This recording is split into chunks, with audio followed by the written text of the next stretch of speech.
Just so you know, don't give that password out that you got into a server. That's admin. That's fine. You can write that down and keep it. Anytime you come to a Patriot race, get in with that, no matter what password is. Yeah, I deleted that other one.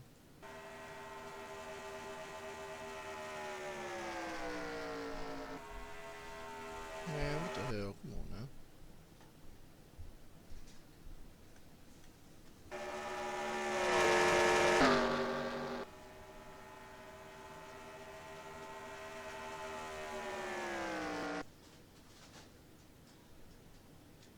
Now you do know when you switch your camera angles or you're on your drivers, not camera angles, it gives you their name right there below the screen.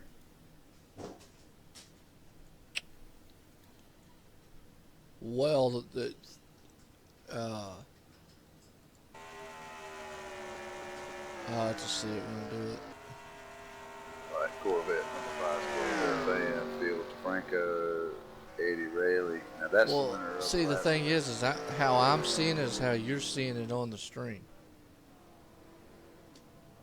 Follow me? Okay, yeah. So, And you're using your keystrokes to change right, the I'm having to okay, use okay, keystrokes to okay, change okay. everything. So, I'm losing that ability, so to speak, of seeing.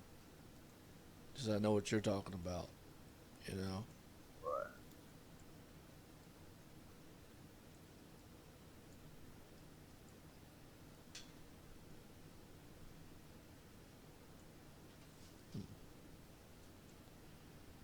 What the hell?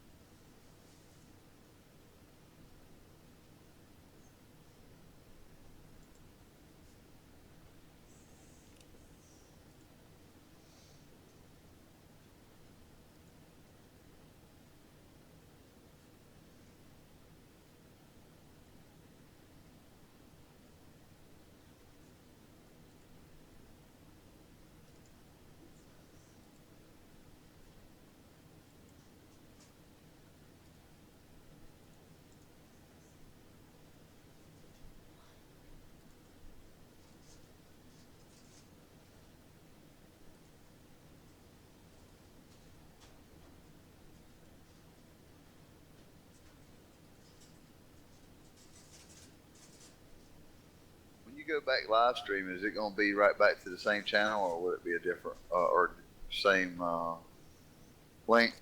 It'll be on it'll be on my actual YouTube in itself, but it'll be um, do what? It'll be streaming simultaneously over at Twitch. Yeah, Yeah. But you but it you is won't be a gonna new address. That window will become active again when he starts streaming. should. Right. You can hit play. Right now it's just timed out. Yeah, I'm looking at I'm getting Hey, at what's up, John?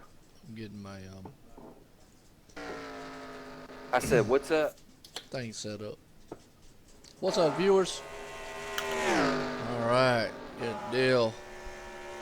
You back up? Yep. I'm gonna jump downstairs. All right. Just gonna let some of the action, let viewers out there see some of the trucks, man, going on around the track. Got a bunch of them out there now. Yeah, Joe. Once they get to that time, they're getting out there and getting as much practice as they can, brother. Good deal. We got a few viewers out there, man. Looks like we got about 3 of them. So a shout out to them. Showing a good battle right here at Magnum Racing Dodge Ram truck, the number 120. Oh, they get together a little bit. Oh, they touched. Oh, spun the number 5, spun down there. Ooh, just looked like they just got together just a little bit, man, coming out of the turn there. Spinning off down through there. Man, looks like some of the action we might see tonight. Definitely, Joe. Definitely. Just flipping through the field here. We got some good battles going on. Oh, two more trucks in the wall. Woo! They're going to have a lot of action going on all over the place. I'm trying to keep up with all this. We're going to have our hands full tonight, Joe, but it's going to be a real good event. Absolutely.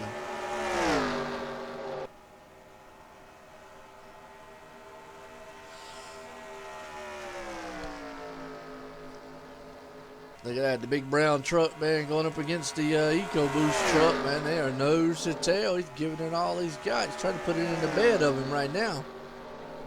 I'm still looking to get everything working here, Joe. Seems to be going fine for now for me. Good deal. Stream should be up and running. Hopefully, anyways. Everything should look good on y'all's end. Hopefully the quality looks fine. Audio should look sound good because it used the same thing there.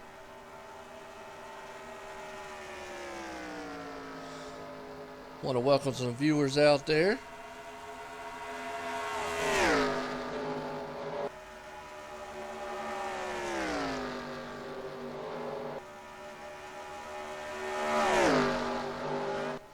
Yeah, we got one over here on YouTube, Joe. I'm gonna welcome them in. Yeah, we've got a couple more out there. Look, they're up to 6 now. We had about 3 or so. We're just right now just watching a little bit of practicing going on out here. California Motor Speedway with PatriotRacing.com over here at NASCAR 2003. Oh, and the big brown truck, man, just happened to just take out a big part of the wall.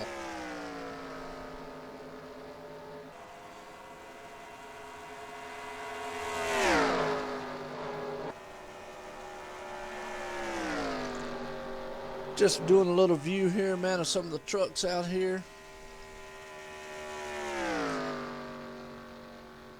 The Chiller 300. California Motor Speedway. NASCAR 2002. 2003, excuse me. I don't know why I want to say 2002. And sponsorship here with PatriotRacing.com. That's some good trucks out here. Good battle there between the number 14 and 48. Popeye the Sailor Man. That'd be John Oliver. John Oliver in that 48. Good. He goes by Lincoln Hawk. That's right, the Lincoln Hawk, man. Well, he has given, he's given the dude in front of him all he can handle right there. They was having a good battle. That's Is that the 14 truck of Amico? That is Amico. That's right. That's about what I was thinking about just a second ago. The Amico truck. He went on the inside of him. Boy, he was giving everything he had on the back end of him.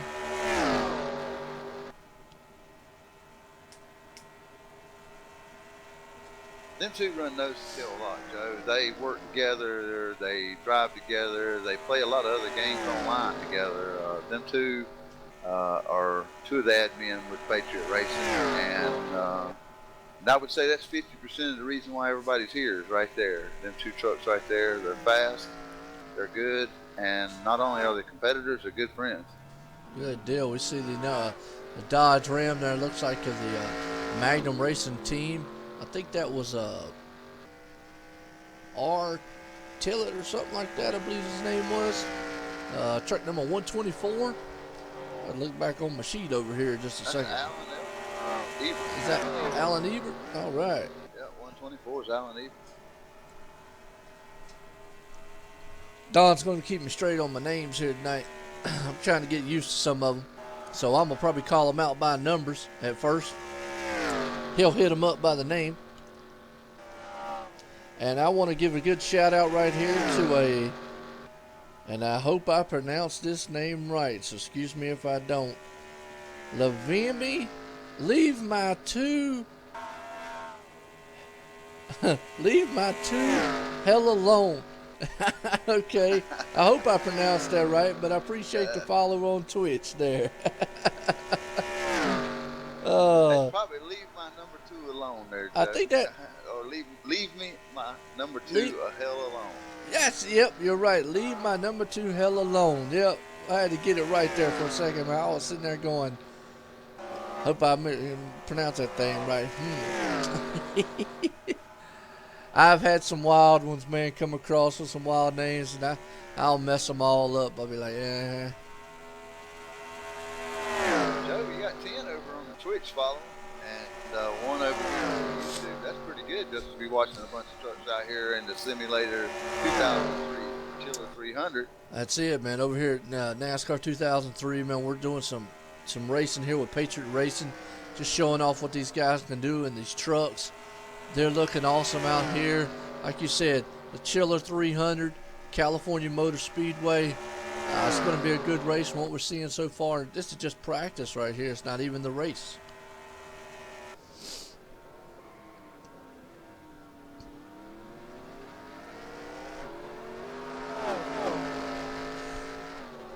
Joe, I hope drivers are excited as I am. I know they are.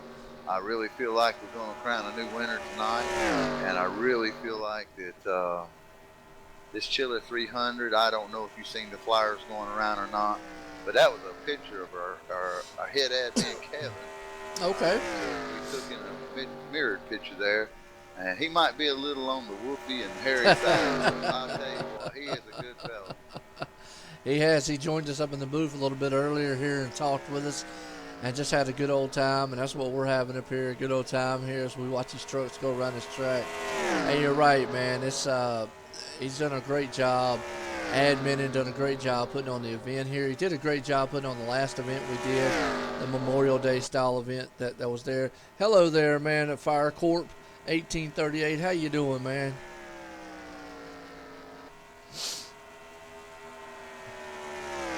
You know, Joe, we're all here for the viewers. So any of them want to speak up at any time, give us a shout out. Let us know how we're doing. If there's something we need to cover, you want to see, if the quality's not what you need, let us know. Absolutely. That's the way, man, that I have to, that's about the biggest test that I can have is coming from the viewers and kind of interact with them and, you know, just to see what they see, you know. I mean, I've got all my stuff running over here, but I like seeing what they see real time because it's a little delayed and whatnot on their end, and just basically talking, man. What's going on, Red 84CF? Good luck, RB8C, guys. That's what he's saying. Now, can I ask who RB_8C is?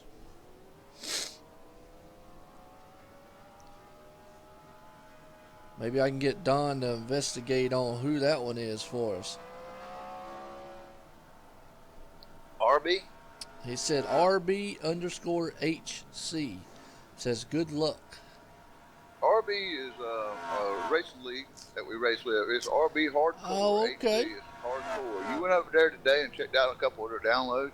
I got you. You were on their site. Good deal. Well, there you go, man. Got to plug in for your site there. We was on it earlier. Had to get a few downloads, get everything ready here at 2003 on the NASCAR side. And Red just put up there, it's a league. So I'm going to go ahead and get a shout out for RB_HC League out there for NASCAR Racing 2003.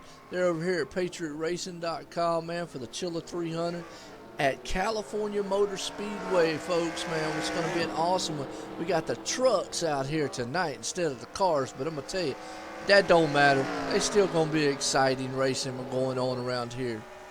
Joe, I believe RB is, if I'm not correct or mistaken here, that's probably Nick. Okay. Well, it said, I know he just said good luck, RB_8C, guys. And then he put league. So maybe he's talking about his league or he's talking about one of the guys that runs for the league. I'm sure he's talking to several of the drivers he has out here. I'm watching them to see how well they do and rooting them on, Joe. All right. Well, Fire Corp just came across, said he signed up and he messed it up. And he's going to correct that thing later. He should be Fire Corp 1938 instead of 1838, which means if it was 1838, he's pretty old. But I got to tell you this. If you're 1838 and you're still around, I want to know your secret. So that's a pretty darn long time. And old Red there, he's just telling us that J.T. Larsh and John Knoll is the two Fire Corp. So JT, I'm gonna take there. Yep, John Knoll and the 89. And JT, what do he got? JT Larsh, Jordan Larsh, and the number 29. So let's see if we can't catch them on the field here. So we got number 29, and there's the 89 right there. We just popped on the 89. We got him up on the screen for you in a Nationwide truck. Silverado Chevrolet out there running around. Keep a little focused on him, give him a little time here, see how he's doing down on the practice side of things. These drivers have really got their hands full on this track tonight, Joe. They do. Some real slick conditions, and these drivers are handling it well. I can already see, man, the truck's looking a little wiggly tail happy in the rear there. You're right. It's going to be it's a driver's track, man. That's the way I like saying it. You're definitely going to see these guys drive the trucks. But right there's the number 89 truck of John Knoll. And the red 84 CF is the one that called him out for us. Let's see if we can't run down the 29 truck here. Oh, man, looks like side-by-side real close there. Let's see if we can't find the number 29 around here. There's that pizza man again. That's a good-looking truck. There's the number 20. We're looking for the 29. Don't see him out on the track yet here. Joe, he's probably doing some last-minute adjustments just to make sure that truck's ready for his competition tonight. That's it. Well, at least, there goes the 27 truck, man, sliding on the infield. He's trying to help out mowing the grass, and the guys, man, on the landscaping. Look, yeah, landscaping. Yeah, they sure appreciate all the help, but the painters might not like it too well. Yeah, that's what I'm talking about. You know, if the 29, if he's in the pits doing last minute, hopefully he ain't doing what I do, man. Pull his truck up in with the daggum pickup truck and the flatbeds, you know, instead of bringing it in on the hauler. Well, a lot of times, when I it's like that, Joe, I make some quick adjustments and I go out. And a lot of times that ends up being the wrong thing to do. But there again, these drivers have got a lot of experience on this track, and I feel like they've got a long race ahead of them. 150 laps out here tonight, though, is going to equal to 300, and that's where the Chiller 300 comes from. Awesome.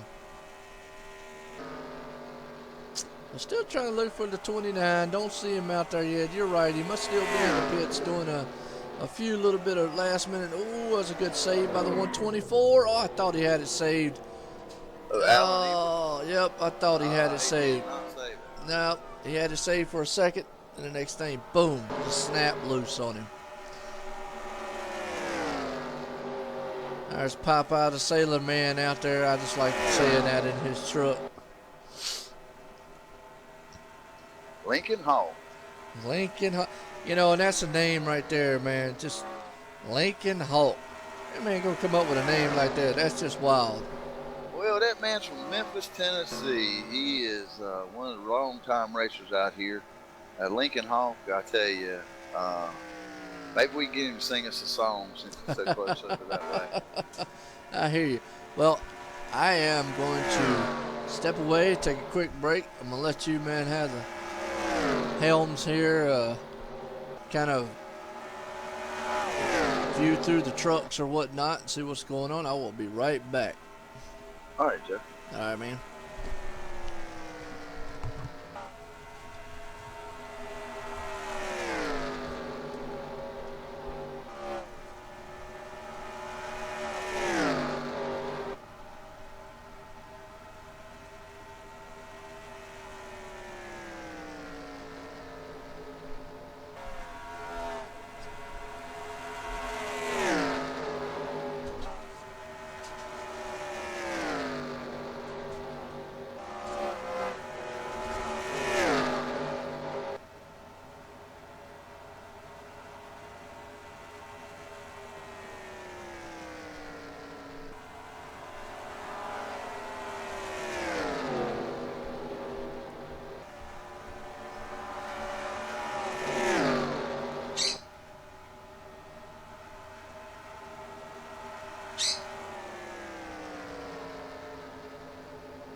Three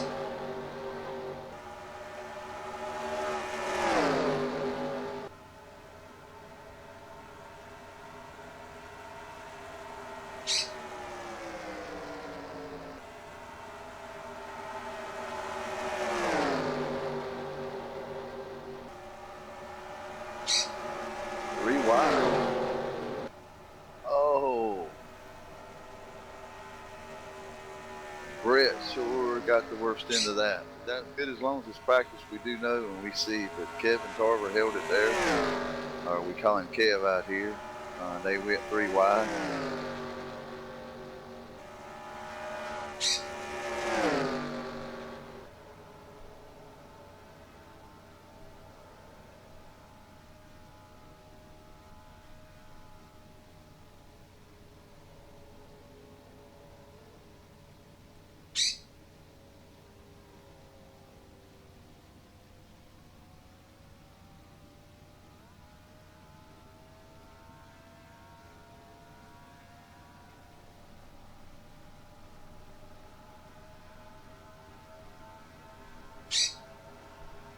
We're taking a break just here for the viewers so you know, and we'll be right back with all the action in just a few minutes.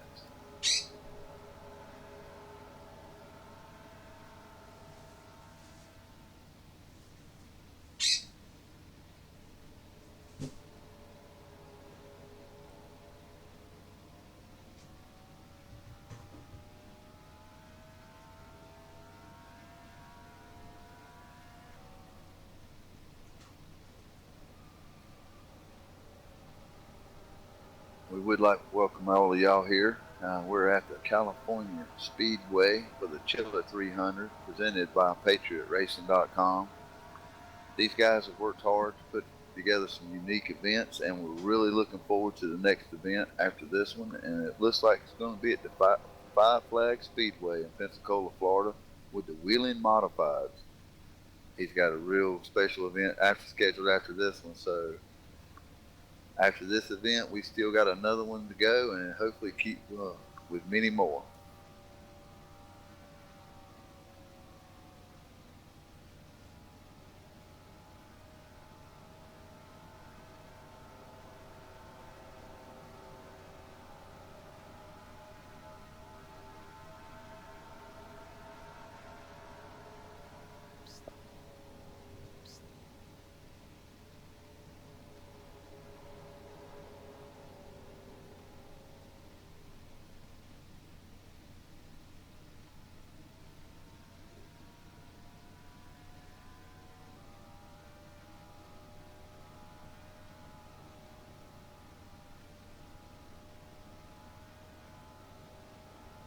Justin looks like he's at the top of the speed charts right now with Tony Childress in second on the speed chart with Bill DeBlanco and Eddie Rayleigh.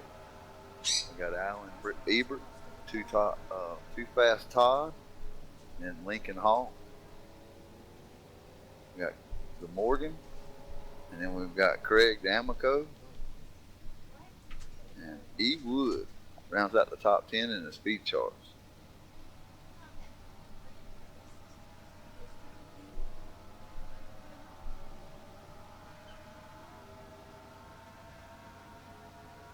Another fellow admin out here with Patriot Racing, Craig Bradshaw. Glad to see him out there on the track. He seems to be working his way up through the speed charts.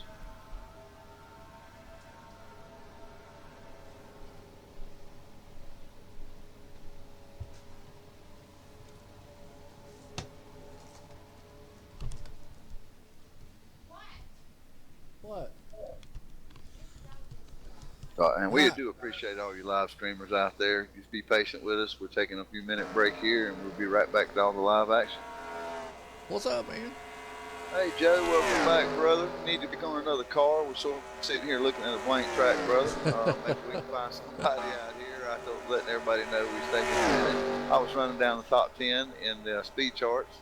Yeah, practice. I wish there was you got it on Lincoln Hawk at 48 right now. Yeah, I wish there was a way we could put it on like most exciting like I do on the other one, and it'll kind of flip through the cars, man, automatically. But either way, we tried to get something. On a good group there. There was 5-6 trucks traveling good together. They did some 3 wide racing.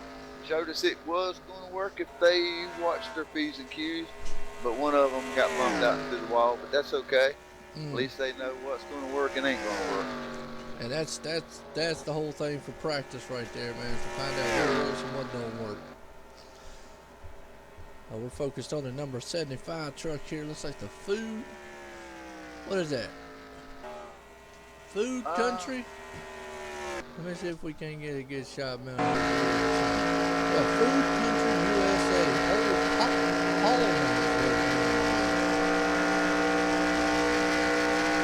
Food Country USA. Quality price satisfaction, man, right there. 75. That is number 75. That's Tim Prim. P-R-I-M-M. Tim Todd. Okay. I'm sorry, Todd. Tell you class. Too Fast Todd. Too Fast Todd. Good deal. I tell you what, the class of field right now, I think it's got to be that 48 truck. He's probably going to be very fast tonight. Lincoln Hawk is fast everywhere he goes. He is a very patient driver. He's good with setups, Joe. He understands the dynamics of these trucks. And if I had a race team, he would be at the head of my engineering team for chassis setup. Awesome. Good deal.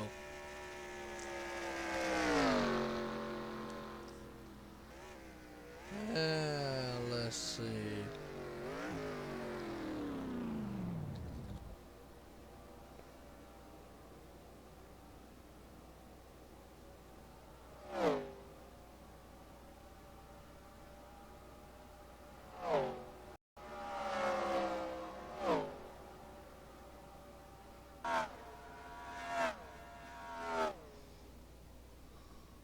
Like John's taking it to the pits and got his getting some work done on his truck. He did. Went off into the pits. Let's see if we can't jump on somebody else here. See what we got going on around the track here. The number 14 truck of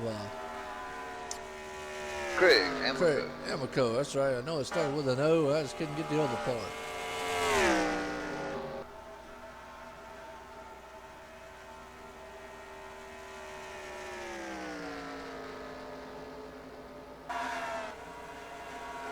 There we go. I wanted to get that top 10 there for him. There we go. I finally got the standings right for the folks.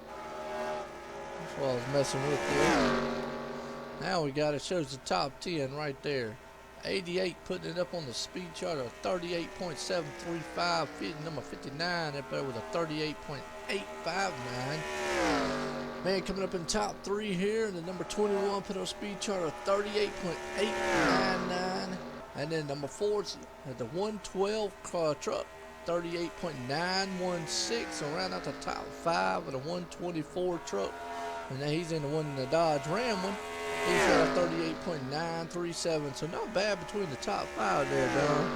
Yeah, we got the 75 of Too Fast Todd at a 184.586 with Lincoln Hawk right behind him in 7th. And then we've got the number 40 truck of G. Morgan, 8th. The number 9 truck in the speed charts would be the 14 of Amico, and the number 10 to round them out would be the number 2 of E. Wood. Good deal, and that's a good looking set right there. Not bad time wise between those. Probably, well, you're looking at what, about a second between them. Actually, not even a second between all those trucks. So pretty close racing, actually. Real close racing, Joe. Real close racing. I like to switch back and forth from the time and the speed to give the viewers sometimes a little bit of relevance to what kind of speeds they're turning on the track. Yeah, that's the unfortunate part. I can't get the speed on here. Yeah, you can, Joe. If you run over to the options, and I don't know if you can get into that and then go to other, it gives you that choice. It's been a long time for you over here on the 2003 side.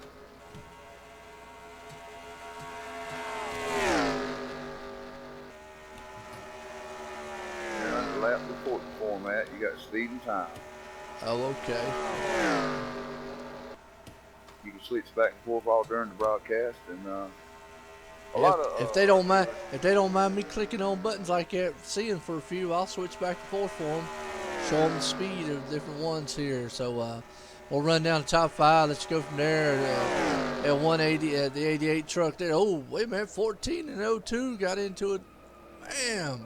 Oh man, sliding out through there. A little bit of a contact between them. There they go, sliding through the infield, hitting the wall. But we got 88. He's ran a 185.879. Second place, number 59 truck at a 185.285. Third place truck, the number 21, at a 185.095. Fourth place, 112 truck at a 185.014. And then round out top 5, the 124 truck at a 184.914. Then we've got the number 6 place. It's 48 CC or Lincoln Hawk with a 184.857 up. And then he just got bumped down. We've got Alan Ebert in the 124 truck just moved into 6 with a 184.857. Then we've got Too Fast Todd in the number 8 position with the 75 truck at a 184.436.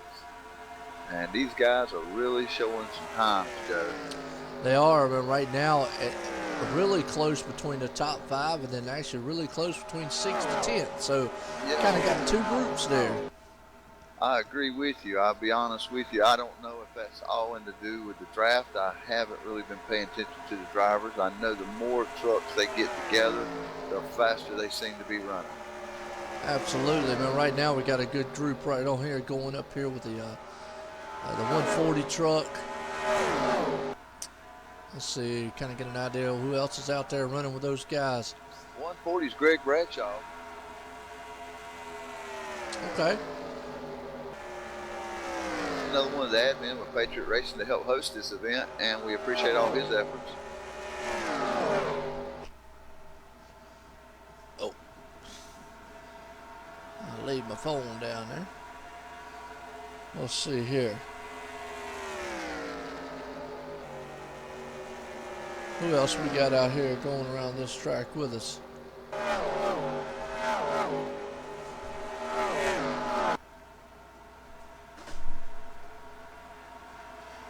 T. Childers right now is who we're on right now, the number 59 truck. That's Tony Childers there. He's in the Ice House, Silverado.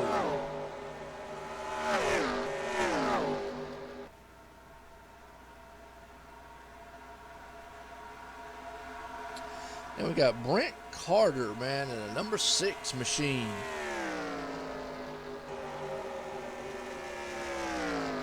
You know, Joe, they got 41 minutes of practice. 41 minutes, quick driver's meet, and the green flag will drop. Hey there, qualifying. guys. Hey, what's happening? Hey, Kevin. Man, can you believe these speeds that I'm seeing on this track right now? Pretty quick. That's what we were just going over right now. I've got to get back out there, obviously. I think we're going to see 186s before we get to the end of this practice session. Yeah. That's a challenge you're throwing out there, Mr. Patriot Racing. Are you going to lead the pack?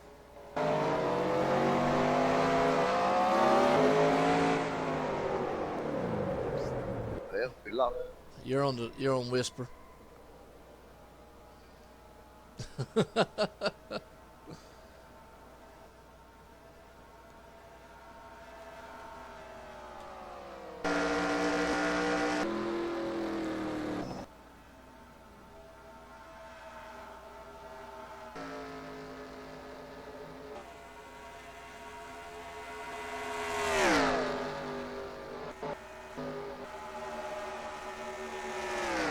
Well, we're having a little technical difficulty here.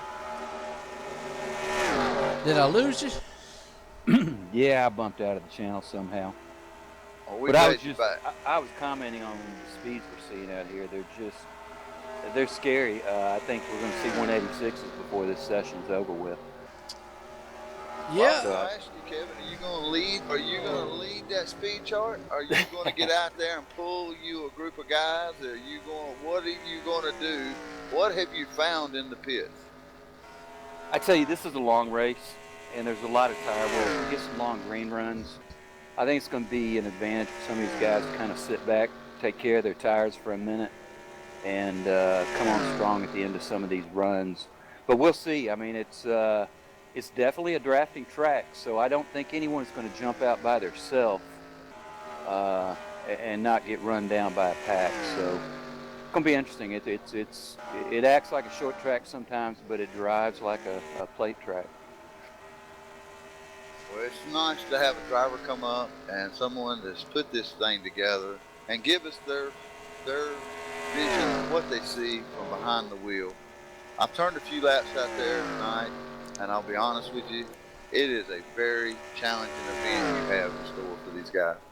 It is. I think it's going to be good. So if we can get through the initial first laps here and let everybody's car settle in.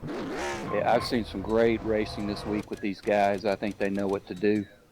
And they're going to give us something good, I'm sure. I don't know if I can keep up with them. I hope I'll be looking out my windshield and you have to talk to me in the truck. But hopefully I won't be sitting in the booth here talking with you guys here in a little while. Well, the fans, it'll be a disappointment to the fans because, Kevin, you're real good at everything you do, and what they're watching is a proof of it. We give it all we got. So, guys, we're going to get out there and see if we can get on this chart somewhere that the fans can see us up there in the top 10. Yeah, right now we're seeing some great racing out there in practice right now with a group of guys. We got the 2, the 6, the 20, the 88. I mean, they're all right there in the group. They're just running around this track, and it's showing us what it's going to be about tonight.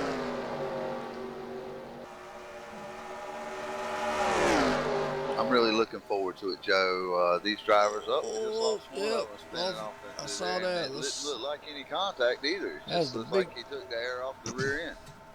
Well, I'll tell you what we can do. Let's go back here, rewind just a little bit. We'll see what we got.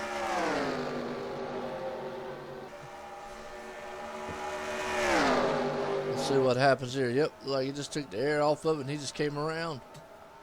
Boom, it's the inside wall.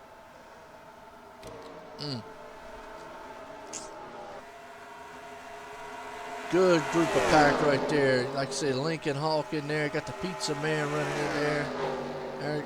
Got another truck man smacking a wall behind him. I think that's what we're going to be seeing all night. That's the 89 that we was just talking about a little bit ago. Lost it a little bit and bumps the wall. That's all right. Yep. That's who we was talking about a little bit earlier. I know his viewer out there, man, they ain't going to be like that. He's going to be like, hey, wait a minute. He's going to get on the phone with him and say, hey, making us look bad, man. Well, I'll tell you, Joe, it's just so nice to have these guys that's given and committed to this sim and this sport, and then have their support. Viewers coming in and watching what they do. They dedicate so much time and so much practice into these races, and it's just nice to see their families support them and the viewers come out here and root for their drivers and get them where we need them to be. Absolutely. And I'm going to tell you another thing is it is good to be able to give them that also, because like what we mentioned before, with a game that is so old as NASCAR 2003, the mod scene and all, but technology now with the streaming of Twitch and YouTube, the live streaming, really is built for the newer style games, okay?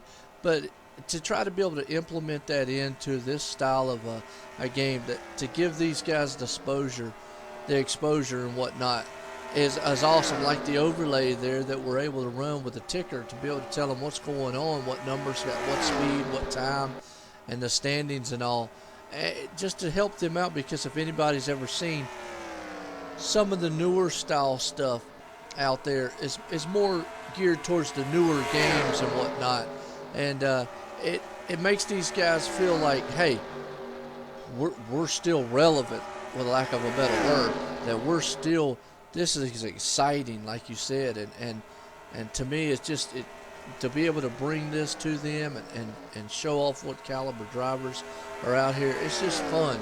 Well, Joe, I'll be honest with you, the modders that keep modding this game, the drivers that keep giving their time to this sim, I don't have words for it, bro. I really don't.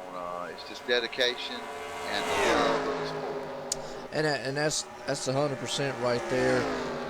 Sim racing as a whole, everyone should really enjoyed it, and you know, I know not everybody feels the same way, unfortunately, but I will say this: I'm a die-hard iRacer, but I tell you, I love coming over here. These guys over here pour their heart out into this here in 2003, and what they've done is awesome. It's a great, it's a compliment, and to see just to see the passion, like you said, to hear it in a voice, but also to be able to bring what I do for my racing broadcast-wise, to be able to bring it over here to these guys. They're excited for this, you know, and like you said, their families are able to watch, to give these guys a spotlight, basically, and that's what it should be about. You know, I'm not one to come over here and say, "Ah, man, it's just an old game, man. This is no," you know. I respect the fact of where we came from, or what this game represents, and what these guys do, and that's how all sim racers should be. If it wasn't for the camaraderie and the NASCAR, Sims and Pappy, Papyrus is what we refer to as Patriot. Yep. If it wasn't for their hard work, I wouldn't be today the caliber racer I am. Which I'll tell you, Joe, these things are tough to handle out there, brother. A handful. And we can tell by watching it tonight, these guys are definitely wheeling those trucks around like they did last time at Talladega with the Gen 6 car. They were wheeling those things around. And actually, you were in that race there. And you know what you said was it was a handful. You had a little bit of trouble in that race, but you see yourself, it was a handful. These guys tonight with these trucks, again, it's a handful out there.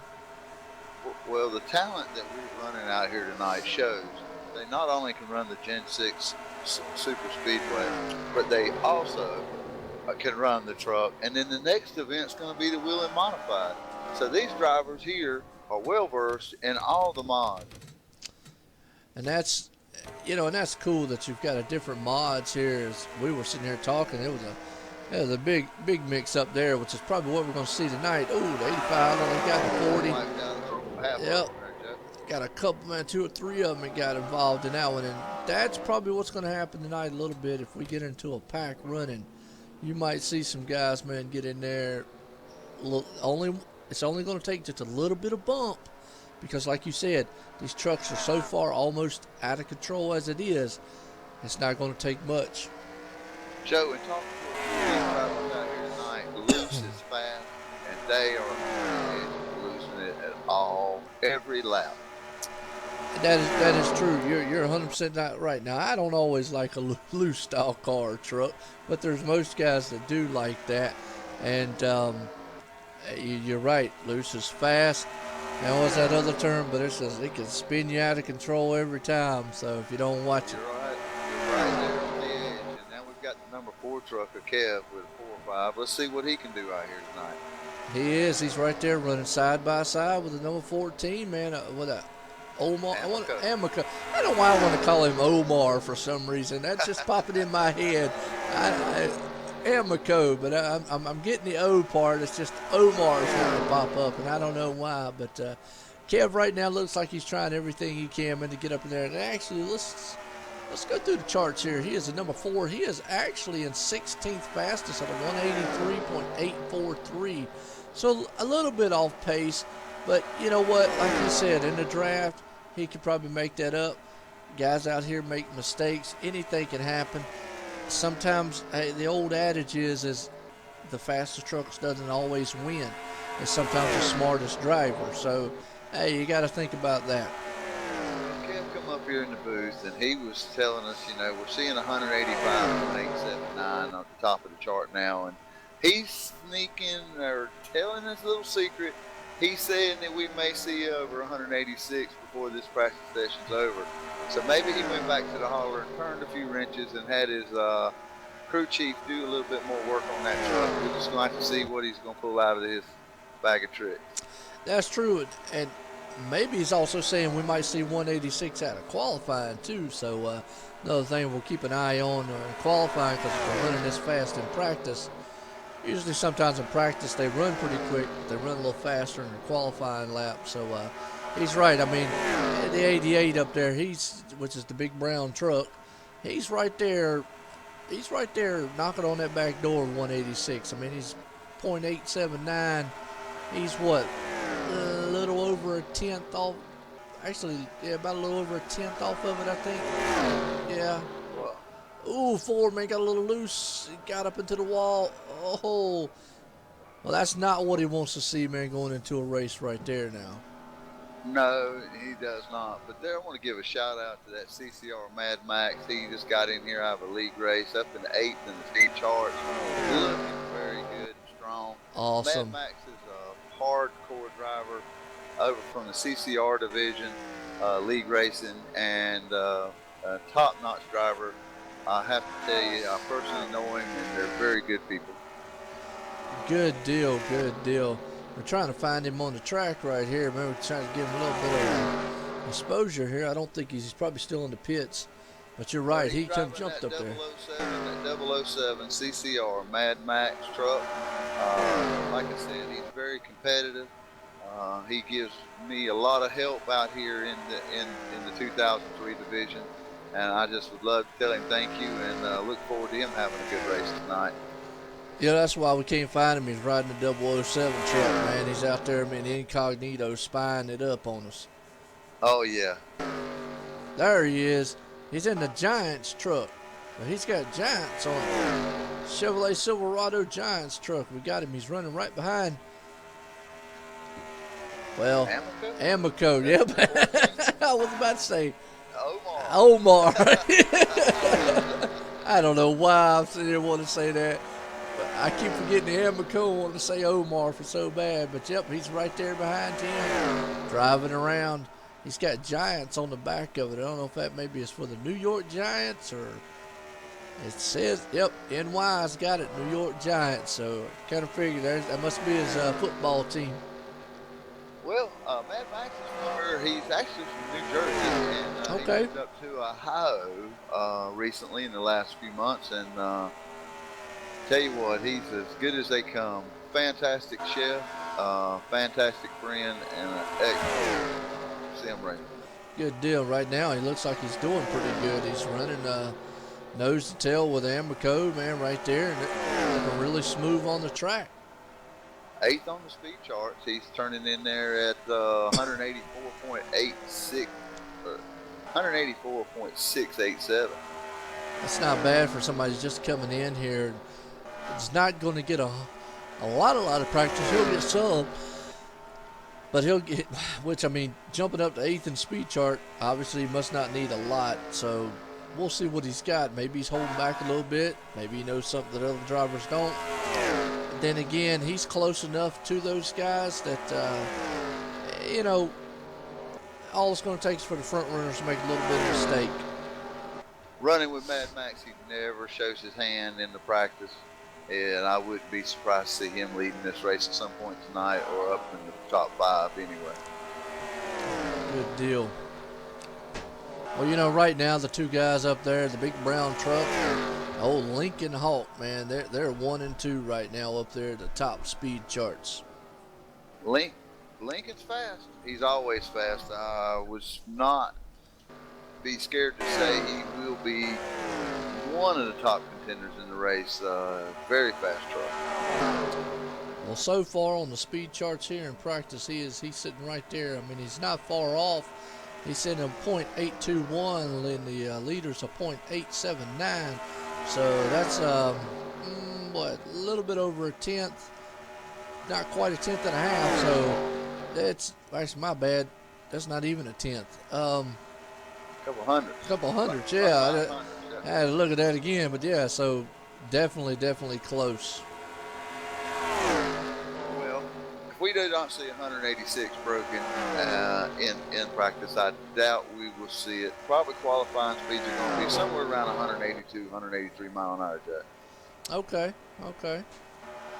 Single trucks out here, just been watching them all day and following them, and that's what I'm seeing side of some. They may see 183, 184.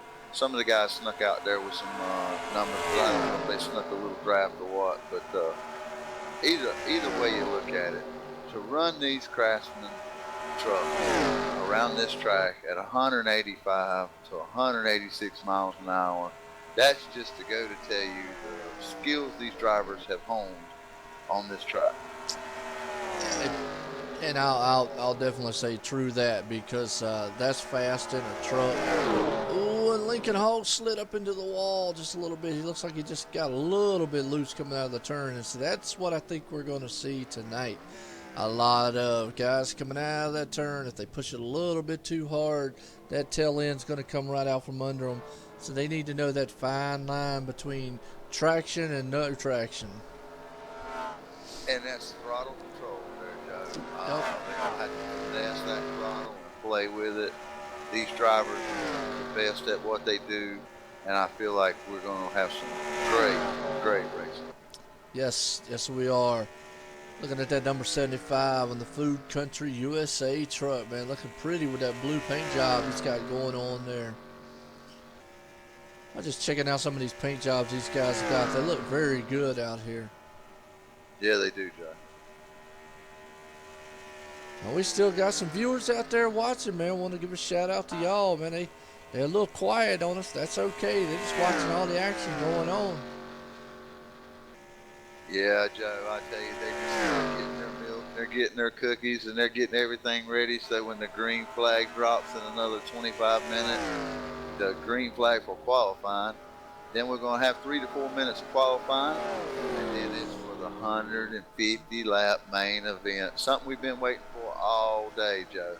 Absolutely, and these guys have been getting prepared for it. To pull up in, man, the big trucks, and pulled out the little trucks, and got out here on the tracks, man, have been excited, pumped up. Looking at the Navy truck right now, the number 61. That's a pretty looking truck. Paint job he's got. Oh, he's going around there trying to slide. Oh, thought he had a hold of it for a second. Woo.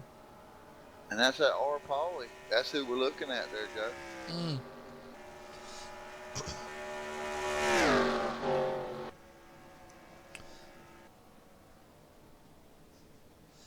How many trucks tonight? Fire Corp wants to know how many trucks we got on here. Well, let's see. On the speed chart right now, we're actually showing 28 trucks that have put a time down on the speed chart. There is 36 is registered. I'm sorry, Joe. 36 is registered for the event. Now, like you just said, 28 has made a time on the chart. And I've got a couple here that I'm showing, number 148 and number 70. Haven't put a time out, but 28 have put a time down out there for you, Fire Corp. Don just said that there's 38 that are supposed to be registered in here, so hopefully we get 38 trucks out. But even though with 28 trucks, that's still phenomenal turnout, man, for an event here in this style track. Well, Joe, that 148 truck, that's my truck. I had it out there for practice. Oh, okay. And the backup truck, so they're sitting in the hauler. The owner told me 2 trucks is all he was going to give me for the weekend, so I figured I'd come. There you go. Good deal. That'll work. Seeing a good battle here between 66 and the number 5, man. They're side by side going off into turn. I'm going to say that's turn number 1. I might be wrong. It might be turn number 3. That's another thing that I'm going to have to kind of look at. I'm kind of lost on. That's actually, turn number 3 coming out of 4. Going down a little short shoot style straightaway. It's not really I guess you could say it's a straightaway. It's almost like a tri-oval style straightaway. Yeah, got a dog leg.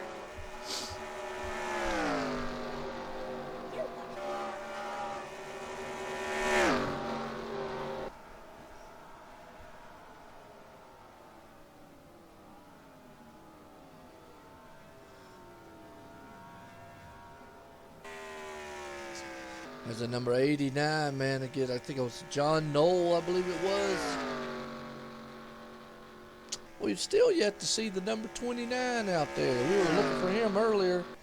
That's Jordan Larsh. Yeah, well, Jordan Larsh is the 29. The 89 here is John Knoll.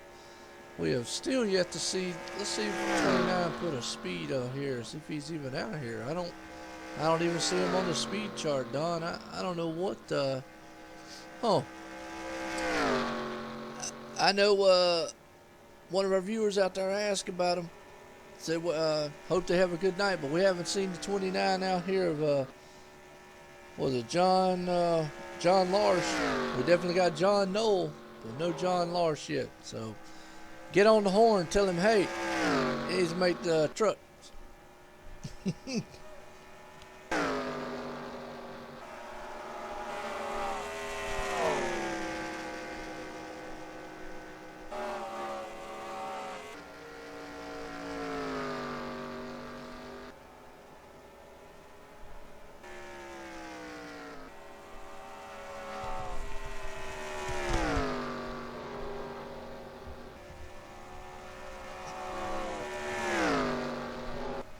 One I've been really watching right here just a few minutes ago now, Joe, would be that 148, or that 128, 140, I'm sorry, at 140. He has moved up into fourth on the speed chart to the 185.352. Greg Bradshaw. Now he's one of the fast drivers out here tonight that I'm going to really keep an eye on also.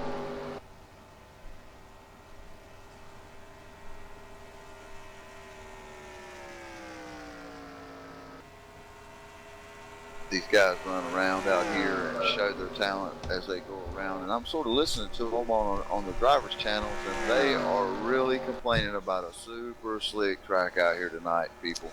And that's what Kev was telling us a little bit earlier here also. And all you viewers out there, that is my bird in the background. He gets a little bit of hyper when I walk away or if I actually get up or something. So he gets excited too. He likes the racing. He's pulling for them. He's pulling for them race trucks. He's wishing he could be in there riding with you, Joe. He is. He wants to get out there. He'd be like the sidekick, trying to tell him what to do. You know, back in the early days of NASCAR, I believe one of them had a monkey that rode with him. I think he's going to have your bird riding with you. Absolutely. Might be a little faster, spread them wings and fly. There you go. Sometimes that's what I feel like I need on the racetrack. And while we're talking about a monkey, that thing 007, that is his nickname. It's Monkey. And I believe he keeps a trunk monkey in his car because he seems to always pull out them banana peels. And if you're behind him, you will get loose. Well, that might be a good thing, man. If he can stay out front of these guys, maybe get all these guys loose and then take this thing home. Yeah. We always mess with that Mad Max, that 007. And fine driver and fine friend. Right now, he's looking good out there, man, that 007 truck. Yes, he is.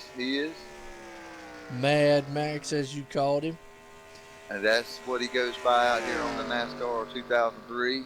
And even Tony Childress has picked it up in the speed charts at a 185.811. These guys are starting to show their stuff here at the end of this practice session, Joe.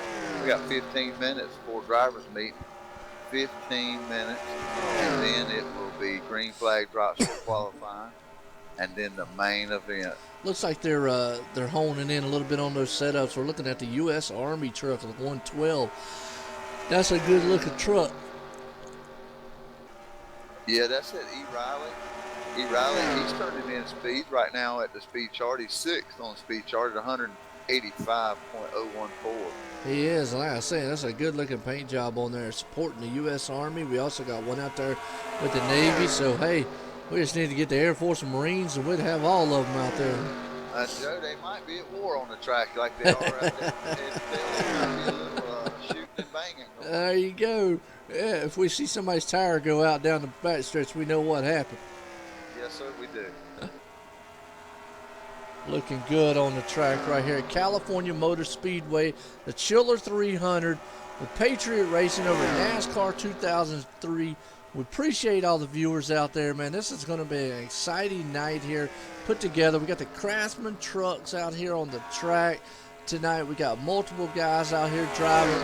We got multiple manufacturers, Ford, Chevy, Dodge out there running around. Haven't seen any guys running any of the Toyotas, but you know, we still got a mix up of some manufacturers out here. And definitely some good looking trucks, awesome paint jobs.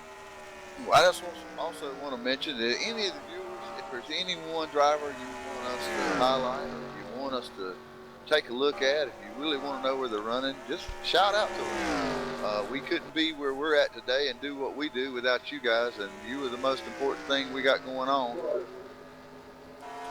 Absolutely, that's the number one thing. And not only doing this for the drivers, doing it for the league, and doing it for the sim, but we do it for the viewers and the people that watch. I mean, because it's just like owning a business. You got to have your customers. Without your customers, if you don't take care of them, then hey, you don't have anything. So, like Don said, we appreciate all you viewers out there.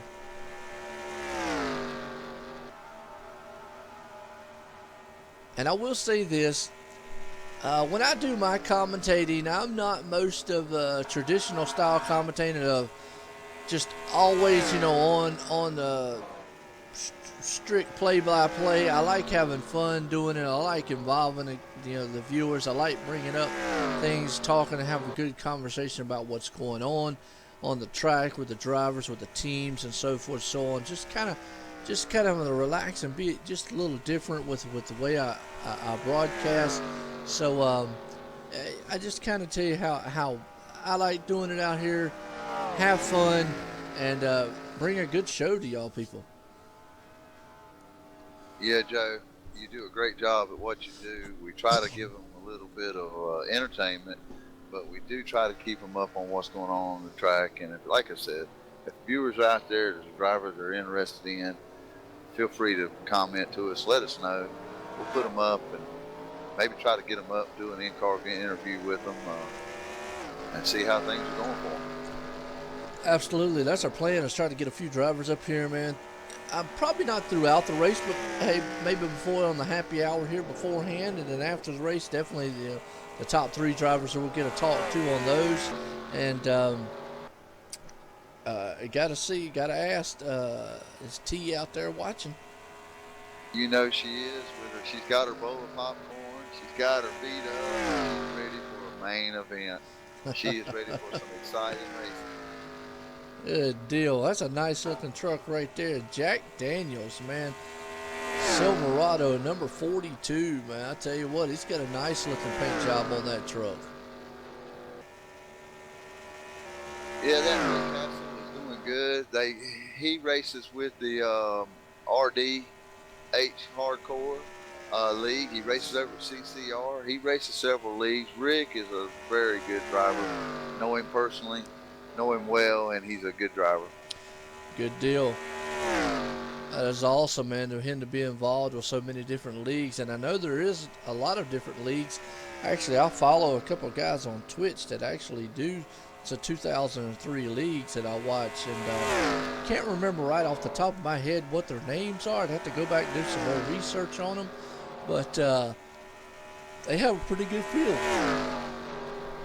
I tell you, Joe, that's one thing Patriot Racing really strives for, is to not be a league-oriented. They want to be a club-oriented group of guys. They welcome all the leagues to come in and come in as a group. And it's great format of what Kevin and the guys with Patriot Racing are doing. John Oliver, Amico, Greg Bradshaw, all the guys are doing a fantastic job. And that is what makes this Patriot Racing Series so unique. It's not a league; it is a club-oriented series to bring in all different leagues, racers to compete and see where they stand against everyone on the 2003 Sim. Good deal. Just got to pop up there. Sweet Teacup said, "Hey Joe, got my popcorn and I'm ready for the show." I said, "I hear you there. You go ahead." We're checking out the. There's the pizza man. I'm gonna tell you what. I'm gonna have to go steal his paint job and go put it on my truck over on iRacing, because I like that paint job. Joe, I'll tell you, you might want to talk to him and his sponsors. Might not have a problem, but I'll tell you what, as you can see, not only do they drive a good vehicle, a good truck, they got a good paint job and they care. They do. That is a very slick that's just a nice paint job of how they put it together with the decals. I'm very, very impressed, and I've just seen a multitude of other guys out here have some nice ones. I don't know. I guess maybe I'm kind of partial because it's got Pete's on it, I reckon. And I love Little Caesars. We got one up in Winston, and hey, you can grab you a $5 ready pizza up there, and I'm good to go. I'm happy as a lark, man. Yeah, Joe, I know you myself personally, and yeah, I tell you what, y'all want anything out of Joe, just bring it cheap. That's right, man. We do it now. We were talking about the Mad Max 007. He just got knocked down the speed chart tonight. The 124 truck, man, out there, the Dodge, upended him a little bit. Yeah, just noticed that. So, guys getting faster, finding a little speed, man, going back into pits, doing little adjustments. I mean, hey, that's what it's about. Joe, I'm hearing them over the radio, the driver's channel, and they're talking about changing some sway bars and putting in some rocket fuel. One was talking about saucing up some tires. So we're just going to have to see what they come out of that hauler with. Good deal. That's rocket fuel. That's probably what I need sometimes. Oh, man, our Mad Max, he's Mad Maxing the wall a little bit right there. We just got on a picture of him. Looks like he just looped it around coming out of the turn. That's what we've seen all practice long. Guys in those turns coming out, the tail end just keeps coming with them. It's awful slick out there, Joe. I'll tell you. I almost thought we were going to have to get out the snow tires or the studded ice tires. Throw some chains on the tires a little bit. There you go. Yeah, we might finally see some winter weather here, and we're from NC down here in North Carolina, so we might finally see some winter weather here. I thought there for a little bit. We was back in the summertime there a couple of days ago. We're back up into the 70 degrees almost. At least now we got back down a little bit of cool, so hopefully we get to see some snow this winter, and we'll break out the darn chains or something. Well, Joe, up here in the mountains of North Carolina, it's 31 degrees, and I'm definitely guarantee you snow, brother. So come on up here, and we can make some snowmen and try to race these trucks around the mountain. There you go. Heck yeah. Well, we haven't seen Kevin move out of the pits yet, so I don't know if he's down there doing his admin duties or what. And that's a tough one. Being an admin of the race, being a man that put on the race, and then trying to actually race too, because it's very difficult. And I don't do it over in the iRacing side in the league that we're running. You run in also. It's mostly in the Cup side now. When I do the broadcast and try to admin, that's tough in itself. So kind of feel for him, kind of know what he's going through. Trying to do multiple things at once, it's really difficult instead of trying to just concentrate on driving your truck. Yes, yeah, and I'll tell you, Joe, we both tried to do it, and it is tough. It is tough. He's trying to produce this thing. He's trying to make sure all the I's are dotted, T's are crossed. And you know what? I'm going to quit saying trying. He's doing it. He has. He's done a good job here. Put on a good event. I mean, the last event was what I'm going to say a success. It looked very well, very good. I was very happy to be able to bring. Oh man, 2 trucks in a wall hard right there. Looks like the Ram truck got a little sideways and just collected the other one. Like you said, slick again. That's probably what we're going to see. Nose to tail slickness. But back to what I'm saying is the last event I'm going to say was a big success. He put on at Talladega, and I was happy to be a part of that. Happy to be able to bring it to y'all, bring the stream, and give these guys something to go back and watch and remember and whatnot. And again tonight, to work on to bring even better for them tonight here at this event, so they can go back and see and go, hey man, this is cool. This is something that we can watch and sit down if we want to go back and see it later, man.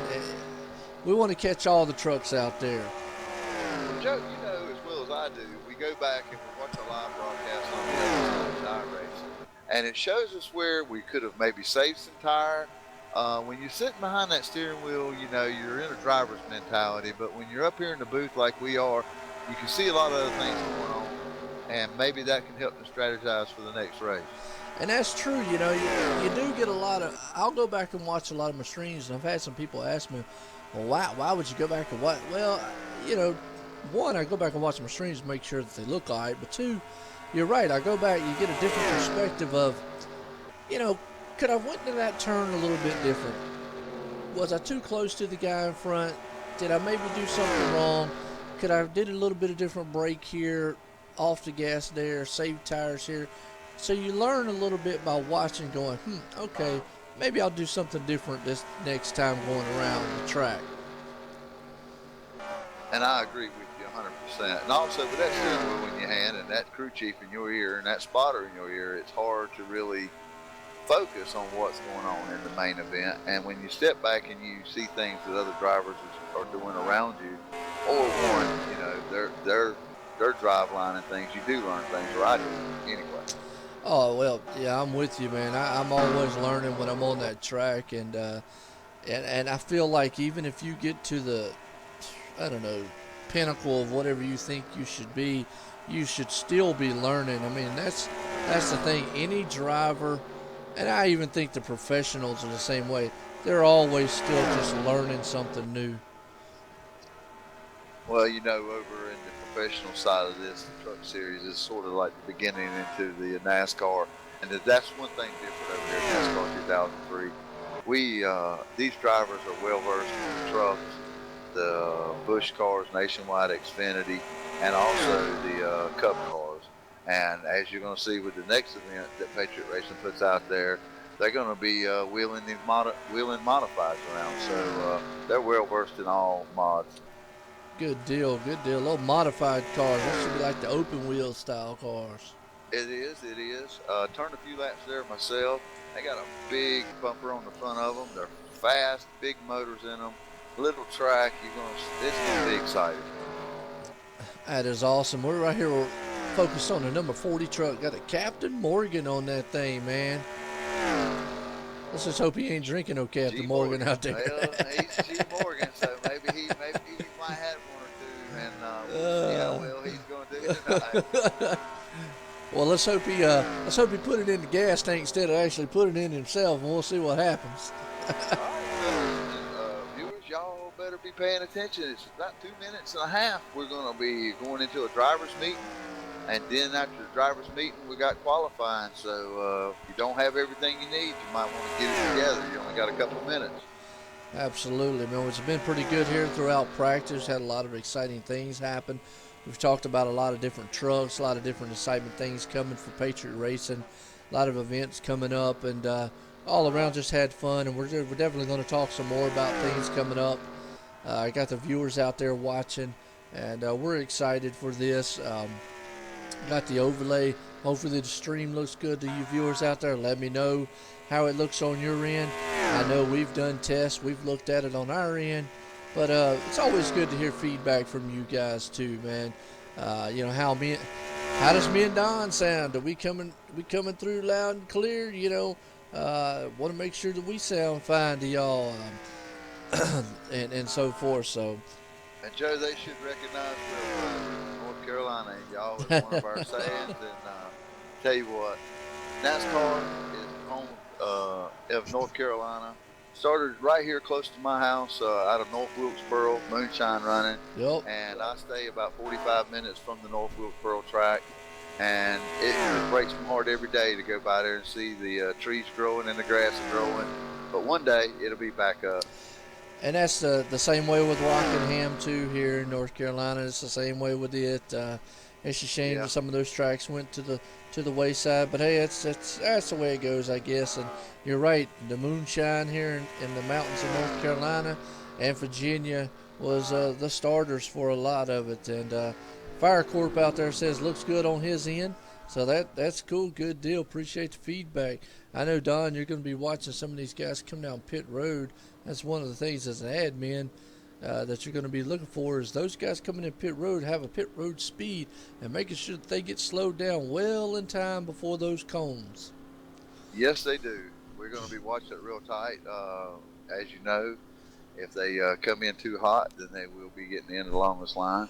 And get them back there settled down. It's just we're trying to keep competition on an even keel and making sure that all the rules are enforced under the Patriot Racing League.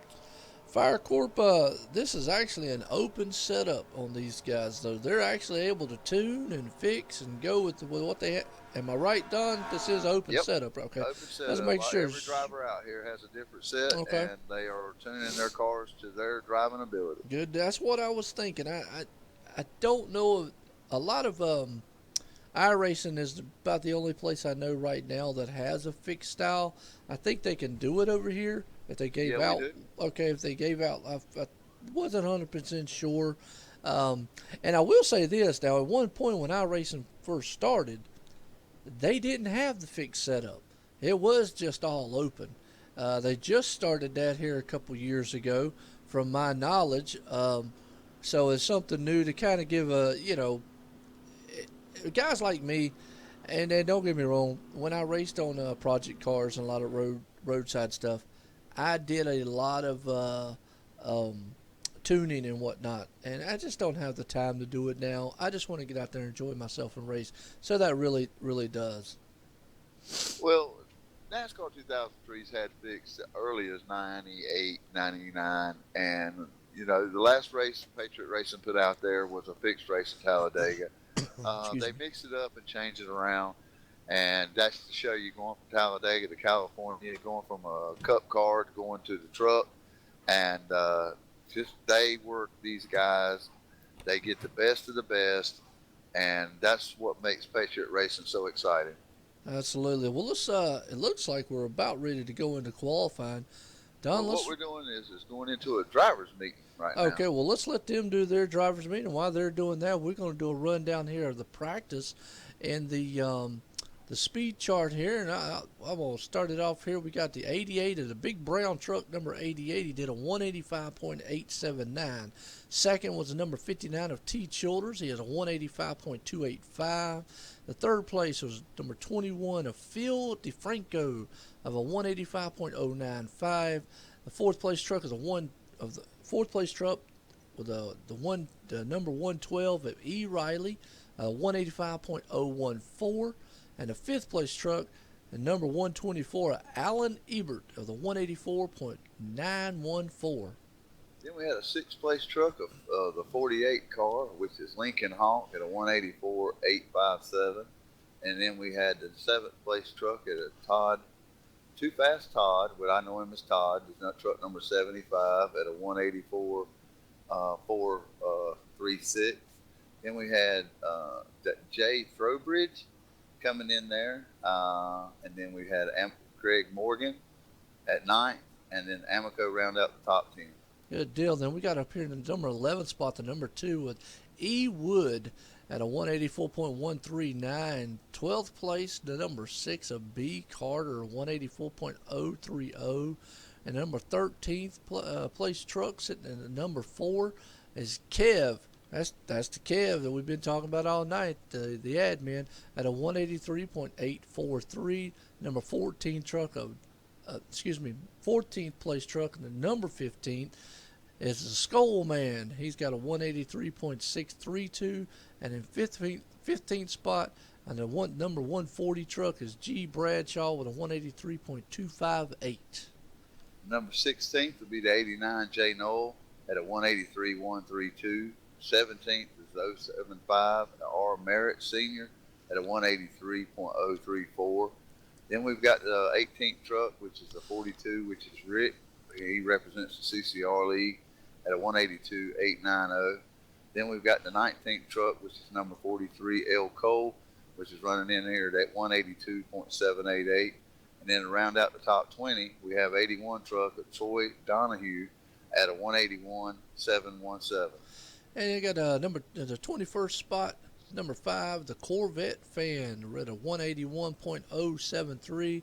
22nd spot in the number 27 truck, K. Walter, the 178.971. And to round out up here in the top, on the top of the speed charts, that is, in the 23rd spot, number 85 truck of Tex at a 162.217. Now we're showing right now 23 on the speed chart. Let's see. As far as entries go in here, there's definitely more than that in here. I know we were showing 28 earlier. We pull it up entries that don't really tell me a number. I'd have to count them all out, but I'm gonna say that looks a little more than 23 right there. Showing 30 to 31 drivers. Okay, good deal. Good deal. And right now, I'm gonna ease out of the booth here with you real fast. That's see if I fine. can get in on that drivers meeting, and I'll be right back up. That'll work. Well, like I said again, we appreciate the viewers. We're in a drivers meeting right now before qualifying. We're here at California Motor Speedway Auto Club. We're here at the Chillers 300. We're on PatriotRacing.com has put on this wonderful event with the Craftsman trucks tonight. Here, you know, it's going to be exciting. I'm looking forward to it. We had some great practicing going on there.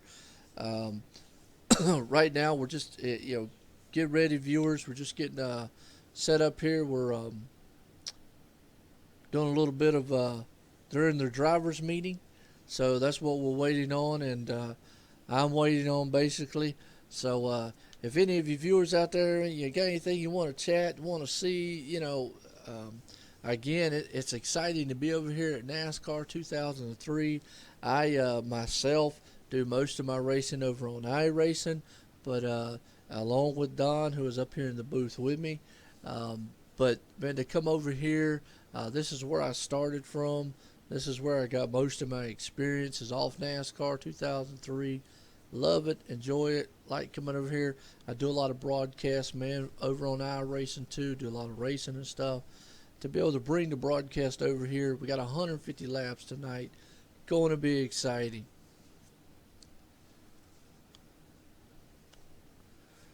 It looks like we got a weather. It says it's a cloudy, 60 degrees, southwest wind changing a little bit. Now we got a west wind, so that's kind of changing a little bit as it goes. That's going to be a little dynamic for the guys out there, so definitely change up a little bit for them. No fixed setup, like we were saying earlier. Fire Corp was asking if it's fixed setup. He said they run the fixed setups. Damage is on moderate. They do have the yellow flags. Realistic weather is set on here. So we definitely are going to drive in mode, obviously simulation. So definitely looking forward to a great event, great show. Man, I appreciate all the viewers out there watching. If you got anything, man, y'all want to see, anything, heck, y'all want to talk about, we're just sitting here waiting right now for drivers meeting to get out the way so we can get back to qualifying at hand and get through qualifying and get this show on the road.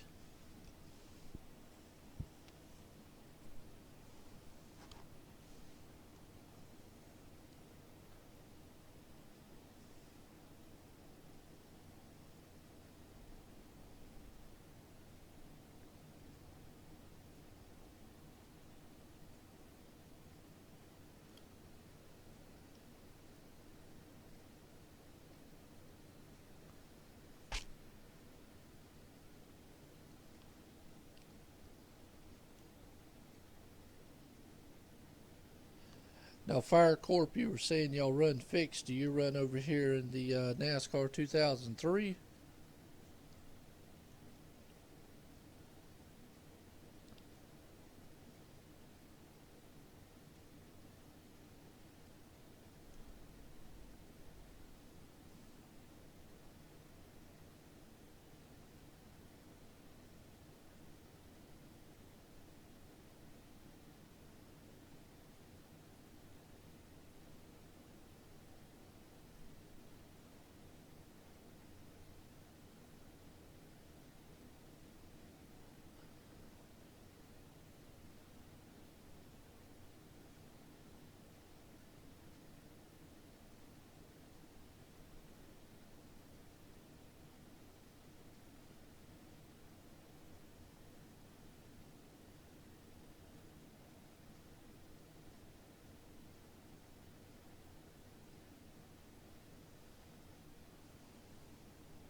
Oh, okay. SMO Hardcore. All right, good deal. I'll give you a shout out. You run so Fire Corp and Red 84 both run saying that SMO Hardcore Racing League. Good deal. Give those guys a shout out here for you. I have my links turned off on the chat part. That's why the Nightbot usually catches that, man.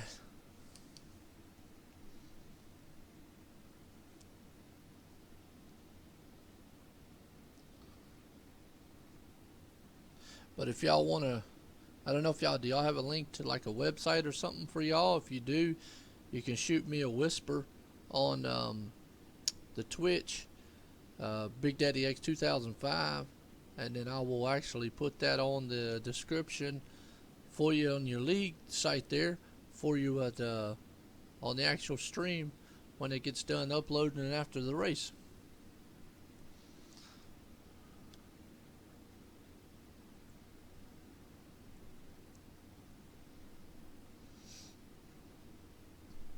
Drivers, to your cars. Joined your channel.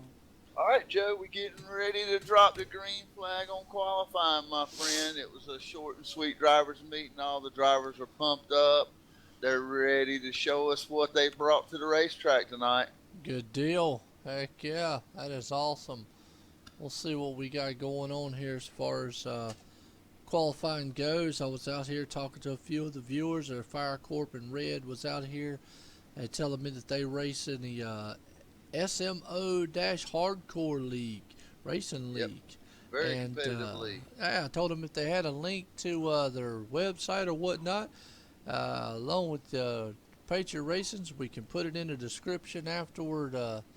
After the stream is after the race, I can put it in the description of the stream, and that way anybody looks so they can see it and click on and interested in racing there, racing at Patriot Racing, and just kind of get a bunch of people together. Well, I tell you, Joe, all you have to do really is go over to SMS Lobby. Them SMO hardcore guys are some really hardcore racers. I've been over there a time or two, and they race clean. Good bunch of fellas. I ain't got nothing but praise for them. Good deal. Well, I'm trying to see if I can see any cars here on qualifying. Evidently, it won't let me view any, so we'll just sit right here. Right now, it's looking like we got G Morgan. He's running about a 182.533. We've got the R Polly in the 61 car. It looks like he's turned to 181.3424. Yeah, that's right. I can at least show you the standings. The standings, yes, yep. sir. There we go. We got 15 cars qualified out there right now. Yep. G Morgan hanging on to the top spot right now.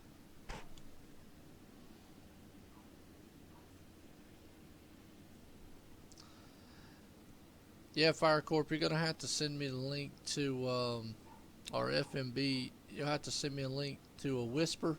I have the links turned off as far as the chat goes. Had a few users, man, wanting to abuse that, so I had to turn them off and whatnot. Sorry about that, but if you want to shoot me a link, you can send me one through a whisper on Twitch or whatever, or actually just send me a straight message through Twitch, and I'll be able to get it that way. We got 21 of the 31 drivers qualified up right now. We do right now. Our Paulie, man, sitting up on top. Whoa. Lincoln Hall just went to the top. Yep, he did. At a 183.632. I'm going to tell you, the man who was on top of the speed chart didn't do too good in qualifying. Big brown truck. It looked like it way off the pace at a 179. Don't know maybe if he had some trouble in his qualifying run or what. Maybe he's holding back, Joe, sort of save them tires and work his way up to the front like the last week's winner did. That's it. And the last week's winner was, remind me? Raleigh. Good deal. E. Raleigh, which is actually sitting in third place right now. Yes, he is. I don't think he's going to try the same strategy again. It looks like he's wanting to be up front of this one and wanting to see what he can do from the front, Joe. Maybe that might be something that maybe they know something we don't know, you know, as far as like where to be at on the track or how to be or so forth. So But you called it. You said that you probably weren't going to see any 186 times, but around 182, 183s, and that's what we're seeing. Well, we're looking at about 3 seconds left in qualifying. Then we'll be on the happy hour, and all of our viewers will be able to see the happy hour. And we'll run through the top 10, or actually, however you want to run it, Joe. You can start out there if you want to, and they can see it right there clearly on the screen. Yeah, they can. We'll run through the top 10 here. Just give them kind of recap about the top 10, just to let them know. You're sitting on our pole for the night's event at the Chiller 300 at California Motor Speedway here, Patriot Racing and NASCAR 2003. Man on the pole in the number 48 truck, CCR Lincoln Hawk, with a speed of 183.632. Man coming up in second right beside him, outside pole on the number 61 truck, R. Pauley at a 183.538. And in your third place man in the number 112 truck, E. Riley at a 182.941. You said he was last week's winner here, or last week's winner, obviously in the league and whatnot. So he's looking to maybe do a repeat there. Sitting in fourth place coming in on qualifying in the 124 truck, Alan Ebert at a 182.769. And then round out the top five in the number 40 truck, G. Moran. And he ran a 182.533. Sitting in the sixth place spot, we got 140, the truck number 140, Greg Bradshaw. He's running in at 182.514. And then right behind him in the seventh place is the 14th truck, number Amico, at a 182.463. And eighth place, we got 66 CCR Tony K with a 181.759. And the ninth place, we got truck number 89 with Jay Knoll, which is a 188.434. And to round out the top 10, we got truck number 81, Troy Donahue, at a 180.932. And that folks right there is your top 10. I'm going to tell you, right now we're showing, like you said, 31 trucks in the, well, actually, my bad, one of those trucks would be myself, and actually another one would be Don. So actually we're only showing 29 trucks out here that'll probably be racing on the track themselves. The two trucks, Intimidator and myself there, we're Intimidator and Big Daddy X. That's us. We're on there, but we're not out there racing, obviously. But so 29 trucks here tonight. Darn good field. Really looking forward to this racing here at the Auto Club, because what we saw in practice was some very good, exciting racing, and I think these guys are really pumped up and excited for this. I know they are, Joe, and I'm going to be talking to see if we can get the pole sitter to come in and chat with us during happy hour. I'm working on that right now. Good deal. Get a little chat, see how he feels and how he felt about that. Maybe we can also get a little bit, maybe get the 88, the big brown truck up here, who was the man at the top of practice, and maybe had a little trouble there. He's starting 14th. John.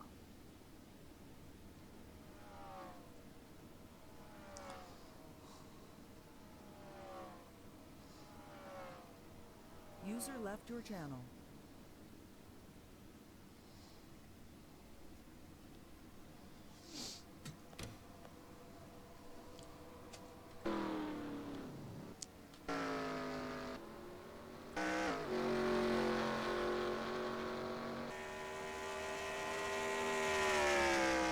User joined your channel.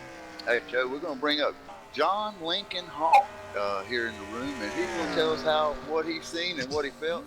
Our number one truck qualifier tonight at the California Motor Speedway in the Chiller 300. John, you got a copy? Yes, I do. How is that track, fella? You seem like you've got a handle on it. What did you do to pull that handle lap off, John? Well, just took it easy on the first lap, and on the second lap gave it all I had, man. I mean, it really hooks up after tires warm up after a lap or two. John, what you got? Any advice to the drivers out here tonight? What do you think they're going to have to do to pull this off? And what do you, or are you going to do to pull this off, my friend? Well, what I think they need to do, and the same thing I'm going to do, is have patience and save your stuff, man. Don't overdrive. Well, John, I know you are one of the Patriot Racing admin here, and I'll tell you what, my friend, you've done an outstanding job in hosting this thing, and all the good luck to you tonight. We will be watching you as usual. You are the man on the pole. You love riding that pole, and we hope to see you bring it home. I appreciate it, man. Thanks a lot. Yes, sir, my friend. Joe, you got anything to say to the pole sitter? I'm gonna tell you what, a great lap, great looking truck you got out there in Lincoln, man. I wish you the best. Hope you have a good one there. Keep that thing, man, on the track and keep it out of trouble. I'll do my best, and I appreciate it, and I thank y'all for doing what y'all are doing right now. Joe, Really appreciate that. John, quick question. Did you pop a can of that spinach? You got pop all over your truck before you went out there, or did you hit it on lap one, just open up the spinach and flex them muscles? Yeah, it was after lap 1. I opened up a can.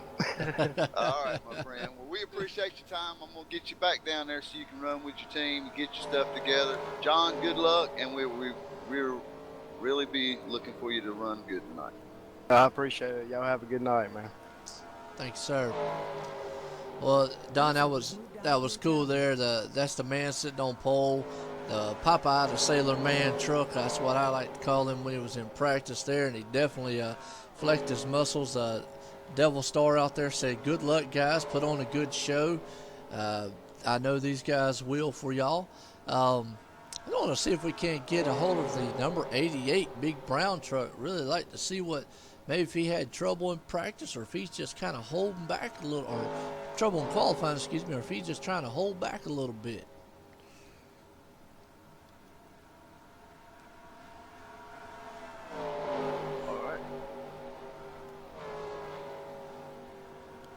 Fire Corp says, good luck, all drivers. User left your channel.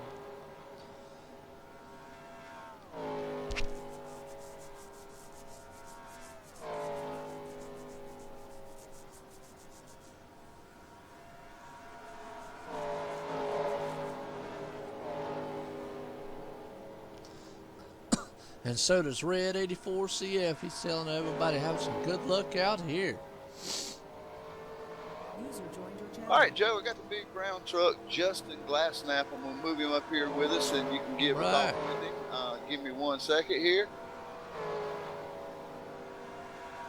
User was moved to your channel. Justin, you're up here in the booth with Don and Joe. Joe's got a few questions for you. Hey, how you doing, Justin? I can see you out there in that 88 big brown truck's what you call that thing, in a Ford UPS. I noticed in practice there, you looked really fast, really sharp. You was at the top of the speed charts there. But I noticed in qualifying, you qualified 14th. Maybe is that a strategy on your end, or did you have a little issues on qualifying? What's your take on it? Yeah, I had problems. I did a slow warm-up lap. Second lap, I blew up, so Oh. that's about it. Oh, man. Yeah, I know we were sitting there talking. I was like, look at that. You got the UPS, the big brown truck out there, man, running around. He's doing a lot of delivering on the track. Definitely did some delivering in practice with some very fast times. Kev, one of the dev admins here putting it on, thought you might hit that 186 mark out there. You were darn close to it, though. Yeah, it's a good setup. It's a great setup, so hopefully I'll do good in the race. Just, it's unfortunate qualifying, but can't help that. Absolutely, man. Well, 14's not bad. What do you think the take is on the track out there? I mean, how's it feel? Track is a little loose first 3-4 laps, but after that, once the tires get up, they get to heating them, it's pretty good. Good deal. Well, man, we wish you the best. We know you were fast in practice, and definitely try to keep that thing in one piece going around this track and have fun. All right, you guys have a good broadcast. All righty. You have a good race, too. We appreciate it. Good All luck, right, Justin. thanks. Thank you. All right, that was Justin in the number 88 truck. Just said right there, he just blew up, Don. Man, all it was, maybe over-revved it or something. Maybe that rocket fuel he put a little too rich in that tank there, Joe. Well, whatever it was, he definitely was trying to push it because he was definitely fast in practice. But, if you play fast in practice, keep the fenders on, be patient, save the tires. He'll get back up there, maybe give old Lincoln Hawk a run for his money. I think you're gonna see something, some very fast drivers. I hope they show some patience tonight. Good deal. Yeah, we're getting down there towards the end here, a happy hour. About ready to get set here for the grid here at this race. Um, I think I'm gonna take a quick break right fast, and then we'll. By that time, we probably gonna be set. I think we've got what 4 minutes, a little bit less than about a little over 4 minutes left. Yeah, we do, Joe, and we'll let our viewers know we're gonna take about a 2-minute break, and we'll be Yep. right back. That's it, man. Y'all definitely stay tuned, and we definitely gonna have us a good show here. Be right back.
Well, I made it back to the booth.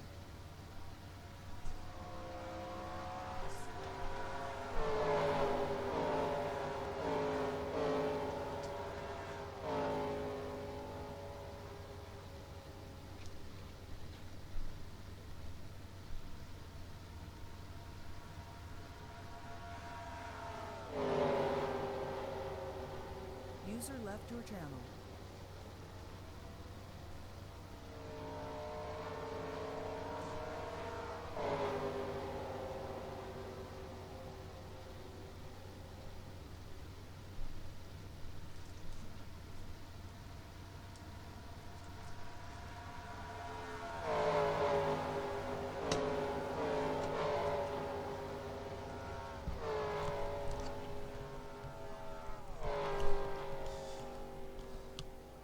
User joined your channel. Joe, you made it back yet? I am back, man.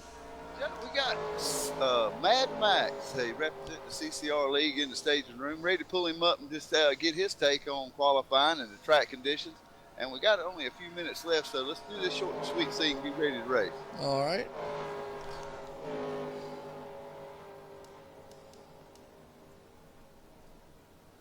User was moved to your channel. Mad Max, welcome up here to the broadcast booth with Joe and Don. Wanted to ask you a few questions, my friend. All right, thanks.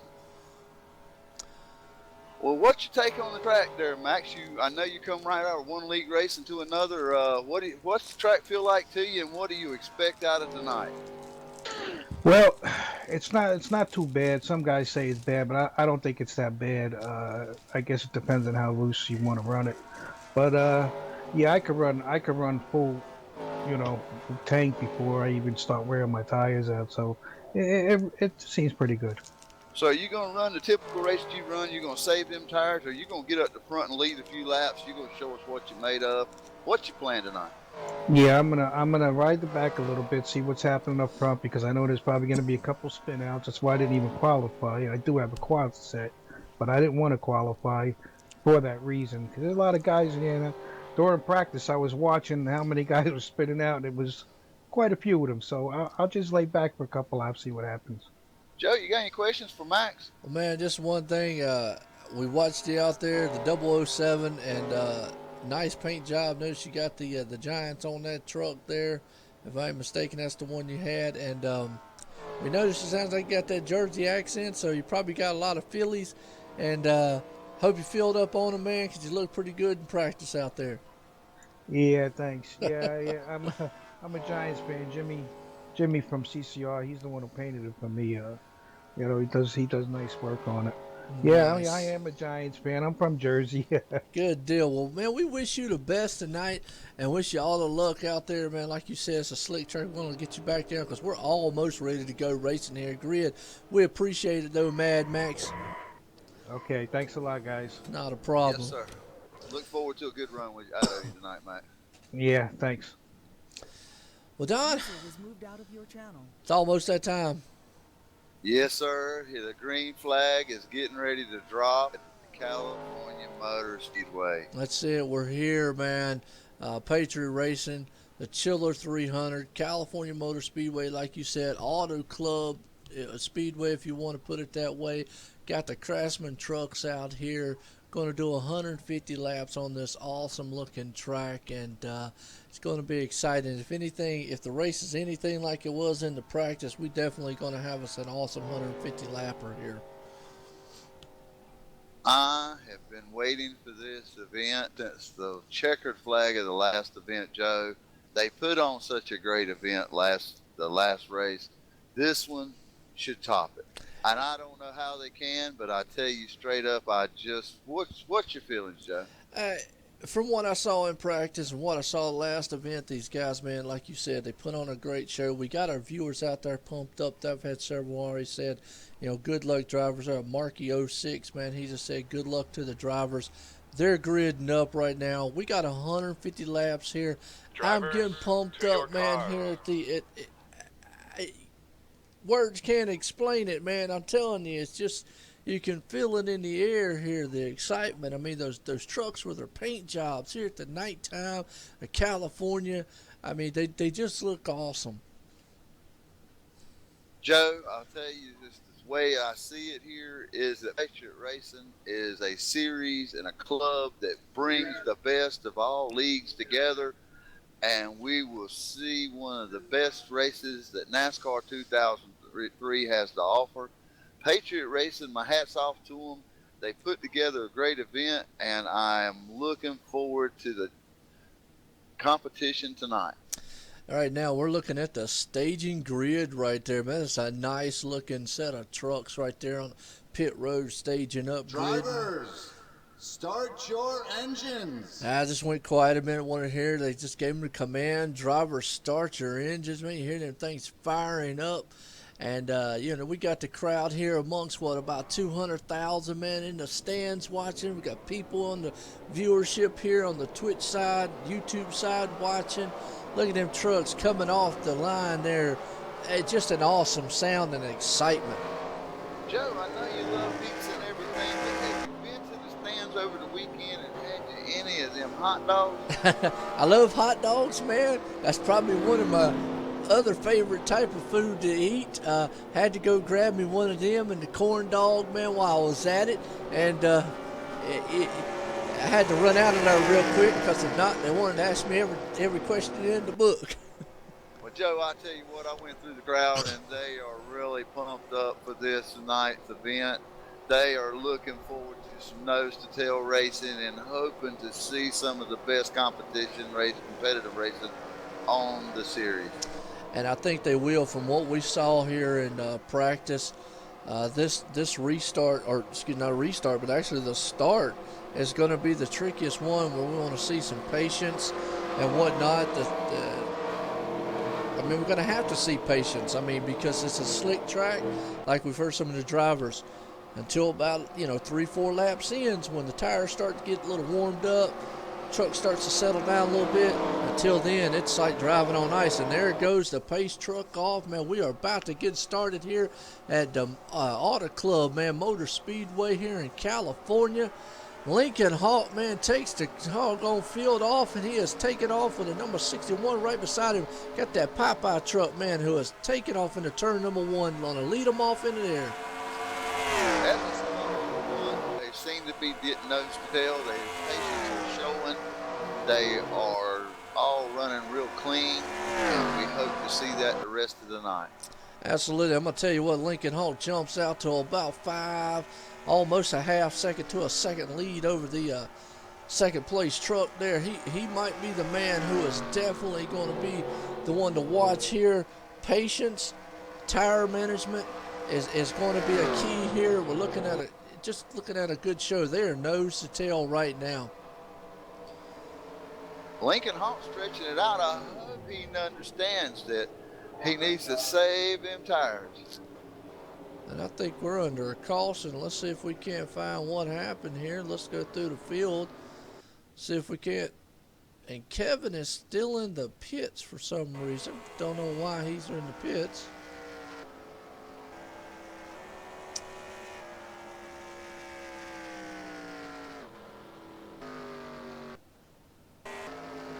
I don't see why the caution came out.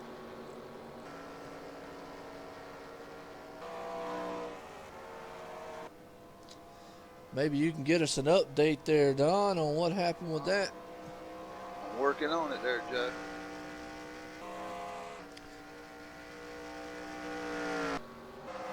I don't really see anybody off pace. I do see Kev is still in the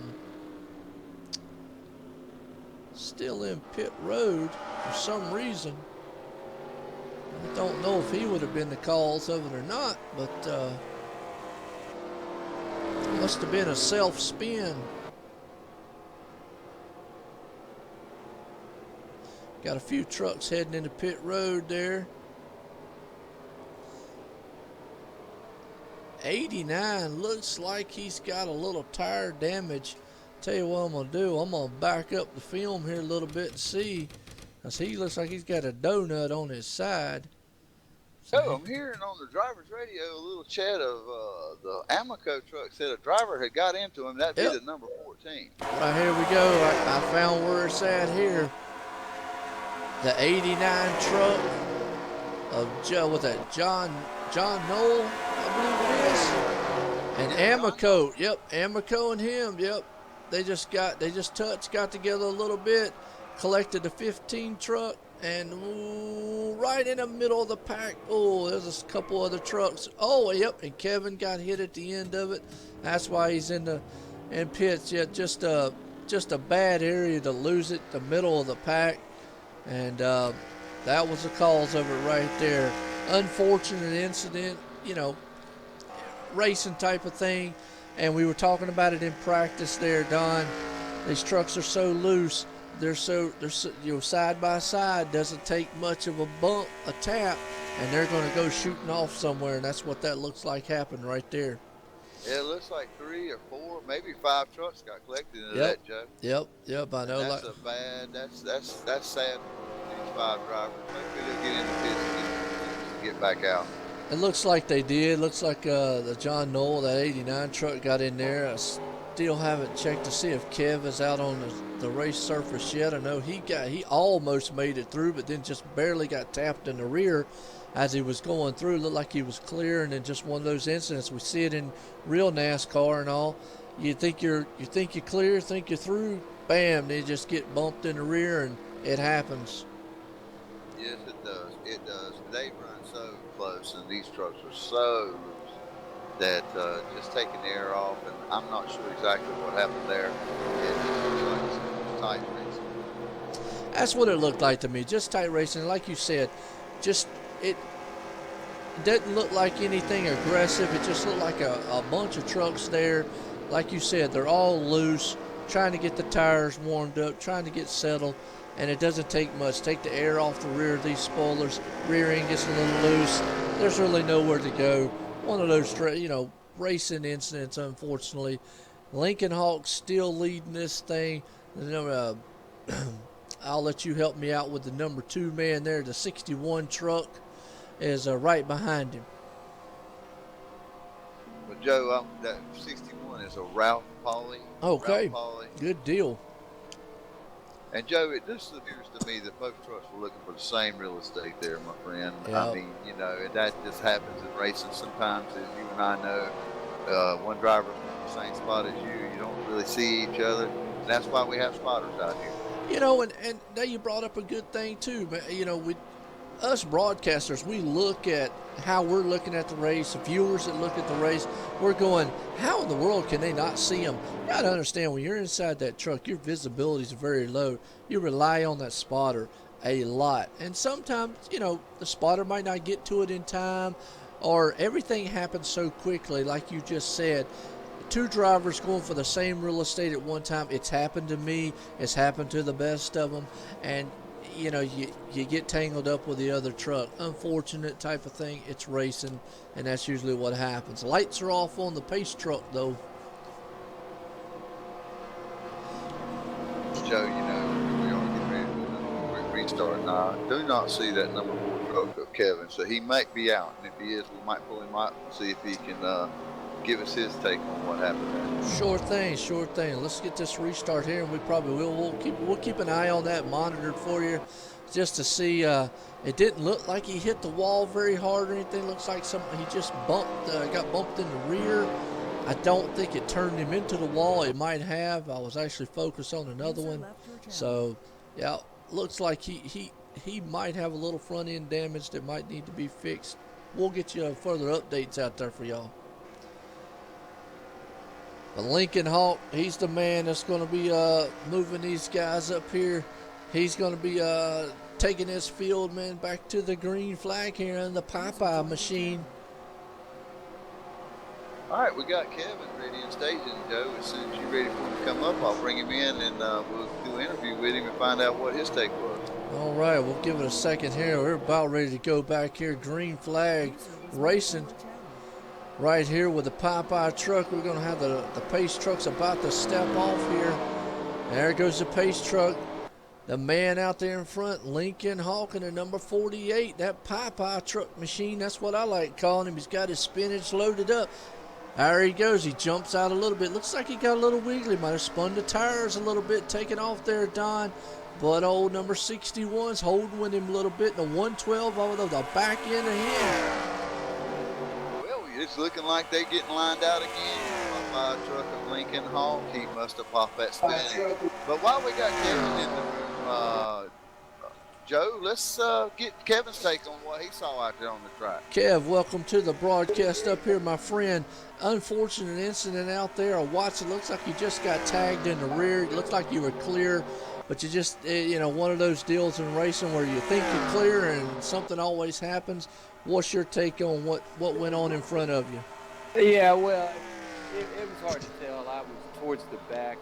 I think the 14 and another car got together.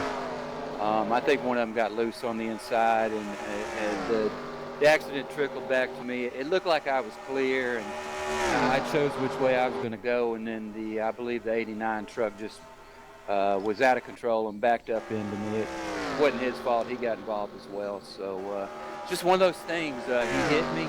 I thought I was going to be good, and as I started to re-accelerate, my engine blew. So I don't know if I over-revved it during the wreck or what happened, but just one of those things.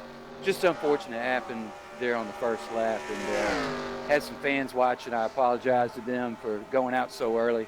I know they were pulling for me, but we'll get them next month. Yeah, I hate to see that. Oh, man, sorry about that, Don. Go ahead. You worked so hard in the pits to get that truck up to speed. I know it's very disappointing to you, but I'll tell you, you have put together a great event here with Patriot Racing, and to get the Chiller 300 together, I was wondering, is this going to mask your opinions of what you've done here to get everything and all the hard work you put into this? Because I'll tell you this, you are one upstanding and outstanding fella, and not only a driver, but a leader. Well, thank you. No, you know, when you do what I do, it's you got to wear two hats. There's the part of you that's the production guy that puts together the event, and I do that because I see these guys have a great time, and I know that even though my race ended not the way we wanted it to, these guys are going to have a great event.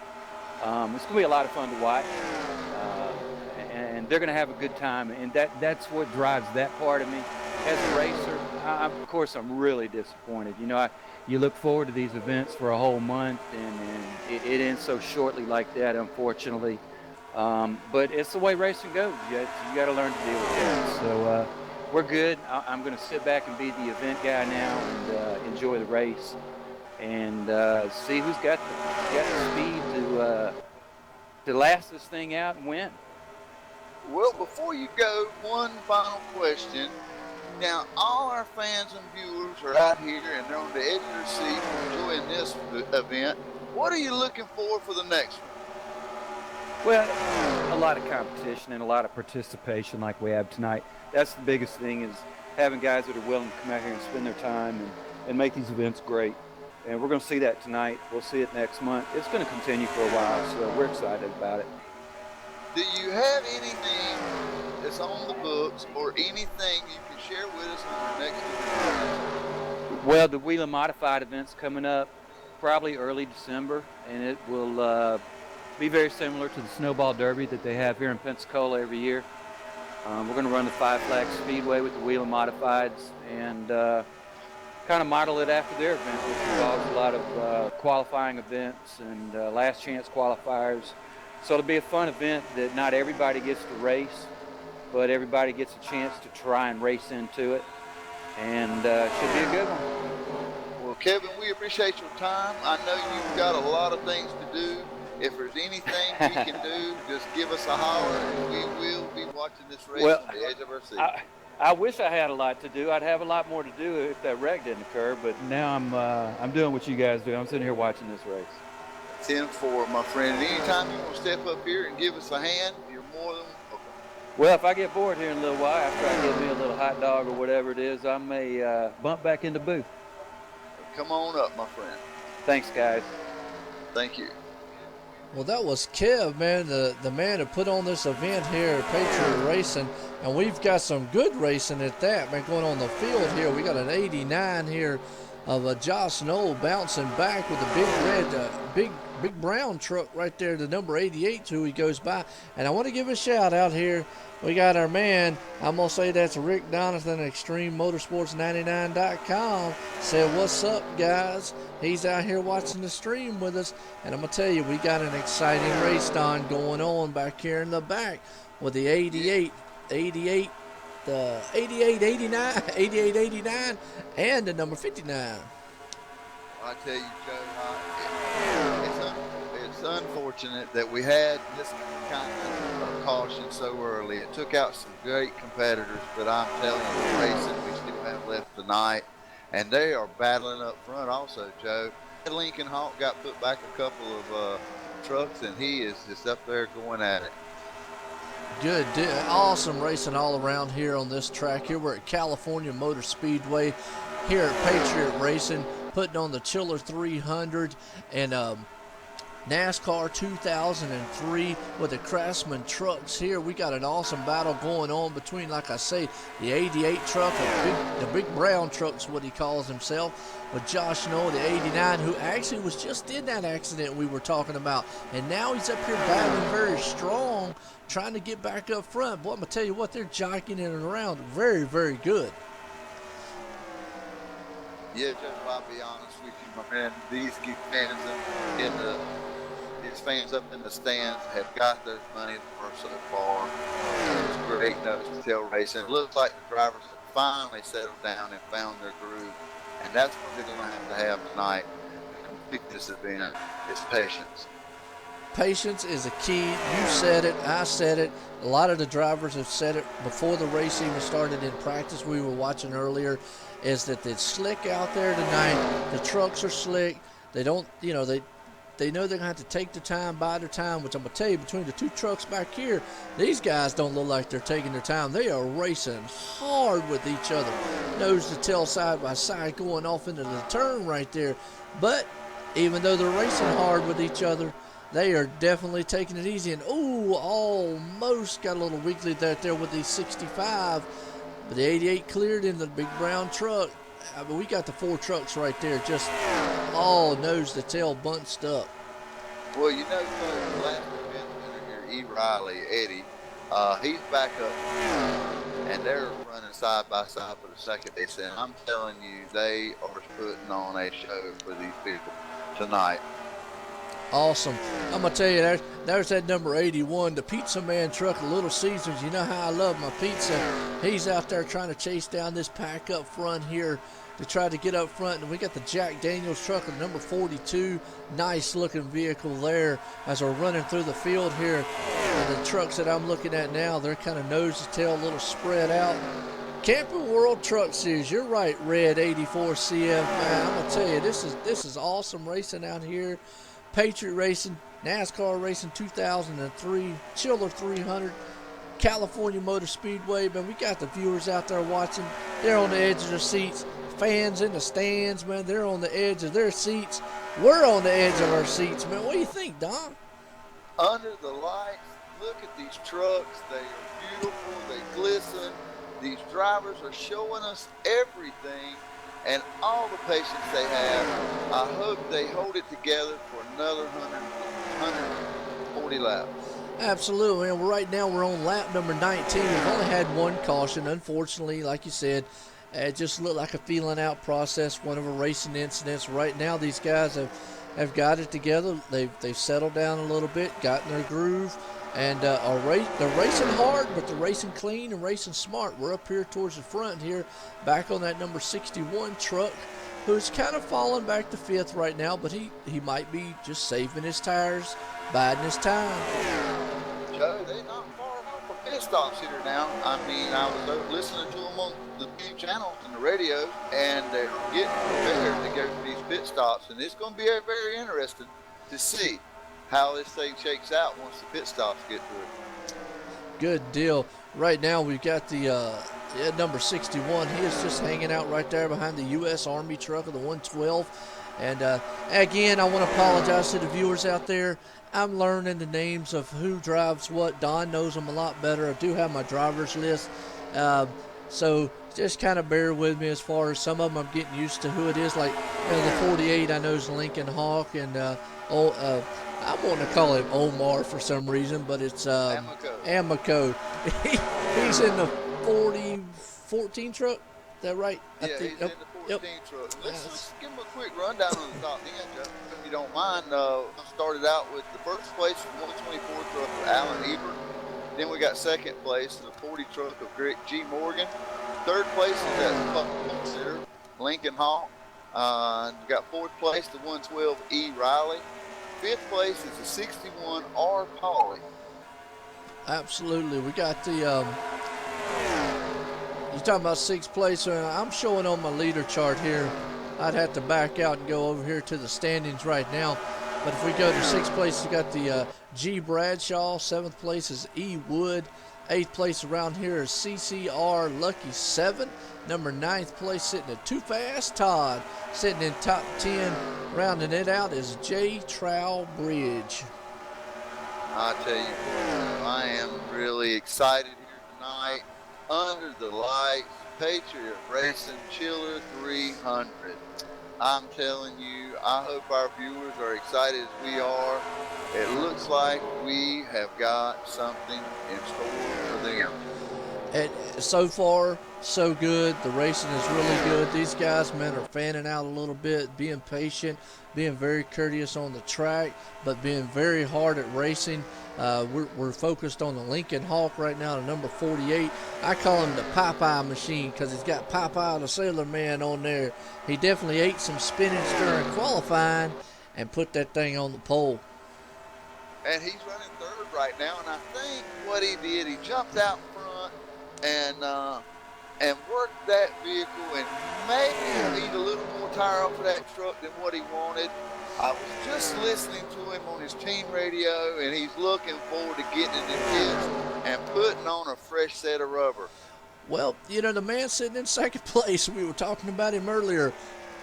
Maybe he did put a little bit of Captain Morgan in the truck because he's jumped up to second place instead of putting the Captain Morgan into himself because he hadn't done anything bad. And like you just said, we have got green flag pit stops happening right now. And they're going in.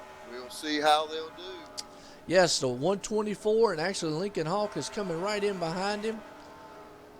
and the 112. So 3 trucks heading down into pit road right now on green flag pit stops. You called it, lap 25. And I want to give a shout out. We got RD Nation out there. That's Ryan W. Daniels. So we got a couple of the Extreme Motorsports99.com guys watching us over here, man, at Patriot Racing, NASCAR 2003. California Motor Speedway, the Chiller 300 with the Craftsman trucks. Boy, that's a whole handful of words, man, to say right there, Don, but it's an exciting night. Yes, it is, Joe, and I'll tell you what, I'm really proud of what these guys have put together over here to keep a game that was put out in 2003, modeled 15 years later, the competition level that they have, and going from a cup car to a truck, and their next event in a wheeling modified, that only speaks of the volume of experience and professionalism these drivers that are in this field. That is true, and I definitely, we saw it during practice throughout when we were watching. And like you said, the next event in some wheelie modified cars. The last event we did was at Talladega with the actual cup cars.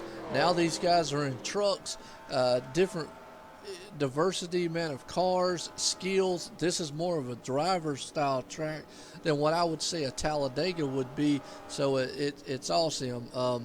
Ryan Daniels says, you two are awesome, performance driven for life. That man's all pumped up and proud watching it right here. We appreciate the support out there. Appreciate the support of these drivers, man, to come out here tonight and run this. Like you said, multiple guys from leagues. You don't look at Patriot Racing as being a league. You look at it as being a club for leagues, which is kind of cool. Different, something that you can be proud of. And like you said, definitely from as old of a game, the guys keep this game going. It looks good. You know, I know, like I said before, iracing, but man, iracing wouldn't be what it is without this game. So, awesome, definitely. Well, it shows that the iRacing fans on one side are over here supporting the 2003 side, and I hope the 2003 NASCAR guys will look at the iRacers and understand that if it wasn't for NASCAR 2003, we wouldn't have our iRacing. And we're under caution. That is the next level up. We're under caution here, and we're going to try, sorry to cut you off on that one, but I just noticed we was under caution. Try to see what happened here. All right, let's see.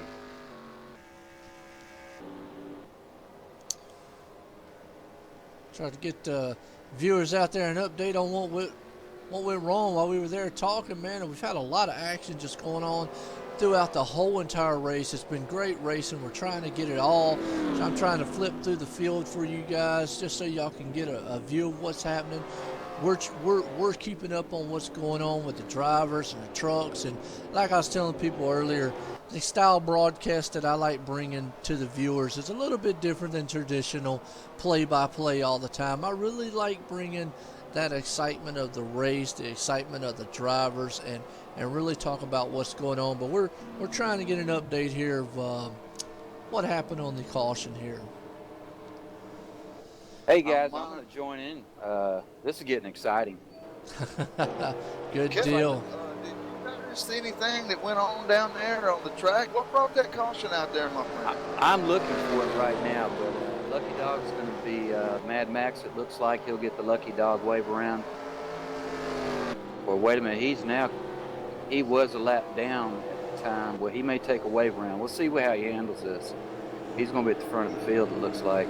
Yeah, I didn't catch that caution on this time around, but I know the last time it actually was a multi-car wreck, and unfortunately Kevin up here with us was involved in it, had some mechanical problems in his truck.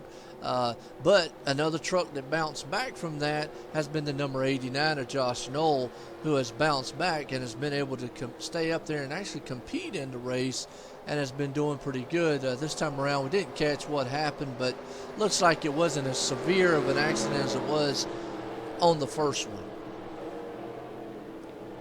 Race control's looking to see when the yellow flew exactly so we can figure out the Lucky Dog. Good deal. And I'm going to tell you what, that caution might have been costly for some guys who took green flag stops. You know, we were just talking about that, Don. green flag pit stops, and it might have caught a few of these guys off guard. And Ryan, Field's really mixed up now, guys. We've Yep. got lap cars and then pitters up front. Some guys not Yep. pitting.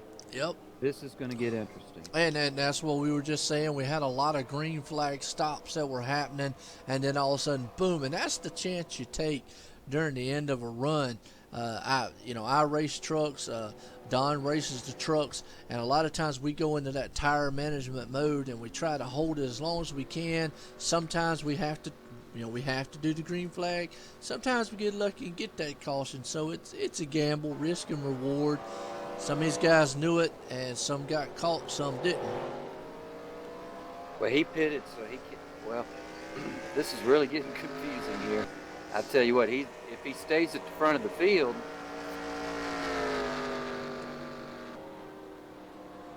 he can go on around unless he takes the wave. Well, we'll see how he does this. There's going to be a lot of wave rounds here for the admins to take care of. So, look, we got RD Nation out there talking about, hey guys, should broadcast my race tomorrow morning for NASCAR iRacing Series Open race at Talladega. Well, 188 grueling laps. But I'm gonna tell you, that's a lot of laps, man.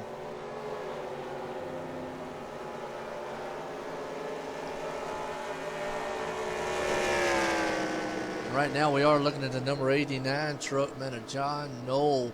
I know he has a few viewers out there that was rooting him on earlier in practice. He was actually caught up in that accident earlier. It looks like his truck's okay. He's been trying to battle back. He's dropping off in the pits. He looks like he's going to get him some tires. So got a couple trucks, man, on pit road here. There's actually... oh, man, I always want to call him Omar, but dadgummit. Amico. Number 14 truck. Amico. That man's going to kill me for the race is over because I keep messing his name up. But, we definitely been keeping an eye on him. He's been doing pretty good in there. Been in the pack throughout the race. But you know what? It's still a long way to go. And you're right. There, a lot of those trucks are getting the wave around now because the lights are off on the pace truck, and that's when they get the wave around. I don't know if we'll get this done in time. This is crazy. Give me some numbers. 124, 40, 48, 81. Are you writing them down? Yeah. 007.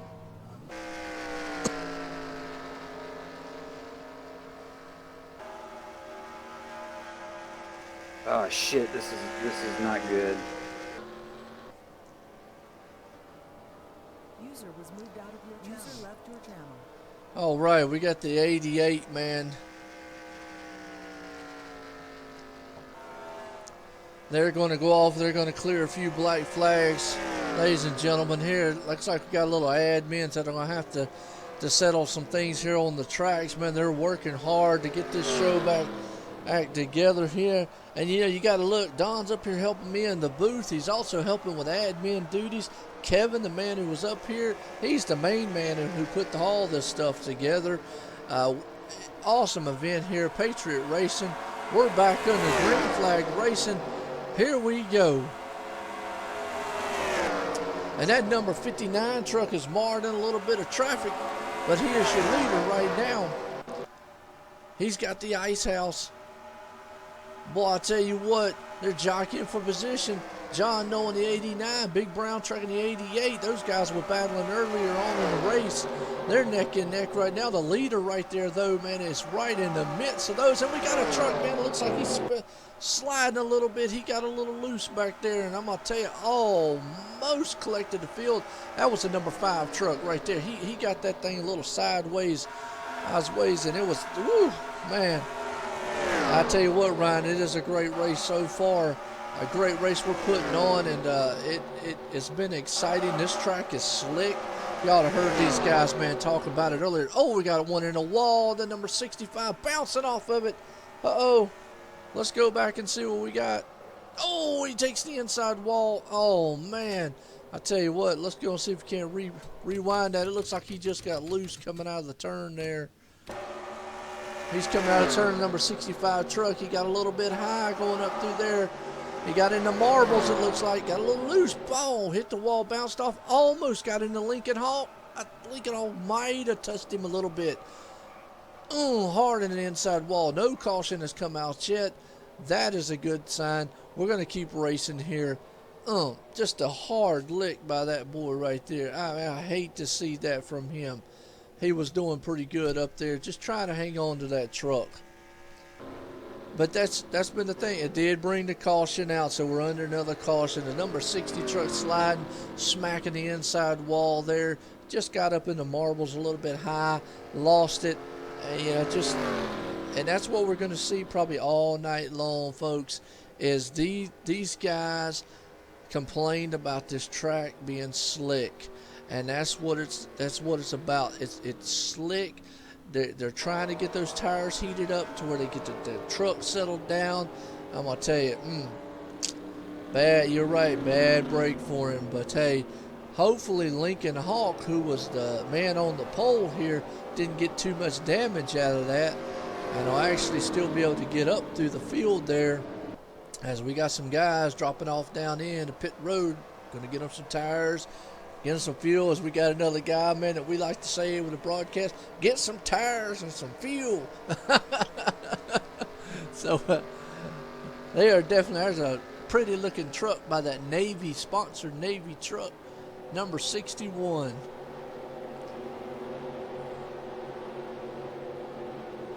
So what you got right here, the number 7 truck.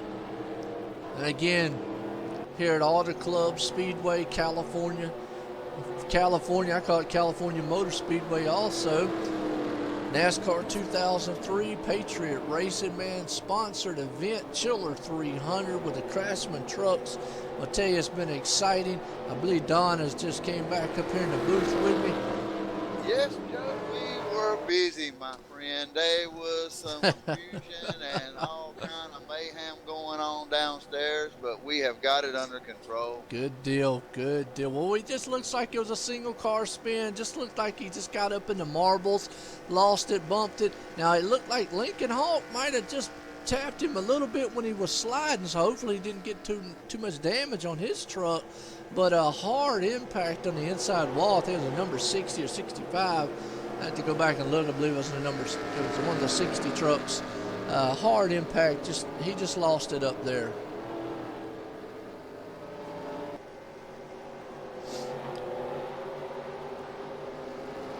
Joe, I do believe you're right on that. I tell you straight up, this is becoming a very interesting event. Well, you know what? It's becoming the event that these drivers talked about in practice, and we were talking about slick, being very patient, but a very slick track, and we're already seeing it. We had a couple drivers before the race started that talked with us, said, hey, look, some of these guys out here, we're going to slip and slide, and we have seen it, and it's just a product of the track, product of the nighttime, product of the racing. It's just a whole package in itself. You're right, Joe, and I think it's part of just racing under the lights here in California. And these drivers have shown patience, but I think some of them just looking for the same mistake, and the tires were getting really worn down, and they were ready for that pit stop. Absolutely, and we got a few guys been jumped down there when they had this caution to get some tires and some fuel, and like we have another guy, they're getting tires and fuel, but hey, we have a good time with that as always. Viewers out there, we got about 13 of them watching and so forth. We love it, man. We love y'all guys watching. Hey, take a shout out. You got a favorite driver, you like to stream, I don't know, make a comment on something. We definitely love seeing y'all's comments, watching what y'all doing, and it's just awesome. Right now, I'm looking at that pizza truck again, Don. Man, you know me and pizza, that and the Popeye out there. I'm gonna tell you. Joe, you just ought to eat no dinner tonight, my friend. Because that's all you've talked about is that pizza. You should have went hot dogs, my friend. That's it. I'm gonna tell you. You know what? That's what we're missing out here. We're missing a hot dog truck, along with one of these. We could get us one of these Captain Morgan Jack Daniels and grab us a hot dog, man, with a hot dog truck, and we'd have it made. We got the pizza truck, we got the beer trucks, we got everything out here, but we ain't got no hot dog truck, man. Well, we're going to have to get with Kevin with Patriot Racing. He's got everything laid out buffet style here in the booth. We're going to have to let him know you want some hot dogs. Oh, boy. Bunch of those. Absolutely. Man, hey, race control, we're going to have to give them a hand. They just cleared black flags of epic proportions getting that wave around done. And on top of that, they had a yellow right in the middle of that. So, wow. They really worked quick to get that back. Everybody's squared away. We're ready to go racing again. Yes, and the lights are off on the Pace truck right now. We are definitely going to go back racing. The Captain Morgan truck out there, we talked about him in practice earlier. I said, Captain Morgan, I said, he's either drinking Captain Morgan or he's putting it in his truck. Right now, we obviously see he's got it in his truck because he hasn't wiggled once, so we're good to go. Well, he should have left those with it, but maybe next time. Absolutely. As we're looking here, we're about ready to get going here in the green flag as the Pace truck is bringing them out of turn number 4 right now, about ready to drop down into the pit road. The light, they are, lights are off. He's dropped off. We're about ready to get started. The Captain Morgan machine is going to take us here to the green flag. He's got Lincoln Hawk. He jumps out front with that number 40 truck heading into turn number 1, and he's definitely looking sharp out there tonight. He got a really nice jump on that start, I'll tell you what. Looks like Lincoln Hawk is really coming on strong in the center of the turn now. Lincoln Hawk has been fast all night long now. I know earlier we were talking, he said looked like he was saving a little bit of tires.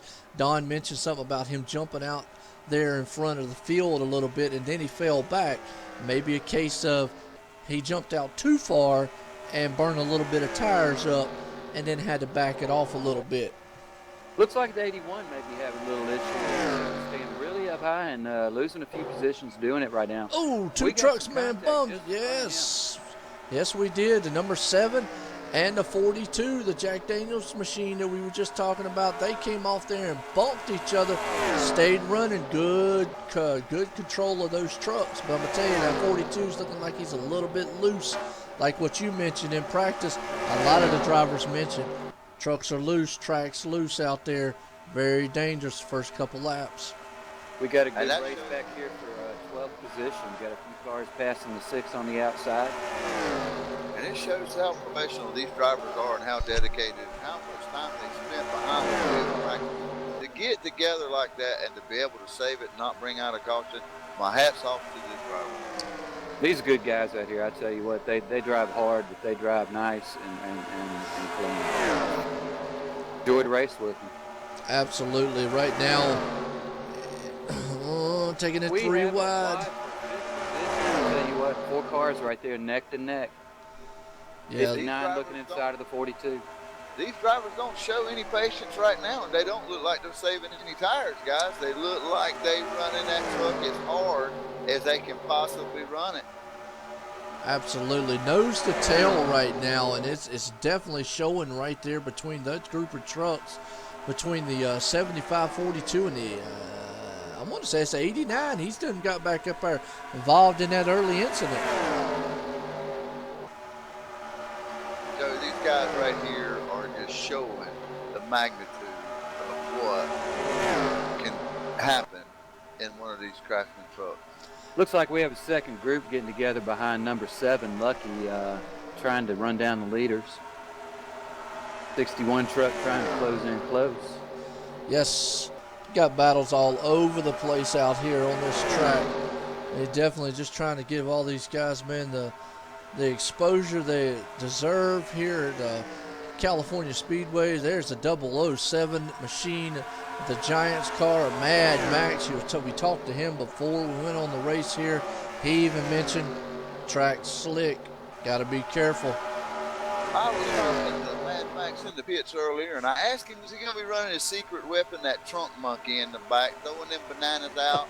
He said he was going to try to keep him under control for the first half of the race until he gets up there toward the front, and then he'll start throwing them banana peels out for the driver. Well, good deal. And that's a good tactic, man. Maybe I might need to start trying to do that myself. Either that or start throwing some fillies out. But you know, in my truck, I sometimes throw out Snicker bars because that's on the back of it, so that helps me out a little bit. So I kind of got a little bit of what he's got going on there. I tell you, Joe, you know, I'm watching these guys up front. They seem to have spread out a little bit. They do not seem to be conserving any tires. They seem to be just walking on down the way. Yes, I'm back here in the backfield here, the number 6 truck. Looking at him, there's the U.S. Army of the 112. He has fallen back a little bit. He was up front, kind of got jockeyed out of probably when they did all those green flag pit stops and whatnot. Also, the big brown truck. He was the man in practice, but he had a little trouble in qualifying. He said he blew the motor. They had to go in, had to get it back up, so put him in the back of the pack a little bit. He's been trying to work his way up ever since. Still a long way to go. We're only on lap 144 or 150. We got a lot of racing left.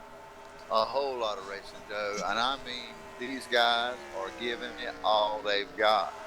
They are not saving the tires, as they were saying in the interviews before the race. If they are, I don't know how they're doing it. And that's what it's all about, giving it everything he got. And right now they're putting on definitely an extreme exciting race for the fans, for the viewers. I mean, those fans are on their feet out there, man, and here at the Auto Club Motor Speedway for Patriot Racing, the Chiller 300 here, NASCAR racing 2003, man, the Craftsman trucks out here just running around, roaring around this speedway. I got people in the chat box here, definitely doggone talking up a cool breeze at us. Don, it's exciting, man. Looks like the 85 guys. He dropped back about 7 positions real quick. He looks like he may be a little off pace.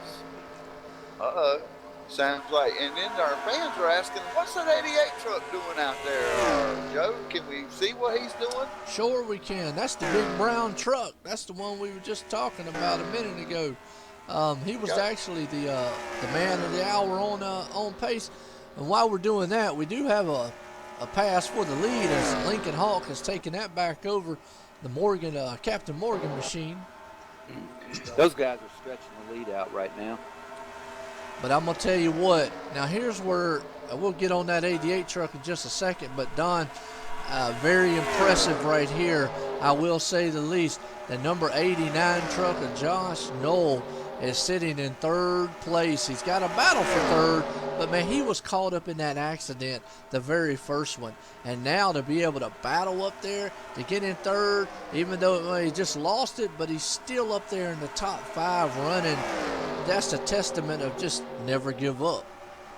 And testament to that greatness that he has. It's working and banging on that truck and getting him back out there.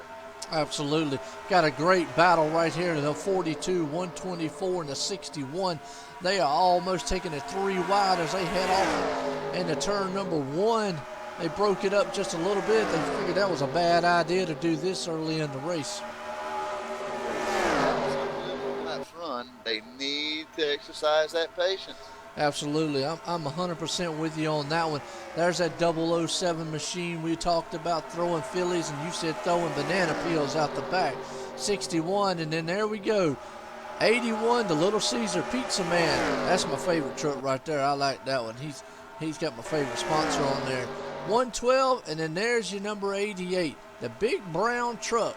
He's trying to fight back up. Let's actually see what position he is running in. He is in 13th and battling for a 12th spot right now. So he's definitely trying to make his way back to the front, being very patient, very cautious doing it, like he said in the driver interview before the race. I tell you who I'm impressed with, guys. That number 42 truck started in 18th position. He's now up to 7th. Awesome. He is looking strong tonight. He's coming to the front. He'll be there before the end. Kevin, I've been watching that CCR Rick, and I'll tell you what, he is a magnificent driver, shows patience, and really shows what he's made of at the end of these races. He's a good pit stopper too. I don't expect him to lose there, so he's definitely on the move. Well, our top 10 here, we got the Pizza Man rounding up top 10, 61 Truck Man there, the Navy Machine, he's in the 9th, 007 himself, man, sitting there in the 8th spot. There's y'all's boy who was just talking about the Jack Daniels Machine at number 42. He's sitting in the 7th spot. The number 124 actually battling there with a lap down car. Looks like he's in 6th spot right now, battling with the number 89 who was involved in that accident earlier, but definitely is trying to stay up in the top 10, so he's battled back a little bit. But they're side by side. In the top 5, Joe, we got the 124 Allen in 5th place, Alan Ebert. And then we've got the 4th place car or truck of 89, Jay Knoll.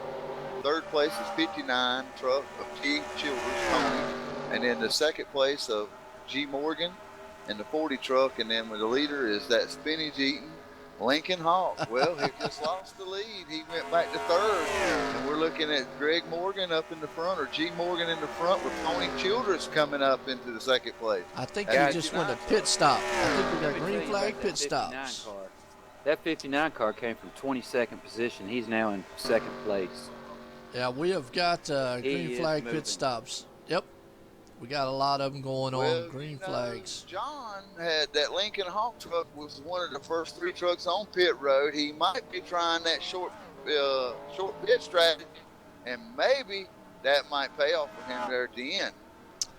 Absolutely. We've got a few fans out there for the big brown truck. One guy out there said that brown truck better get wound up. He's waiting for a package, man. It's kind of late. Got a few cars entering pit road right now. Yeah, we got green flag pit stops happening, which is where a lot of those guys got caught on that last caution. And, you know, that's the risk and reward of green flag pit stops. You know you got to do them, but sometimes you don't know. Caution could come out, catch you a lap down. Unfortunately, then you're battling back the rest of the race. And I thought that was leader there, John Hawk. He went into pits, got caught up in the caution, but was able to play it out, and it worked to his advantage. Guys at 42's on pit road right now. You know what? And I just saw right there, number 20 truck, he wiggled going into the turn. Kind of a scare there. He held on to it, but you can tell his tires were starting to get a little worn, and definitely getting towards the end of the pit stop, or into the green flag run, so that they could take a pit stop. And you can tell. So we got a truck smoking on the track. That is, that's my man. That's my man. That could bring our caution out. Oh, no. That's my man, the pizza man. He done blew up. He cooked the pizza. Oh, maybe no. he brings some of that pizza upstairs now. Caution's out. Caution's out. Oh, wow. And Caution that's going to change everything. Again, right in the middle of pit stops. Yes, and that's, again, we go back to that's the risk and rewards of green flag pit stop. Sometimes it pays off, sometimes it don't. And unfortunately, some of these drivers might have got caught on that. And some of the drivers that might have got caught might be the good ones, like Lincoln Hawk, for instance, who had just pitted.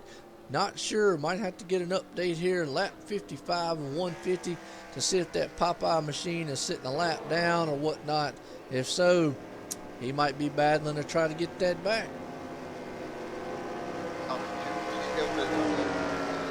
It might be playing to him, but then again, when these leaders pit, that's going to put the ones that just come back out there, maybe right back up in where they need to be. Absolutely. Well, we got a few viewers out here. Fire Corp saying hi again. RD Nation saying hi again out there. I know we've got a couple of them. We had Extreme Motorsports 99 was out there. .com out there, man, saying hi. I think Red, he's still out there. We definitely got T still watching in the background. Want to give a shout out to all the viewers. And saying quite a few of them out there right now watching, and we appreciate everything. Been in definitely an exciting race so far, a lot of drama going on with the pit stops between the green flag stops and the cautions coming out. It has definitely been a mix-up in the field. And like we said before, I think we was talking about, Don, before the actual race, it's not always the fastest truck. Sometimes a little luck and being there, man, plays in the factor. And me and you have always, Joe, have always commented on that. And I don't know as a driver if Lady Luck, if I would rather have Lady Luck or just be that good. Lady Luck seems to always play her hand in these events. It does, especially when you got such a long race. And, you know, if you can go out, race, dominate the race, that's one thing, if you know you can do it. But if you're just, you know, you're a little off on speed, you know you got to find it somewhere. Like you said, that's where that luck sometimes, you just got to have it on your side. Play the game. And racing is like a chess match game. You're always trying to battle the odds, you know, throughout the whole entire race. Yeah, and I'm going to see if we will let anyone truck up Donahue in here and see if we can figure out what happened to his truck and what exactly happened. Absolutely. RD, I'm not sure if any of these drivers in here particularly, I know me and Don, myself, race over on iRacing. I'm not 100% sure. Good question to ask. Again, not sure. We do know that there's a multitude of different leagues from different NASCAR 2003s that are actually racing here at the Patriot Racing event that they hold.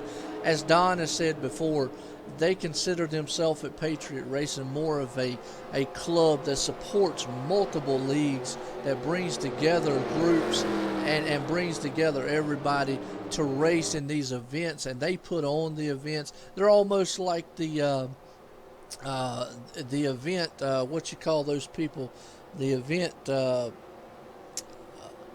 heck, I can't think of the name right off, but they're the event promoter or so forth. They promote the events and bring in all the other talent, so to speak, in here. So that's what Patriot Racing's all about. So good question, but I'm not 100% sure if any of these drivers actually do race. I believe Lincoln Hawk might. Am I right, Don? Yes, you're right, Joe. I'm cruising the driver's channel. But what Patriot Racing Series is about is take the list of all the league races out here, put them together, and let them compete against other leagues. And that is what makes Patriot Racing such a special event and a special club that they get together, a series, is they want the best of each series or league to come together and show what they can do against all other drivers. And this is the forum for them to do that. Good deal. And I know you've mentioned it before. It's a great forum. I know we had a bunch of different league representatives on the last race that we did at Talladega Motor Speedway with the Gen 6 car. As again tonight, we have other representatives, and I think you mentioned it before. The 007 is one of them out there. He just got done with a race in another league. So, you know, we're focused on the 88 truck here, but I'm not sure what other guys out here race. If I'm not sure that Josh Knoll, from what I understand, he's from the S&H Hardcore League that you mentioned earlier. R&H Hardcore. R&H Hardcore, that's right, R&H Hardcore League. So he's definitely RD, that's right. Yep. My bad. And we've got Pops in here, which is the owner of CCR Racing League. Okay. He drives the number 70 truck. Good deal. Good deal. It's just a whole mixture of a bunch of different league racers racing together to come together and bring the best of their best to this forum and see who can put it together and take home a win. Well, right now this race has been very exciting from start to finish. Definitely has we've seen a lot of trucks, a lot of guys, favorites that we thought would just run away with it, have been marred in traffic, got mixed up with a little bit of the green flag pit stops and so forth, and we're taking off here. Green flag? flag. Green flag. Well, I'm gonna tell you what, they were trying to get lined up there a little bit, and I think they kind of got a loss. But the number 59 truck was leading them, and he has taken off a 124 with that Dodge Magnum behind him sitting there, and there again that Josh Snow and that 89. Can't say enough about him, and the only reason is he didn't really show a lot of his hand in practice. Now he's showing it in the race, but he got caught up in that first wreck. And to be able to bounce back, well, I'll tell you what, to me, if I was in his position, if I came out of here with a top 5 after that, man, that's a win, because it's very, like you said, luck's been on his side. Well, Eddie Rayleigh, that one-place truck, he was the winner of the last event last month. And he's sitting in 4th place, and it looks like he's saving his tires, just like he said in the interview. And we're under caution again. Sorry to cut you off there, but we're under caution. Let's see if we can find out what went on there, because that was awful quick.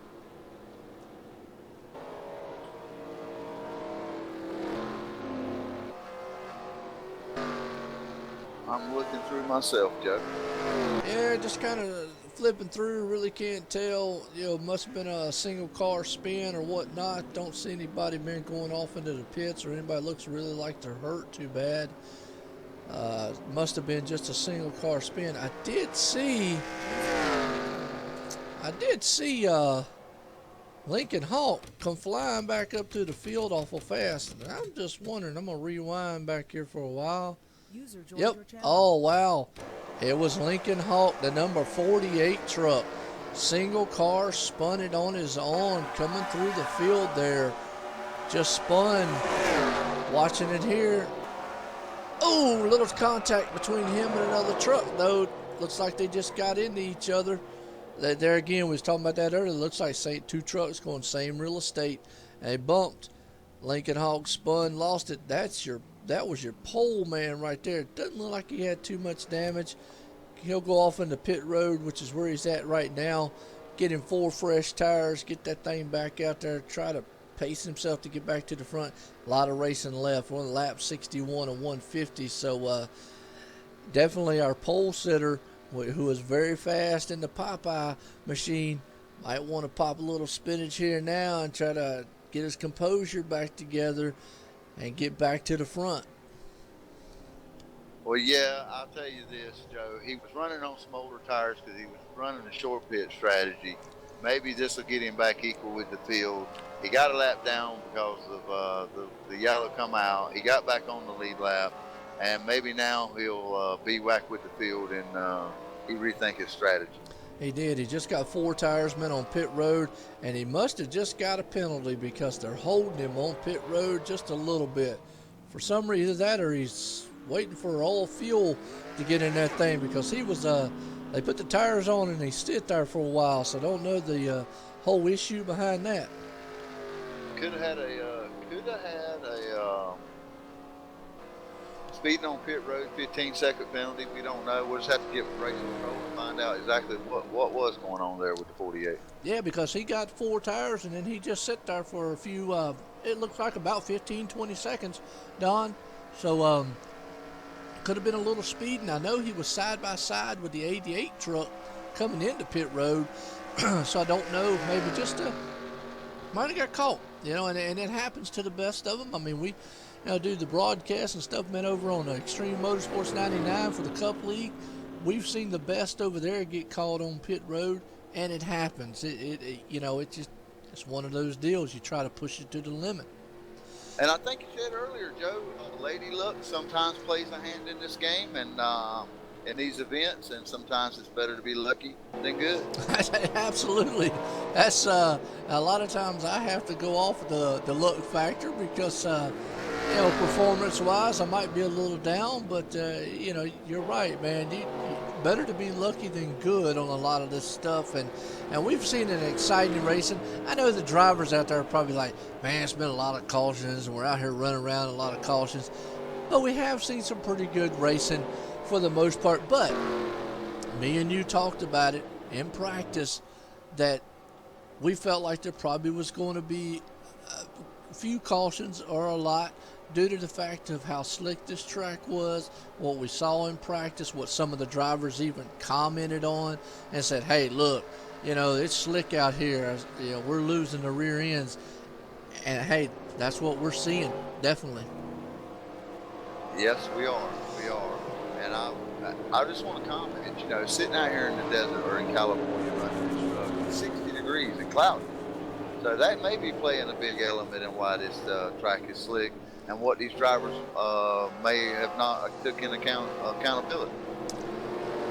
I am 100% with you on that one. As we look up here up front, that number 59 truck is still leading it up here. It's definitely has jockeyed up the positions a lot. Guys are up front that might not have thought they was going to be up front. And then again, they probably thought they would be. But we're definitely seeing a mix up here. Who we thought would be up front is having trouble. So lights out on the pace truck. We're about ready to get back racing here soon. It's been exciting so far, Don. Well, that 59 truck started 22nd. He's sure showing his colors right now. But you take us to the flag there, Joe. I'll be honest with you. Tony Childers is a good driver and patient driver. Let's hope he keeps his head together and saves them tires. Absolutely. We got this, you know, the pace truck is about to bear off here as we're coming down the back stretch here as we're just looking at these trucks are lined up. I still got my eye on that number 89, Josh Knoll. Fantastic job he's done to rebound, get his mind back right with what happened to him at the beginning there, getting involved with the accident. It unfortunately took a couple good trucks out, and but he was able to keep going. Wasn't too much damage as we're about ready to get here on green flag as we're coming out of turn number 4 right now. The pace truck is out almost, actually they're in turn 3. They're heading into turn 4 right now. The pace truck is looking there about ready to drop off into pit lane. And like you said, the 59, he is out front. He's probably got the goosebumps ready to go. Pace trucks down pit road. We're about ready to get going here on green flag racing. Here we go. The green flag flies, and I'm gonna tell you. I was just wondering if he's gonna get the same jump as he got the last time. He got a little bit there, but the 124 is actually gaining on him before turn number 1. We'll see if he actually just wants to ride behind him or push the subject on trying to get around him. That 89 back there, Josh Knoll, looks like he wants to push the issues in second place. And, we got a spin back. Yep.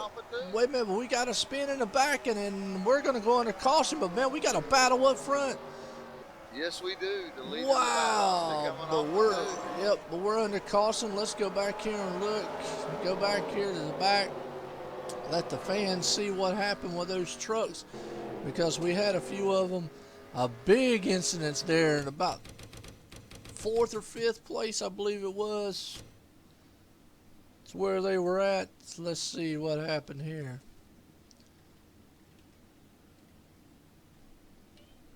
Let's watch this again.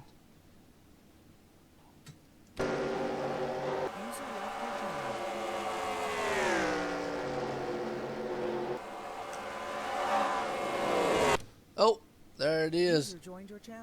The 112 truck. He came up. He got a little bit, went high in the turn right there. As you can see, the U.S. Army truck got into marbles, lost it a little bit. And boom, when he did, bumped into the 20. Almost could have been very, very, very dangerous, because, Don, that was right there in front of the whole field, and that could have been disastrous. And in the meantime, we had a heck of a battle going on up front amongst the top 3. So these guys, they're either at lap 64 or lap 65, excuse me. They're getting a little dicey up front. Joe, they are just showing us how strict the competition is here tonight. There is action from the front to the rear. They are showing us that they are good drivers. They are just having they need a little more patience, and they need to settle down and let these trucks do what they need to do and follow what they need to be, what they were saying before the race. That's it, and I 100% agree with you. It looks like that the patience is a little bit off from what they were talking about. They need to calm down. They had a little string there of green flag running there for a while. They calmed down. Now it seems like they've gotten to that maybe a little urgency, but it still is young in the race. We're only at lap 66 of 150. Got a lot of racing left, so definitely could be calm and go. And it looks like, well, the 88 truck's taking 4 tires right now. I thought there for a minute he might have got a penalty, and I think he did get a penalty because he's actually 4 tires and he's just sitting there. These drivers, Joe, are showing us that they are the best of the best.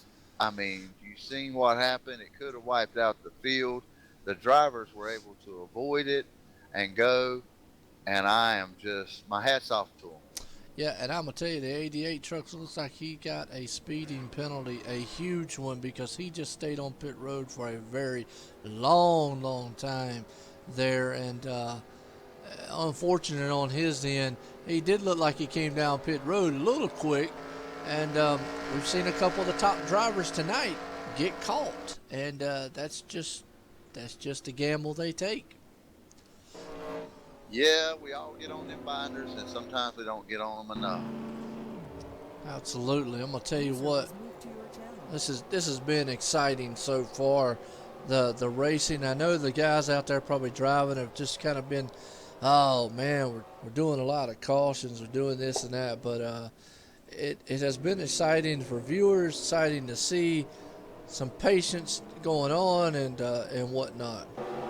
Well, my hat's off to the whole production crew here. You know, we have Kevin Harper with Patriot Racing. He put together this event. He wanted to make it challenging for the event, and evidently it's challenging, as you can see on the track. They are keeping race control very busy, I can say that. Hey, you know, I think the guys here, you know, they say cautions breed cautions. I think that's what we're seeing here. I expect the guys to really get it together here in a minute and run some green laps. We've got a long way to go. We're only 67 laps of 150, and I'll tell you, you've really showed the fans a very, very good event here tonight, Kevin, and we appreciate all your hard work again and look forward to many more of these Patriot Racing events. Love doing it. And this is interesting perspective tonight. Good watching a race. It's like watching one on TV, really. It's a good race. You guys are doing a great job up here in the booth. I know the fans at home watching it on the stream are enjoying it as well. So I hope they understand a lot of the things that are going on out here. There's a lot of things that happen that they don't really realize. All these drivers are really busy out there asking for changes in pit stops and doing different things, and they're doing a lot more than turning left out there tonight. Kevin, we were talking about that a little earlier in the race, you know, how when you're sitting behind the wheel of these trucks with the head restraint, the helmets, and with all the protection that we do run in these trucks, how restricted our vision is. As a driver yourself, could you elaborate on that a little bit? And without spotters, how blind are you? Well, I mean, we've got 2 different types of drivers out here. We allow it in Patriot Racing, you to drive from alternate views, and the guys that drive in-car, I can tell you, they're real limited. It's really tough to see what's going on beside you, and you rely on those spotters. A lot of it's just instinct and watching that rear view mirror and knowing who's there or who's not. The guys with the roof view, they get a little bit better perspective, but it's still tough, I tell you what. They're doing a good job out there. It's really hard. We sure have enjoyed it so far. It's been very exciting. I have been on the edge of my seat this entire race. Haven't left the booth, just on the edge. Absolutely. Looks like the number 85 Tex got the lucky dog that time. So he's back on the lead lap. Let's see what he can do. Well, the lights are off on the pace truck. We're about ready set to get back here on the green flag again to see what these guys can do. Truck 124 out there in that Dodge Magnum racing team out there. And look who's sitting in second. Yeah, man, 007, yeah. Throwing them banana peels. Absolutely, man. Well, the pace truck's in. We're about ready to go here. Green flag here at California Motor Speedway. Good start jumping off right here. 124 taking it off right there. 007 looks like he wants to try to get a piece of him going into turn number 1. We might have a 1-2-3 battle here before this lap is up. They are single file, nose to tail. He's looking on the inside of the leader. Wow, good battle coming off of turn number 2. Good Down clean the back start. stretch. Watch this number 14 truck. He's in position to make a move tonight. He's gotten himself up there and with the leaders. It does right now. The top 4 or 5 looks like they might be a little content to ride, and that might be a good strategy. But I don't know. That 007 might say, I want to lead a couple here. And you know, he talked. He did. He talked before this race start. He said, look, I'm going to be patient. I'm going to bring it to the front. And sure enough, look what he's done. He's brought it to the front. He has been patient all night long. And now at lap 70 has brought it to the front. Let's see if he can bring it home. You said earlier he came from another race earlier. Now he's over here racing. That man's doing some double duty tonight. Well, I tell you what, Mad Max can smell it right now. He's trying to take that lead. He's patient to an extent, but when he can see that lead, he's going to go for it, and he is right now. Third place car just snipped the wall.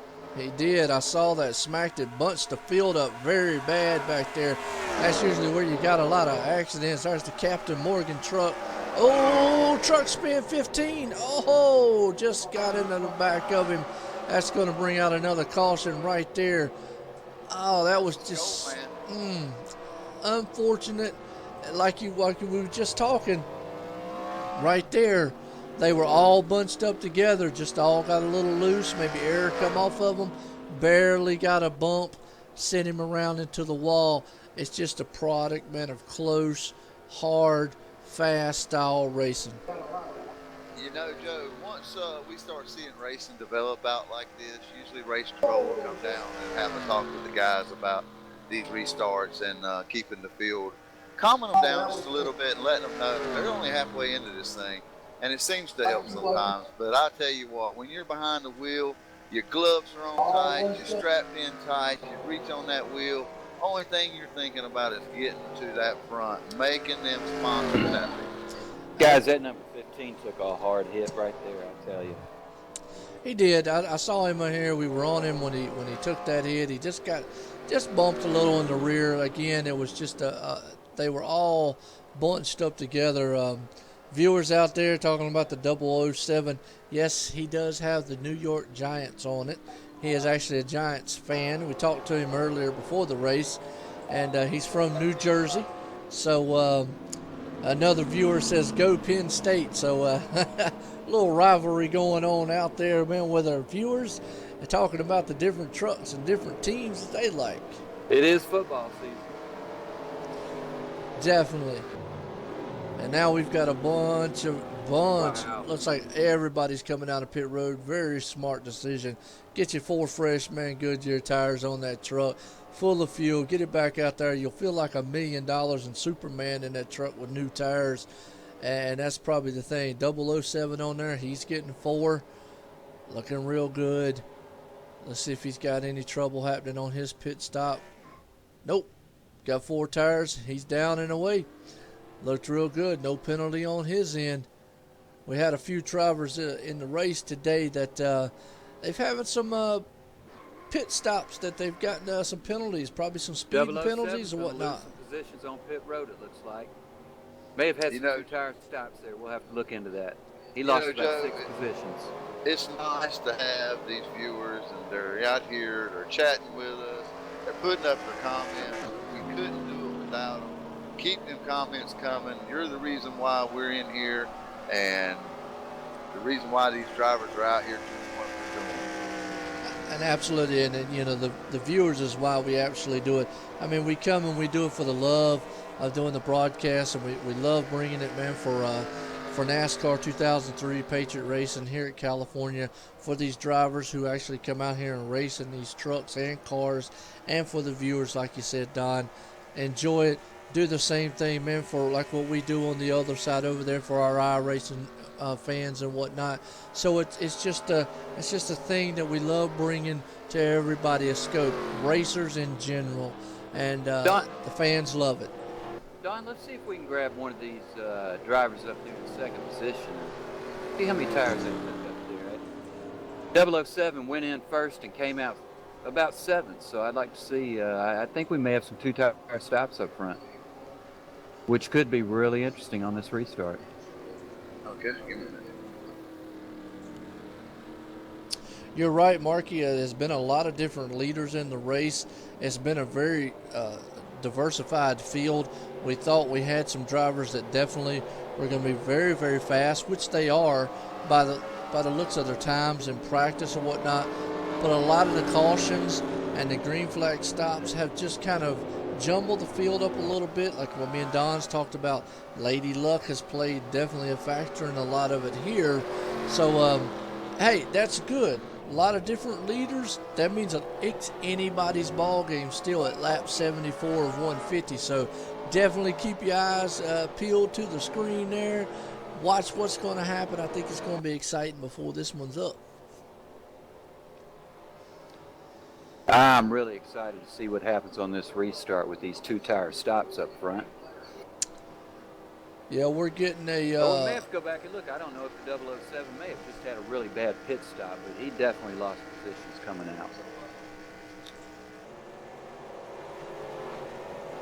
Well, right there in 9th and 10th, you got the 007 of Mad Max, and you got the big brown truck who has kind of just been hanging out right there all night. He's sitting in 10th. He'll eventually probably try to make his move towards the front. He was very fast in practice, very quick and whatnot. But up front, number 75, and we still got that 61 and that darn Captain Morgan. I'm going to tell you, we talked about him before the race. I said he's either drinking Captain Morgan or he's put it in his truck. And obviously we've seen he's put it in his truck because that thing is flying around his track. And we cannot rule out the man that's back up there. He's had a few hiccups here and there throughout this race. Lincoln Hawk, the number 48 truck, is sitting in third position right now. And it's actually showing him fourth. So I don't know if the 124 just hasn't moved up there or not. But lights out on the pace truck.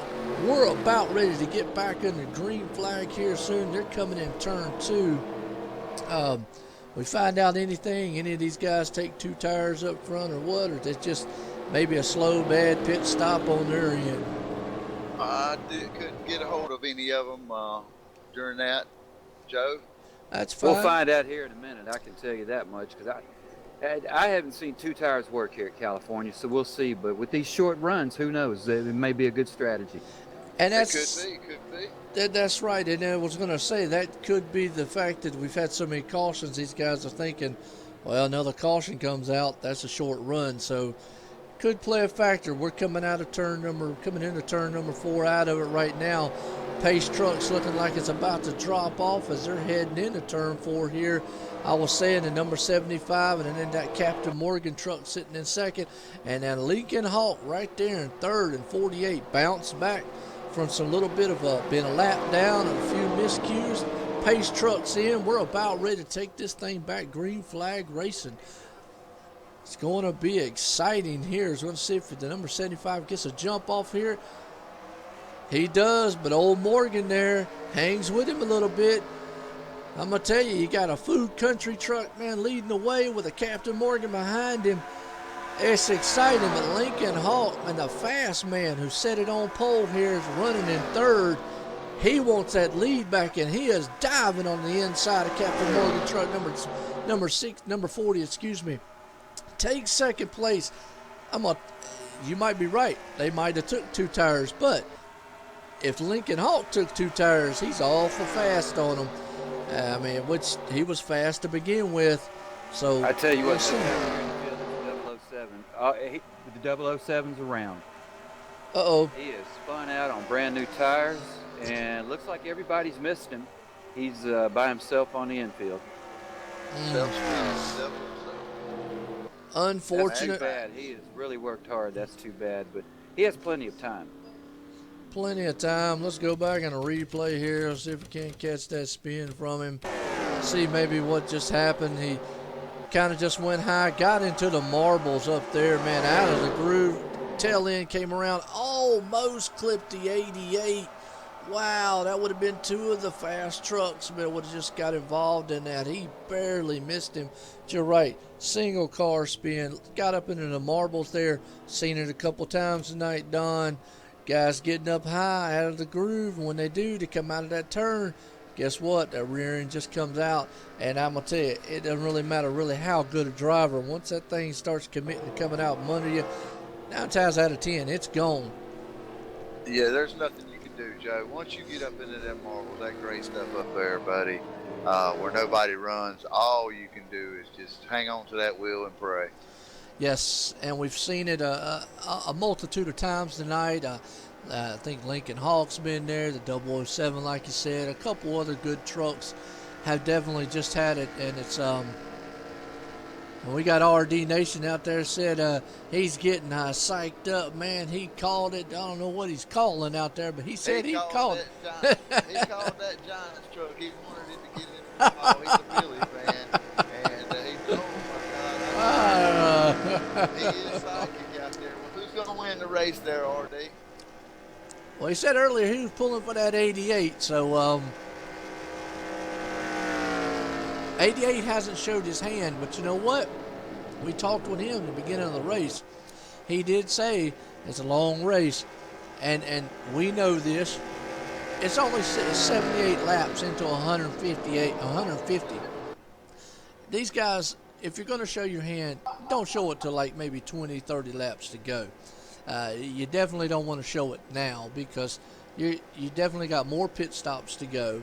If we went, green the rest of the way, you're going to have at least a couple green flag pit stops, and that's why you wouldn't want to show it right now. So he's going to be patient.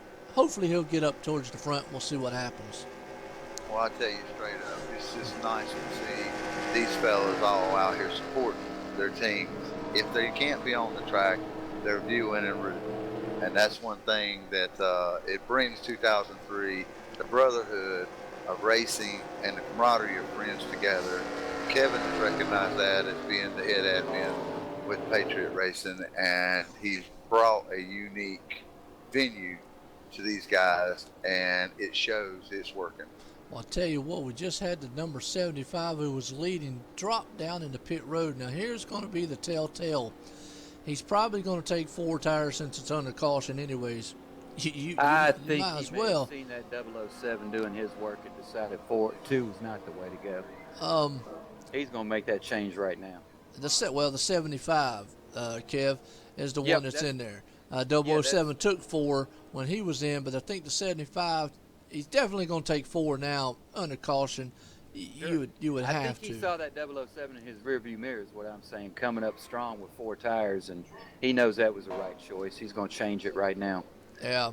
Well, before it's too late. So I think it's a good decision. Yeah, you definitely got to come in if you're on to caution. You got nothing to lose to get 4 tires. He's still been shown a 7. We still have about 4 or 5 drivers out there with 2 tires, and they did not come in this time. So we've still got some 2-tire guys up front that have not.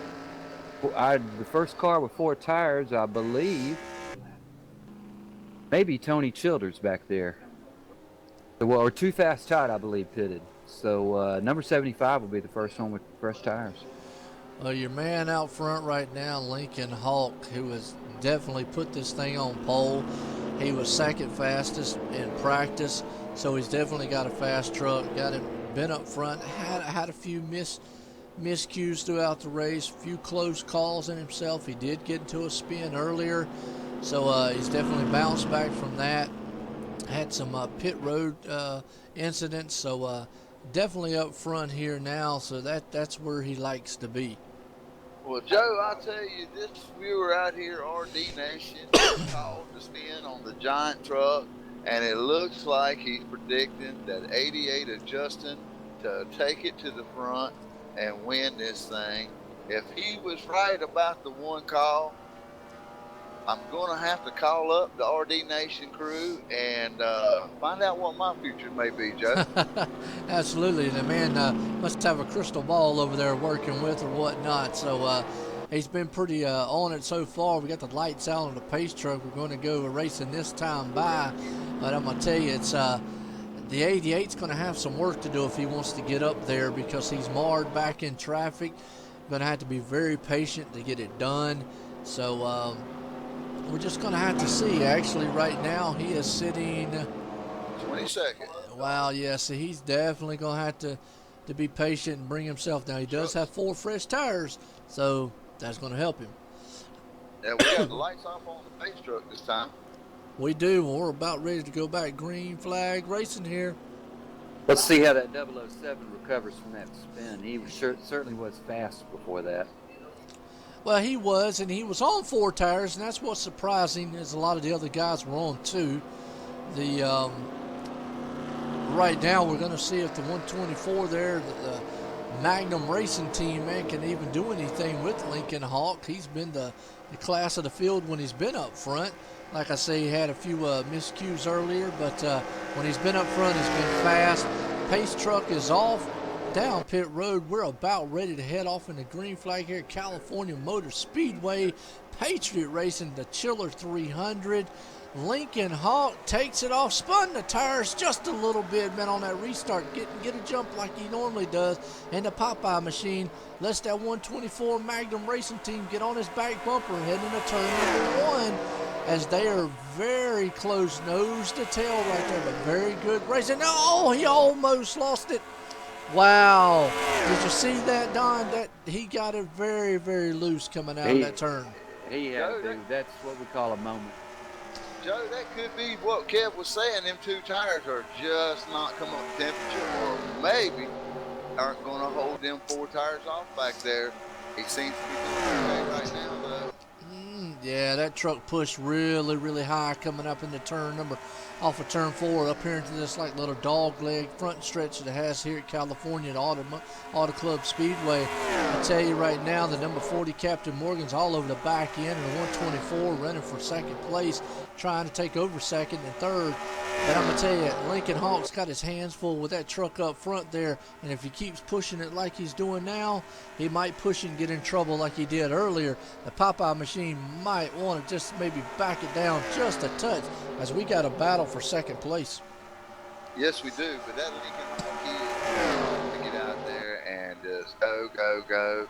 He don't know how to let up, and it looks like we got a fight for third.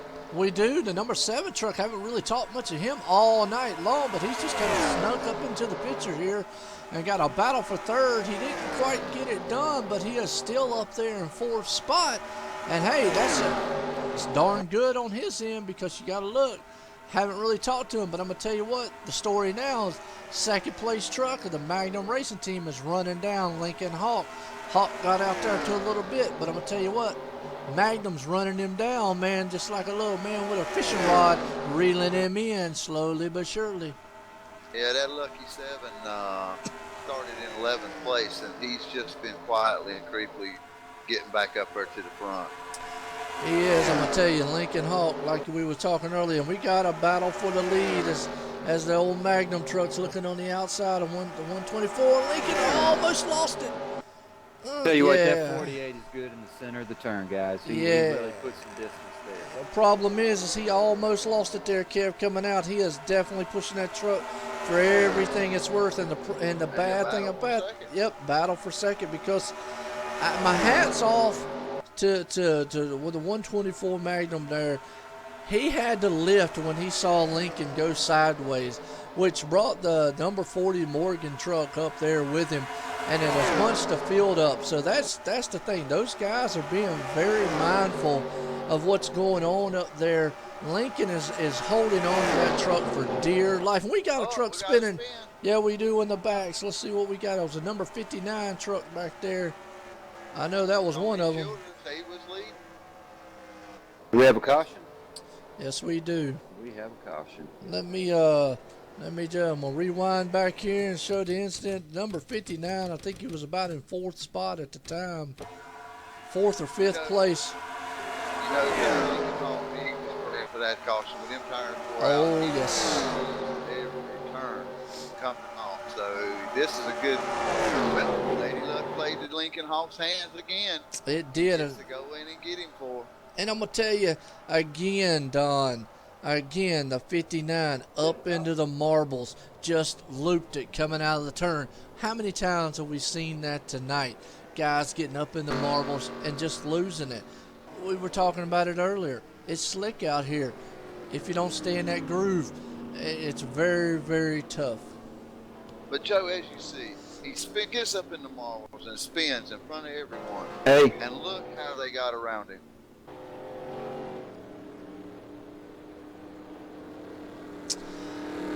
RD, they have what they call moderate damage. They do have the damage physics on, but they have what they call moderate on tonight. It's just a different set that they use is all, and that's why you're seeing that not a lot of them are looking crinkled or whatnot. 42 is rigged. Yeah, but they can do a lot of they can, set the settings and whatnot here. User was moved out of your channel. Joe, you are exactly right. It's amazing how these drivers are getting through the turns. And then when they get up in this gray spot, and then all the other drivers to avoid that collision. On race channels, they were having a lot of chatter going on. The race control had to go take care of what they had to take care of.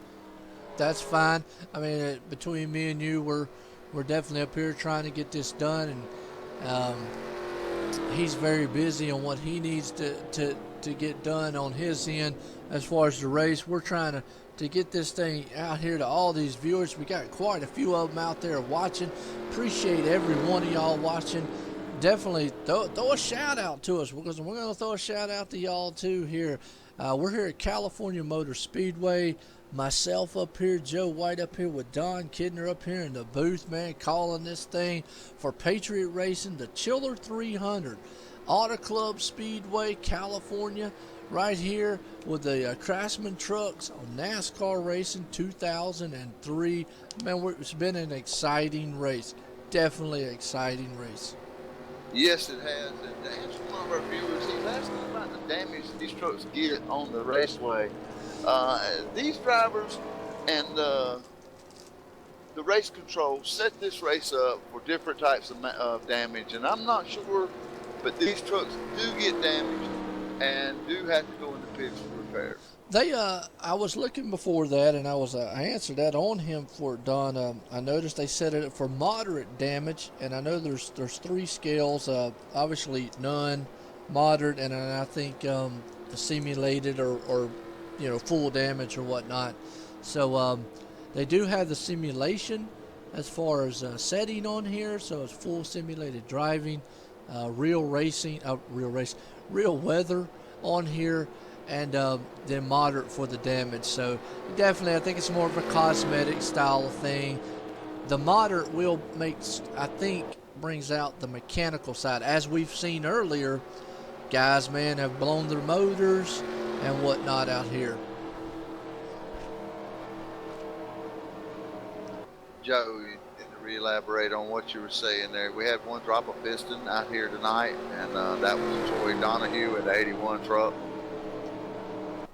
Yep, and that's an unfortunate thing. Catastrophic failure. And I'm sure he'll be going back to the race shop and having a talk with his engineers. Absolutely, that is the thing, man. You go back there and say, "Hey, look, guys, we need to R&D this stuff a little better."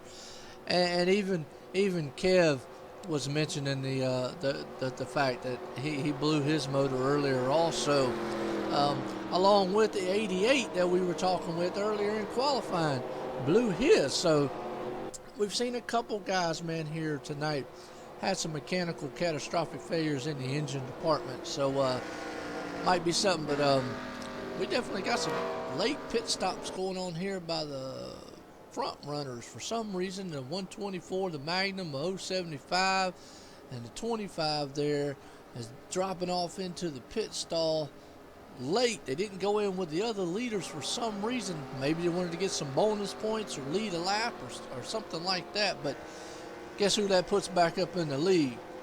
Our Popeye, the Sailor Man. You know, Joe, we're 89 laps of 150, and we are really getting ready to see these drivers tighten their belts up, get up on the edge of their seat, and be ready to go. Lights are off on the pace truck, Don, man.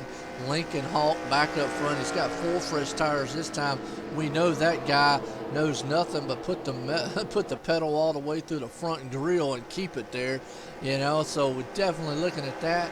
But he's got a different truck. The number 6 truck snuck up in there, man. The Brandon House truck right there behind him. Number 40, Captain Morgan, been there all night. Sorry about that, Joe, but that's Brent Order up there. He's up there in the 2nd place. Oh, okay, good deal. Well, we haven't really talked much of him. Haven't seen, but now he's sitting up there in 2nd. We definitely have talked a lot about that old number 40 Captain Morgan truck, along with the 124 truck there, which I don't see him in the picture. He must have a few lap cars in between him on this field, but the lights are off on the pace truck, heading into turn 3, heading into turn 4 now. About ready to get started. We'll see if old Lincoln Hawk tries to fly off here and tries to get a jump as the pace truck, man, is off. And pit road, here we go. About ready to go. Green flag racing here. Man, I'm going to tell you that 6 is all over the back end. Lincoln Hawk gets a good jump right there. 6 stays with him a little bit. As they head off into turn 1, look at the Captain Morgan truck says, hey, look, I want my 2nd spot back. I've been, 6, almost, and we got a wreck in the back. I hear the tires. Yep. Wow. Well, I'm going to say it. The old adage, cautions breed cautions. And that has kind of been the tale of the tale tonight. It definitely has. We have a caution, and then another one comes out right after it. Patience also. These guys have got to have it. And but Joe, still got 60 laps of competition, 59 right now as they strike across the line. These drivers are going to have to restrain themselves if they want to get a hold of that checkered flag tonight. They are. Well, I tell you what, that number 27's not upset about these cautions. He just got 3 laps back, guys. He is now on the lead lap with the rest of these drivers. Well, I know some of the drivers are probably a little upset as far as like cautions, but the man that was emotionally involved in that one right there at number 89 of Jonathan Owen, actually he got tagged by, it looks like the number 7, just lost it, came up into him, tagged beside him. Unfortunate, that is 2 events, and he hits the wall hard this time in that 89 truck. He had battled back all night long to get back up front, and then to have another incident like that, I know he's probably like a little disappointed. We'll have to see how bad that's going to hurt him in this in his truck and whatnot, and maybe getting back up front. But not a good race so far for him. It's probably been up and down. Well, how you doing, BSR Pockets? How you doing? We have got a lot of people out here watching us right now. Me and Don up here in the booth, joined by Kevin, who has come up here to watch him with us. But definitely got a lot of people up here. Got a race at Charlotte. I think he may be confused about where we're at, but that's okay. It's late. We're actually at California Speedway Auto Club Raceway here with the NASCAR 2003 with PatriotRacing.com, putting on the Chiller 300. We got the Craftsman Truck Series trucks running here. It's been a very exciting race. Lap 92 of 150 going on, and nothing but excitement so far. It has definitely been an exciting race.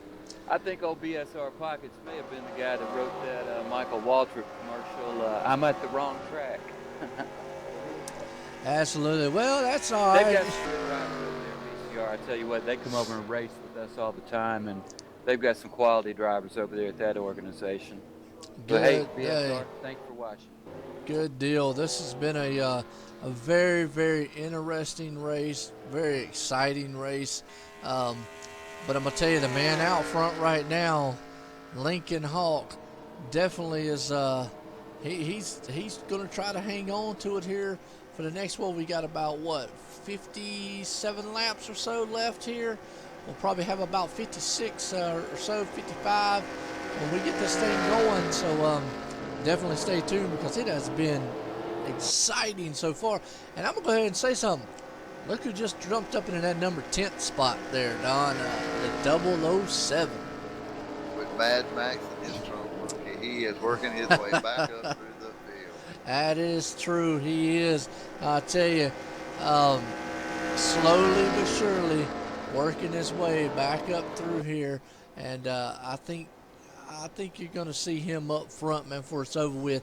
Now, I think the only thing that's going to stop Lincoln Hawk here in this race is himself. We haven't really seen too many other drivers challenge him, not to take away anything from any of the other talent out there, but he has been a class of a field when he's got out front, and it's been very hard. But like you said, long way to go. Definitely going to have some more pit stops here because you can't go all the way here where we are now. So tire wear comes into play. If we can get a long green flag, then that might not play in his favor. You're right, Joe, and patience, and I'll say it one more time, patience. Yes, definitely. RD's asking, the 88 truck has failed at the 23rd spot. Not having good luck on trying to get through the field. He's kind of gotten back there and kind of, you know, trying to get up through here and whatnot. BS, we appreciate it, man. Saying doing a great service, giving the drivers the seats, put on a show. That's what it's about. We got the lights off on the pace truck here, man. That said green is hard on my. I'm reading some of the comments that the guys are putting out there. I'm gonna tell you what, that is awesome. But we're about to watch and see if this number 48 truck can step out there again. I'm calling him the Popeye machine because he's got Popeye the Sailor Man all over it, spinach on the side. He must have a couple cans of that stuff, man, beside of him, Don, because he's been the class act when he's got out front and showed some muscle. Well, he's got some fresh tires now, Joe. Hopefully he's going to be able to hold them off a little bit. If he'll save some of them tires, he might be there at the end. But all night long, I've watched him. He gets out front and runs them tires hard. That's what I was trying to say here. If we get in a long green flag, that might not work in his advantage because you're right. When he gets going, he's not very, I hate to say it, tire management's not on his schedule there. He wants to go, and there's nothing wrong with that. You have drivers that are like that. But right now, this race is playing into his hands. The short run with the cautions is definitely helping him out.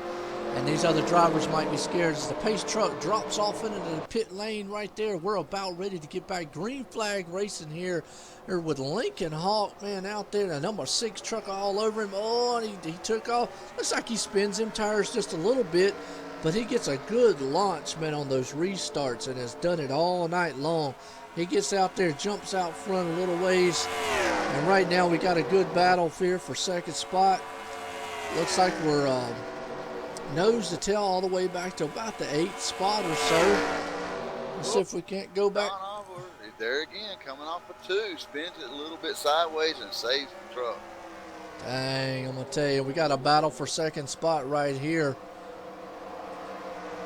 That was a bad accident there, guys. That number 70 just really had nowhere to go. Let's rewind this one back and see. And I'm going to tell you, we were just talking about it. This raceman is playing into Lincoln Hawk's hands. And let's see what happened. Oh, truck just 75. Truck just spun in front. Yeah, I think these guys got this race started well, and that's taking it easy on the first few laps. They're just really ready to go on these restarts here, and I think they're going to have to change that to get this thing going. Yeah, the patience is definitely wearing on this one a little bit. We had a good long green flag going there, but ever since then it's been like, seems like we've had some caution breezes, a lot of cautions here. And I tell you, we've still got a lot of trucks on the lead laps, so if you have an accident, it's pretty costly. Absolutely. Well, again. Well, they've got to get some heat in these tires, Joe. You know, they get out there, they run them caution laps, tires cool down, and they really want to get hard back on it. It looked like the 70 broke loose a little bit, and then the 75 just got into it. Now he's out with a header. Bad. That's just bad luck for him because he was up front earlier. Yeah, and I go back to also along with what you're saying, along with what go back to what Kev, patience too is it needs to be played. You're right. These tires are cold. These guys need to know that you know, like you said, these guys have the skills to know it, and right now, know that it's going to take 4, 5, 6 laps for those tires to warm back up to get the truck settled and get going. And just be patient. You know, you got to have some, I've always said it. You've heard me say it a million times. Give and take. You got to give and take on the track. And right now, a lot of taking, not a lot of giving. And still early yet. I could probably see the last 10 laps of that. But we're lap 97 on 150. So hey, you know, the passion I understand to want to get up front. But sometimes, like you see, you got to play it smart too. But Joe, you know the fans have really got their money's worth here at Patriot Racing Chiller 300. They've had action, green flag, and really watching what's going on. Absolutely. This has been, well, by far, it has definitely been a very exciting race, a very exciting show by the drivers and everyone here. Lincoln Hawk out there, the man up front. He's got, I just call him Captain Morgan now. In the Captain Morgan truck there sitting in second. Your number 6 truck has jumped up there. We've got a new number 4 place. Haven't really said much about him. He's number 65. He's kind of just stayed there. And then the number 7 truck. Those guys haven't been up front all night, but have found themselves, due to circumstances, like we said, lady luck, have found themselves in the top 5. Well, that CCR Mike in 4th place, he is a very, very good driver, patient driver, and he will show you at the end of the race what he's made of. Good deal. And, well, right now he's showing patience. He's come from 24th place, too, so that's a really nice job on his part.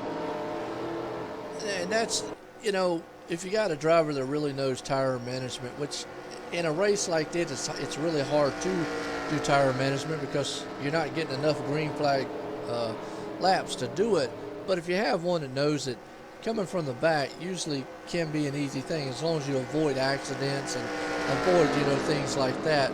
But again, this race is playing into Lincoln Hawk's hands. A driver like him who loves to just wide open, go for the gusto, pedal to the metal. This is his style race, and I'm going to tell you, unless this thing goes long green flag, man, those guys behind him are going to have a long rest of the night trying to catch him, because if he can just keep cooling the tires down, taking off from the start, riding a little bit, slowing back down, that's his style racing right there. Well, I Joe, tell you something, I was talking to Lincoln Hawk earlier during a practice session last night. Something interesting about him that's probably unique to other drivers out here. He's running a much shorter gear than most of the guys. He's running, I believe, a 385, where most guys out here are running a 365. So you see him get closed down on the straightaways, but then in the turns, that's where he gets that launch in the middle of the turn and gains that track position back. So I didn't think that gear would work out for him, honestly, before this race started. But as long as they, like you said, Joe, as long as these short runs keep going, I think that's playing right into his hands. He's got a short run truck tonight, and it's working perfect. Well, Joe, I went down pit road, and these crew chiefs are pulling their hair out. All pit strategies are out the window. Every strategy that they've come up with has not played tonight. These cautions have really worked towards some drivers, but these crew chiefs are pulling their hair out. And we're just looking here that the 88 truck, man, is going down a pit road. Looks like he's getting his tires. He must have got 2 tires on one side, got 2 tires on the other. But they do a run down here, and back in 24th, the number 75 truck, like you said, out due to headers, man, on his car. Mechanical failure there. 25th spot, the number 70 in an accident. The number 26 spot, 81, piston failure in there. 27th spot, the number 140 machine, he retired out due to mechanical problems. And then in 28th, unfortunately, the number 4 truck involved in the early accident is out. Right there, the only trucks that are out right now. And like they said, if you get back in the back or mess up, there's not many trucks out here that are not. But I'm going to tell you what, I just heard something very interesting. The 88 truck just killed his motor coming around the back stretch. Man, they just spun it trying to get it cranked back. And but there's a race for the lead right there. And it looks like G. Morgan has got under him, and now the third place car, B. Morgan, is trying. He's looking, and he backs up going into more. He did good patient racing. But I'm gonna tell you what, right there. And he's going down the back stretch, and he got it. He says, "No, C. Morgan." He's strong, I'm telling you what. We got a battle for third spot back here. That's where most of the battle's going on. But we'll keep an eye on whether or not Lincoln Hawk's going to just fly out front. We got on the front stretch, guys. 2 or 3 of them, 42 and a 5. 42 and 5. That's unfortunate. Yeah, Rick had a good race going, patience and everything. I hate to see that out of Rick. Well, the 550 inside wall. I'm gonna say it again. He got it up high into the marbles and just came out of that turn, and we've seen it all night long. Just lost it. 50% of the caution has been where they've got into that gray stuff. It seems like these drivers want to drive it up there too high. Yep, absolutely. Well, they better figure it out. I tell you what, they're running out of time here. The laps are starting to get a little shorter, and these mistakes, they're just not going to have enough time to recover if they keep up. So that's what I think. That's where our winner's going to come from. Who doesn't make that last mistake? Absolutely. It appears to me he was on the brake. His truck was pushing going into that turn. He punched the brakes a couple of times, just not enough to catch it. Did we not get a yellow out of that, guys? No, we sure did. We sure didn't. That's interesting. Normally a yellow would fly with something like that. Well, that's costly. I guess That's costly to those drivers, but it is. But I'm gonna tell you what. If we look up front, Lincoln Hawk again. He jumps out there to a big lead. But look at that. The number 40 of the Captain Morgan machine has ran him down some here. Along with third place, Lucky 7. There you go, number Lucky 7 in the 65 truck. They're all nose to tail, trying to look like they can run him down. They get a heck of a run on Lincoln in the turns, going in and middle, and it looks like he gets a run coming off. That's where he's using a lot of those tires. But I'm gonna tell you what, that run is due to that short gear. Right. He runs out of gear down the straightaways, and they catch him, but he has that strong low gear that he could pull through those turns and get it back. Yeah, right. You know one thing I've noticed, the owner of CCR must be proud of his team. He has got 4 drivers in the top 10 and 3 of those drivers in the top 5. Awesome. I mean, tell you what, as a team owner, I mean, as him being the team owner, he's got to be sitting back like you think, going, wow, this is a heck of a race for my team. This is a heck of a showing for us, and it's awesome. And I tell you what, we're about to have a battle for the lead. This is not what Lincoln Hawk wants to see, a long green flag run. This is not what his cup of tea is. We've said it earlier. If this thing goes long, now he would like to see those guys behind him battle, which is what it looks like they're about to do. We got past for second here. Yep. Lucky 7. And he's going to take Mike one, with him. 2, 3. That's He's going to CCR. take Mike right with him. And that CCR stands for Carolina Classic Racing, guys. And there they are, 1, 2, 3 right now, with lap 105, 106 in the books of 150.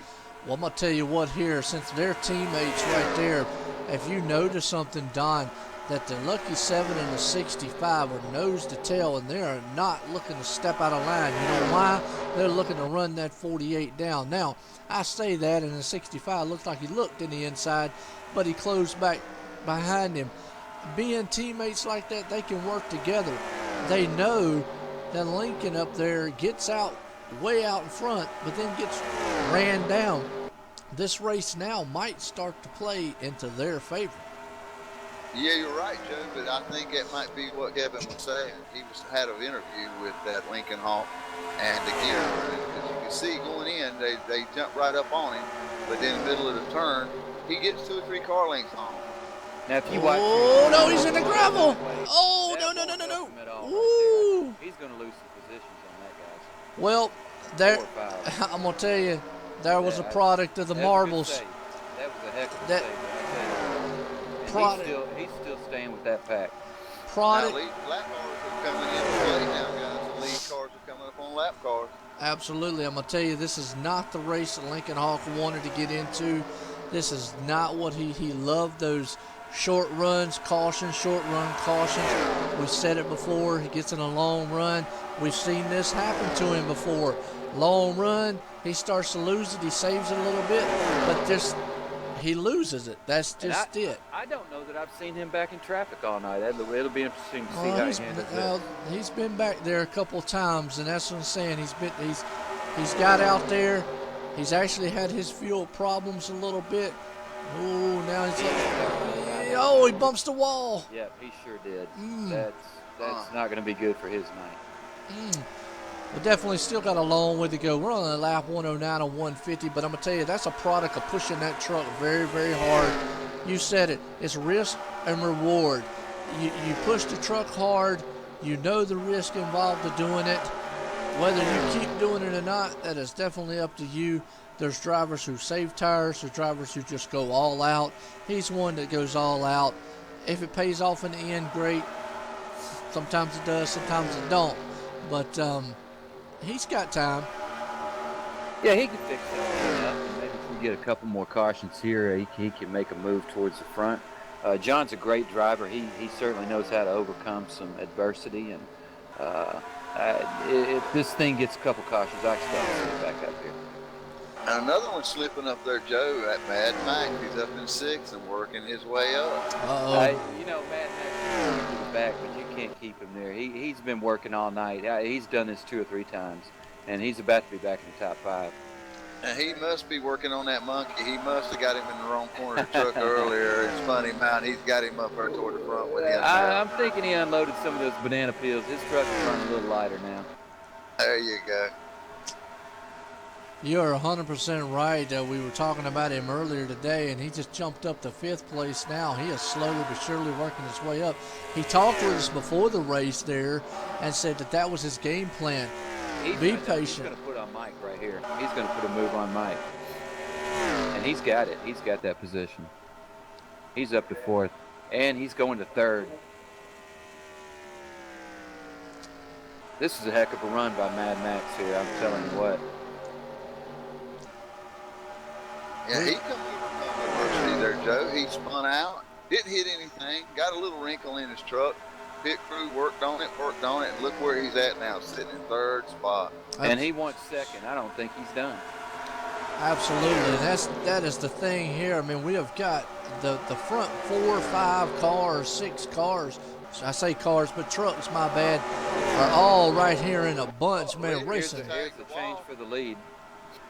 Lucky's out there strong. 40's coming back hard. Definitely, man. Mad Max trying to bring this thing to the front. He is looking very strong. Like you said, throwing the banana peels out the back of that New York Giants machine. I know that's not making our RD Nation out there very happy because he's an Eagles fan, but hey, this is awesome. Right here, nose to tail. Guys, I know we've got a lot of racers watching this event, but some of those that don't get out here and do this, I just don't think they realize how hard these guys are working behind these wheels right now. They are really giving it their all. This is really top-notch good racing here. But this is what Patriot Racing's all about. They promote this. This is what they want. This is why we have the caliber of racers in this event as we've got. And my hat's off to you, Kevin, for promoting this. Well, thank you. I mean, I don't make the events. I just put them together, man. It's the drivers that make the events. Whether they're good or not is going to depend on them. And so far, so good. We've had good events. You know, maybe a few more cautions than we'd like, but that happens in racing at all levels. So I'm not disappointed with that. That'll get better with time, I think.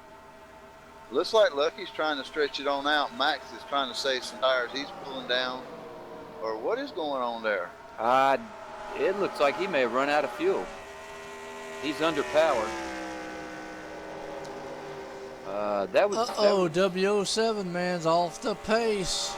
That was an early drop down onto the apron there. He must be having some issues. Green flag pit stops. It may be a product of his other league. I think they do break and turn on the backstretch and go in on the turn 3. Well, now there are differences in rules here at Patriot. So I mean, he could have gotten caught by that, not realizing or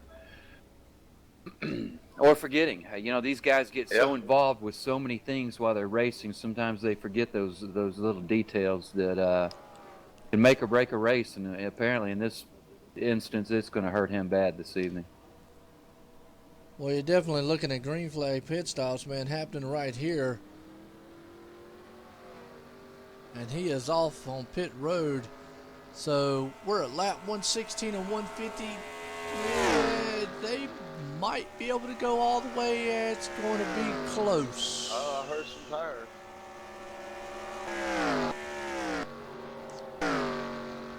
We'll see how he does. Oh, the tires you heard was a gentleman trying to head, the Lucky 7 trying to head off into pit road.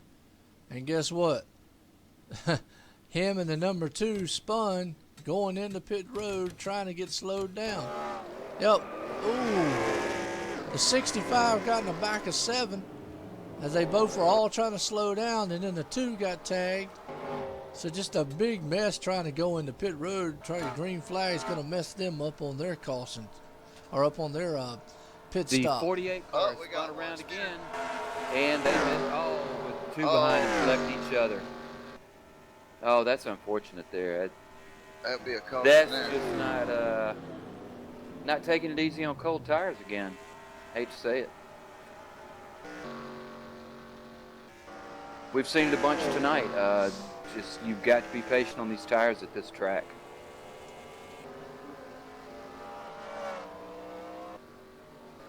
Looks like Lincoln Hawk, our leader for most of the night, is out. Maybe we can get him on an interview and see what happened there. All right, I'll pull him up.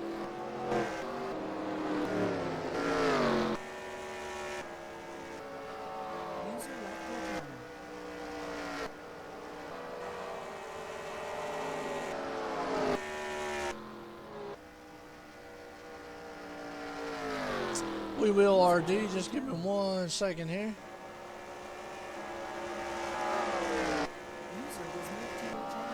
All right, we got Lincoln Hall, pole sitter, and led most of the laps tonight. Lincoln, what's your take there? What happened, buddy? Made an adjustment on the car and it wasn't right. You looked like you could jump out front in front of this field tonight, all night long out front. It looks like you just had one goal in mind: keep it to the floor and keep it hammered out there. You was loving probably the short runs and the yellow flags, and we were talking up here. We said if it goes long green flags, didn't look like that panned out in the way that you had it set up. Oh, were we right, or what's your take on it? Well, it was kind of, right there. try to push it sometimes, but you know, I still caught it and still keeping up with them. And I don't know, it's just one of those things where I mean, you get your mind set into it, and you don't have your mind set into it. You know. I understand that. We all racing up here. I mean, it was looking good up there, though. Either you push it hard or you don't push it hard enough or something. I mean, I was trying to take my time, but looking at the laps of where we had to pit at, I mean, I could really, I could burn the tires up by the time we got done with it, but by the end of this round right here, I just messed up on a little adjustment I did because I got a little damage on that one caution, and I got pushed up in the wall. Well, good deal, man. I'm going to tell you what, my hat's off to you all night long. Out front, you definitely put it on the pole, very fast lap.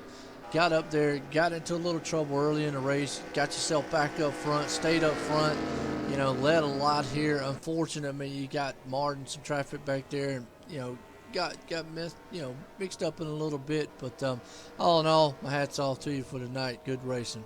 I appreciate it. It was fun.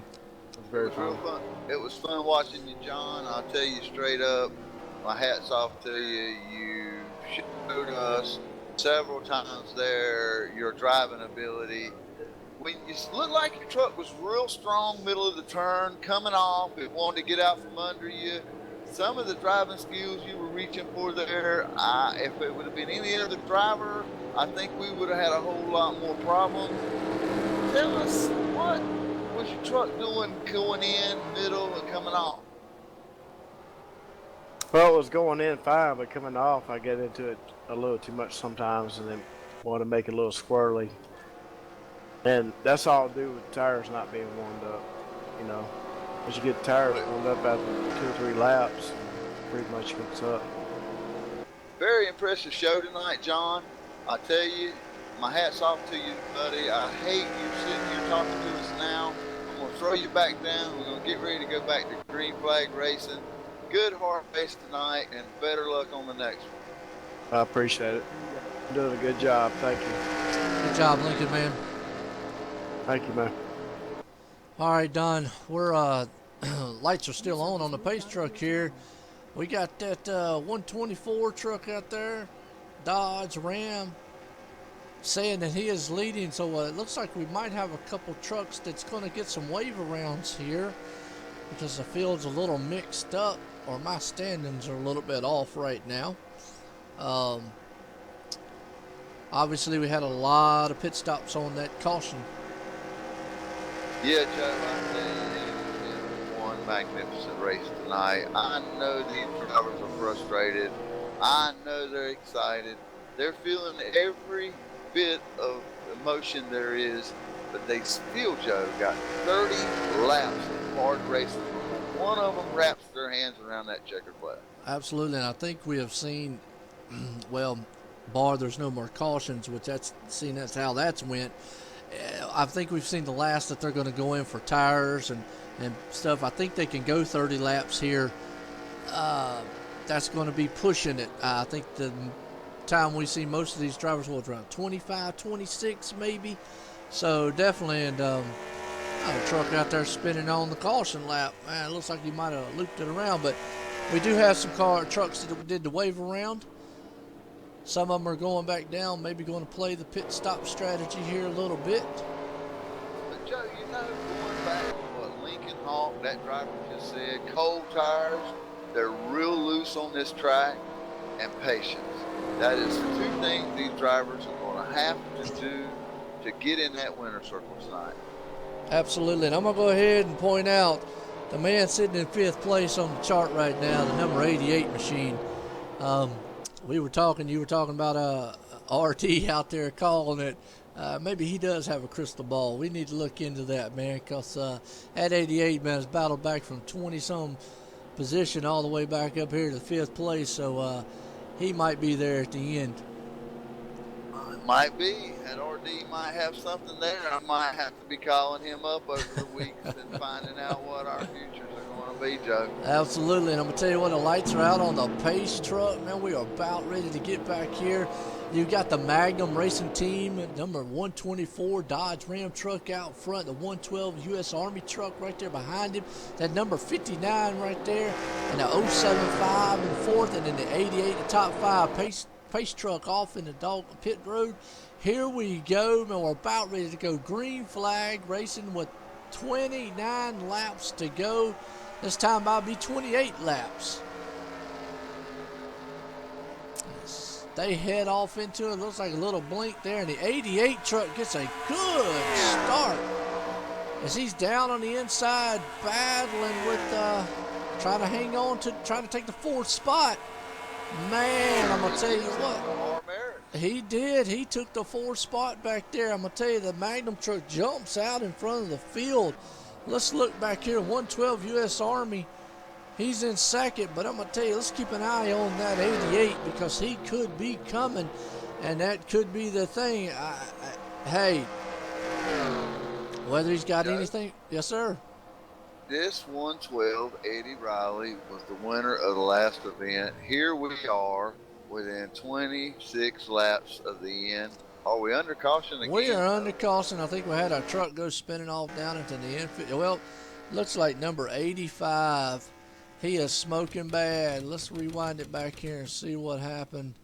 See if we can get an idea. Oh, yes, let's see here. He's going off. Let's see if he gets up into the marbles himself. No, the 61 truck spun, and the 85 had nowhere to go. Excuse me, yeah, the 85 had nowhere to go and just T-boned him right there toward the truck. Man, wow, unfortunate on his end. Bad luck for Tex there. He's been quietly running in the back, was hoping for a better finish, and I know he was working hard. He comes from the Open Speedway, and that is another league over on the 2003 NASCAR 2003 side, and they are representing the Open Speedway division.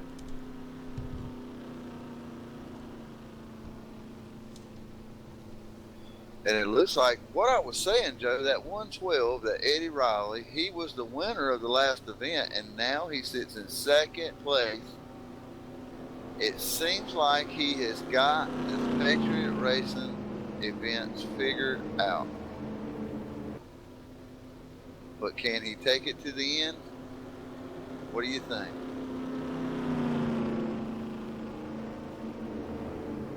Well, we must have some technical difficulties on Joe's side.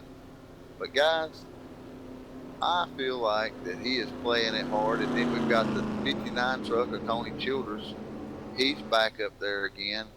And they got the brown truck, 88, Justin. That'd be Justin up there in fourth spot.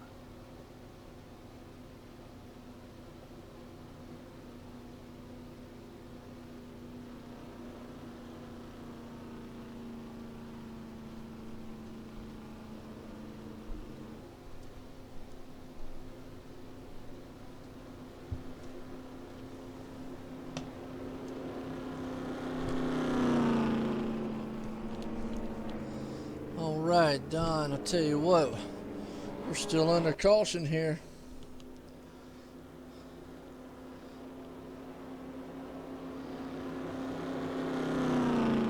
Yes, we are, Joe. And you know, it's winding down. Before I lost you there for a second for technical difficulty, I was talking about Eddie Riley, that 112 truck, the winner of the last event. Here it is. 26 laps left, sitting in second position. We got 59 of Tony Childers back up there again. This is going to make for a good finish here. These guys are going to have to remember, though, warm them tires up, be patient. I think we've seen the last pit stops of the night. They should be able to get to the end of this thing unless another caution flies. Absolutely, I'm with you there, and I'm gonna tell you what, that the 112 truck, like you were talking about, the winner of your last race here in that U.S. Army Silverado Chevy, he is definitely going to have his work cut out because he's got some fast trucks all around him. The Magnum team there, and that Dodge Ram, the number 59 in his ice house, and then that 88 truck, the big brown truck right there is up there. And you can't count out the number 20 either, you know. So he's got some fast ones. It's going to be interesting here for the last one. We're going to have 25 laps, probably about 20, I'll say what, about 24, maybe 23 laps left here in this one. Going to be interesting. Well, I'll tell you, Joe, this has really been a good event. I'm sure the fans up in the stands have got their money's worth. Patriot Racing Series, they've got to be thrilled with what they've got going on with the Chiller 300 and the quality of driving and drivers that they have here tonight. Absolutely. Did the 112 just drop off into the pits? I think he just made a pit stop. I believe he did, because he is not behind them. So definitely some pit strategy going on there by him. Maybe he feels like he couldn't make it all the way. That's interesting for him to make a pit stop this late as the lights are off on the pace truck.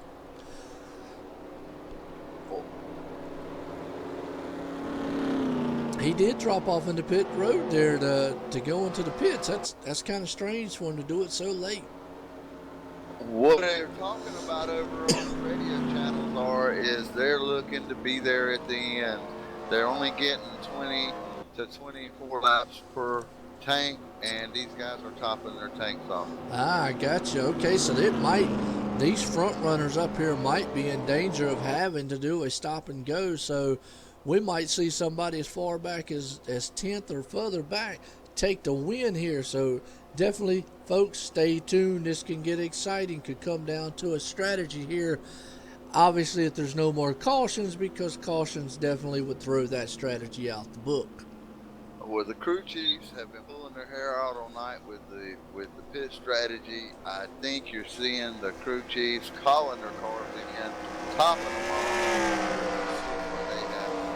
What plays out here at the end. Absolutely. The pace truck, man, is in turn 3, turn 4, looking to drop off into the pit lane here. Well, like you said, we got the number 124 Dodge Magnum Ram team up there. Pace truck is in. We're about ready to take this thing green flag. We got the 124 Magnum Racing team up there, the number 59, and that number 88 Big Brown right there in third place. I'm going to tell you, he's going to look. He's diving down on the inside. He's going to look like he's going to try to take second place. He does, and we got a truck spinning. Oh, and that's the 89. No caution, no caution. Oh, he almost made contact with the number 2, but no caution. I'm going to tell you what, that definitely is not what any of them wanted to see. Now, I'm showing the 007 right there. Is he in second place, or is he a lap down?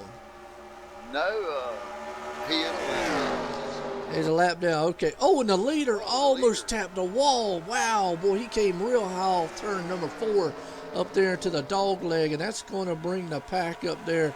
And Justin in that 88 Big Brown truck's in second and looking to the inside for the lead. He is. He's definitely trying to look, but he's got to get around that lap car at the 007, and he's got the lead. Looks like he's going to take it from him. He does take the lead, but number 65 right there with him. The lap down car might play a factor here, as the 65 might use that to his advantage. But I'm going to tell you what, the Big Brown truck, who was the man in practice, has found himself and has, I think this might be his first lap led of this whole entire race. I think you're right, Joe. And there it is. He stretched it on out there. Caution. Wow, this definitely is going to mix it up. I'm going to ask you, if you're a crew chief, do you say, bring it on down, bring it on down? What do you do if you're out front now? Joe, I think he's going to have to go in pits. These front cars did not go in and top off. They are now in their pit window. They will be able to. I think we will see all the leaders come in. Good deal. Trying to find what car that was that actually brought the caution out. Now it's going to be interesting to see with Eddie if he stays out with the older tires or if he goes in and gets new tires or not, because he went in and took relinquished second place to top off his fuel, and right now he's sitting in 13th place. So I'm interested to see what this team does. Woo! And the number 75 got tagged a little bit. Ooh, spun in front of a big pack of trucks, man. Collected a few back there in the back. Unfortunate accident that happened. That's the Magnum Racing team. He was up there battling with the leaders and then just lost it. Unfortunate on his end because he was doing so well.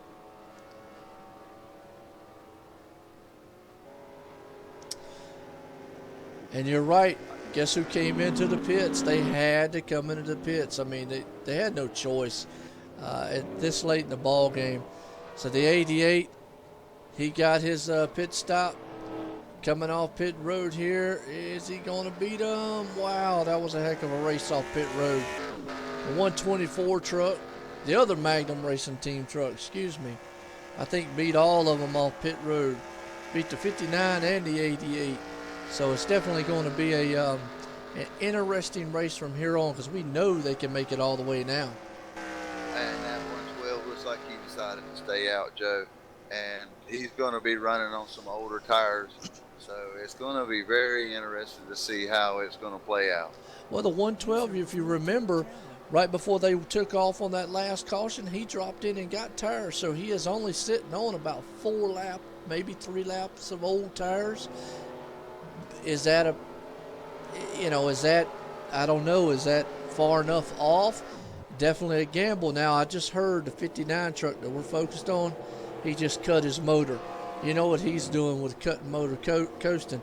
He's in fuel saving mode right now. Maybe they think they can't go the whole 20 laps. Maybe they didn't get it all the way full. Who knows? But he just cut that engine and is coasting. Well, you know, those guys that stopped on that last caution, they're going to be real close on fuel here, so they're going to have to save a little bit. That's what we were just talking about, Kevin, and I'm hoping that their tires, these 4 and 5 laps more on these tires, because all night long we've seen tires play a game in this, that doesn't hold them at a disadvantage. It doesn't, but now we've got different cars up front now. With Lincoln Hawk, I'm not sure tires were a disadvantage to him, but we've got some different players up here now, and this is going to get interesting. Some of these guys haven't been up front all night.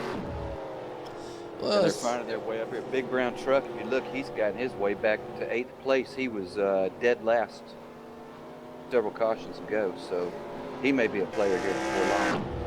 We got Brent Carter up front tonight now, and he's going to lead us off here as soon as we get off his caution. We do. We got a magnitude of trucks up there now.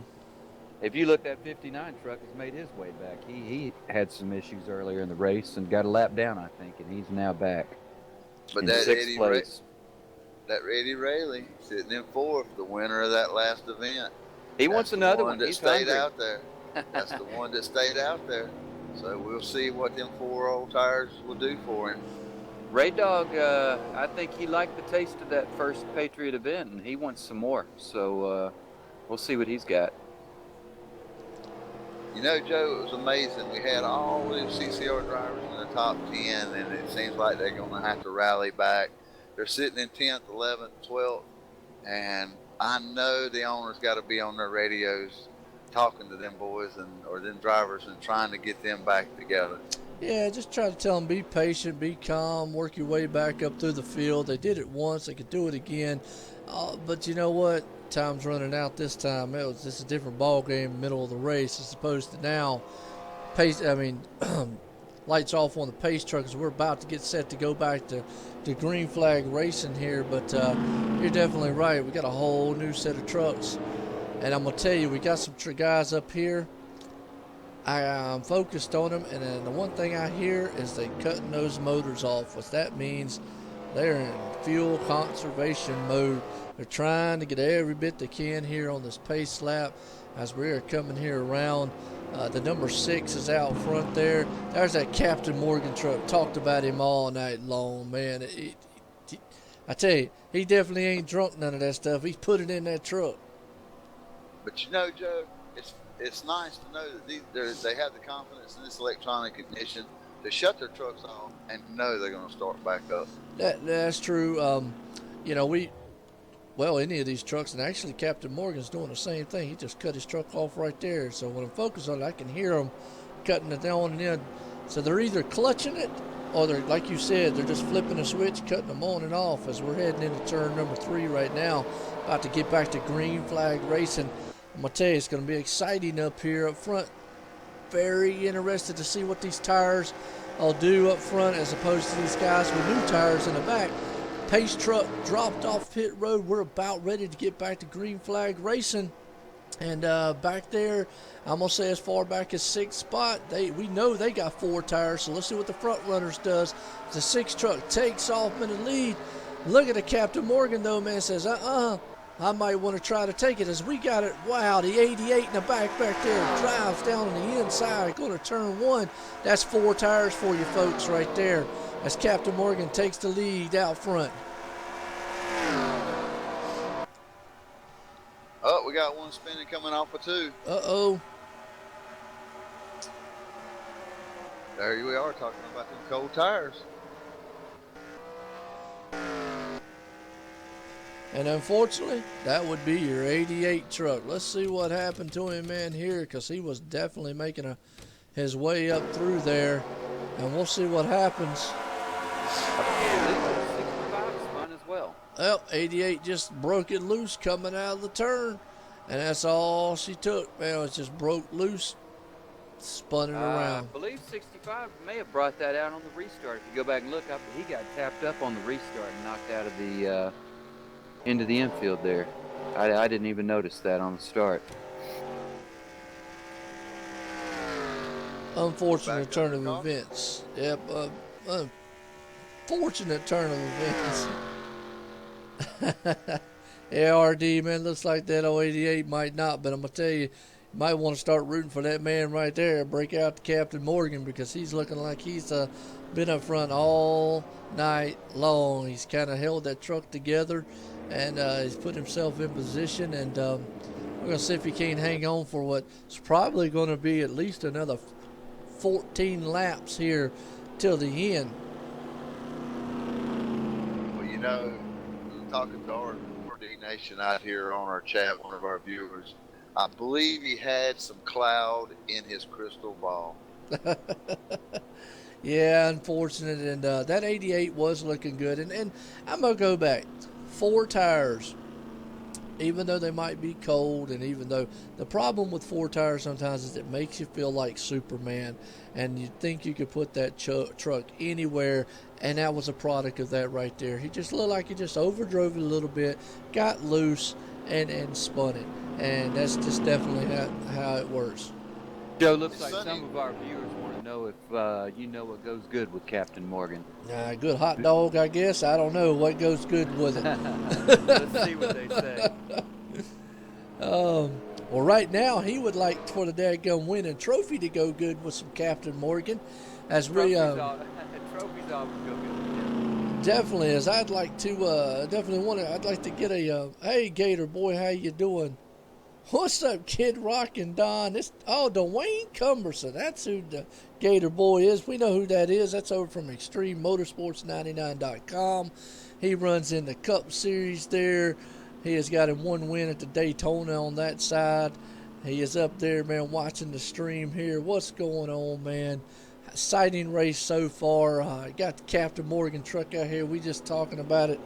RD says it goes great with iced tea.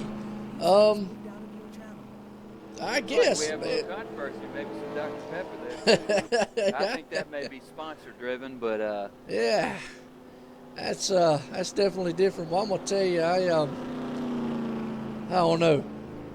I guess either one, but we still got the lights on the pace trucks. We're gonna make another round here, so we're definitely gonna be 13 laps left here of a shootout of a race, and it's gonna be exciting because it's been exciting all night long. With these guys, and the Morgan He's killing his engine too. And he's into saving fuel, so these guys must be close on fuel or think they're close on fuel. Either way, they're not taking a chance because they are killing those engines and definitely coming back with it. Well, you know, they save about 2 to 1 on these caution flags, so some of these guys that are close may be kind of glad to see these cautions and save a little bit more fuel, a little security there for the end. And I got a feeling we're probably going to see another one before it's over with. I mean, this has been some good, hard racing. I know these guys have probably been like, man, it's an awful lot of cautions. And it has been for the most part. But, again, from the senses that we got from a lot of the drivers and what we saw in practice earlier, the track was slick. The trucks were slick. And it was very hard on the tires, very hard to handle at first. If you overdrove it, real easy to lose it. And we've seen it all night long, getting up in the marbles, losing it. Just a lot of self-spins, a couple unfortunate accidents, collected some guys and whatnot. But right now, the class of the field has been that number 40. And then the number 61 has ran up there. We can't count out the number 6 or the number 12 there, like you said last time's winner. And also, the 124, that Magnum Racing team, he's fought his way back up there, and he's been leading a lot too here. So it's definitely going to be interesting. I think staying out front because the fear of another caution definitely could happen.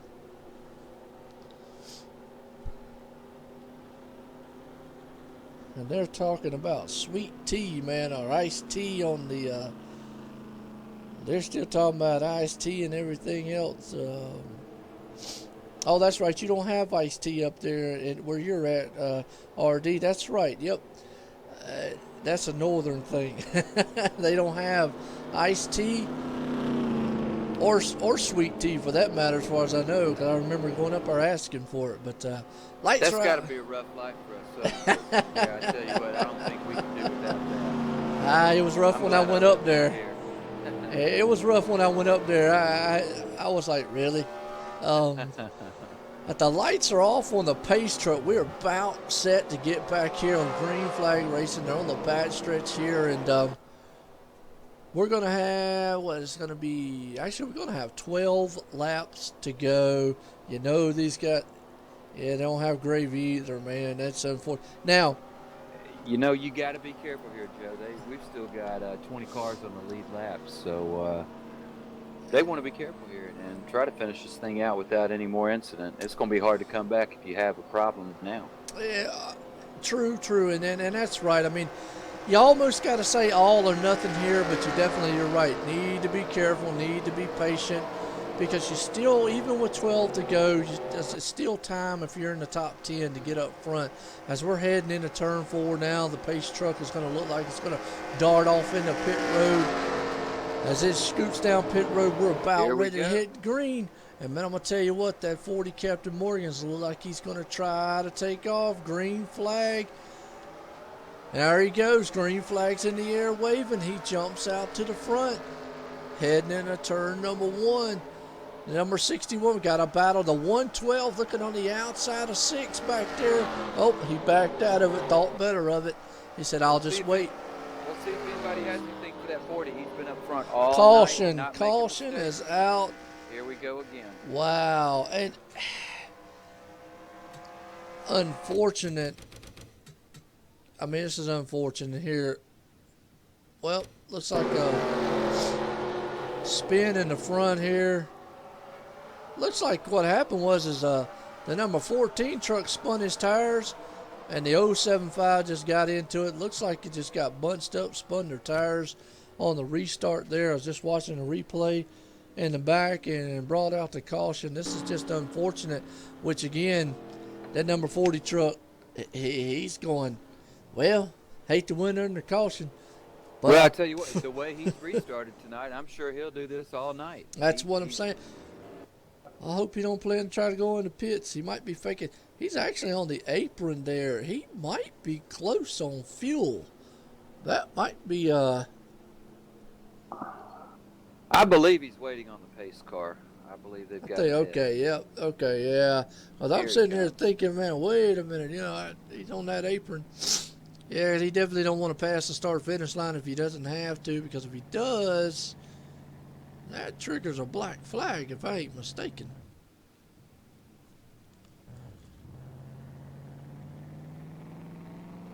On the race channel, too, I'm hearing that they're having some issues with some black flags, and they're looking at the race control to look over things and see what's going on.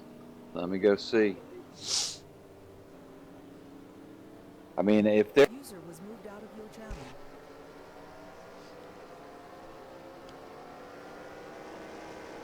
I'm going to tell you, this is definitely playing in the hands of the number 40 truck.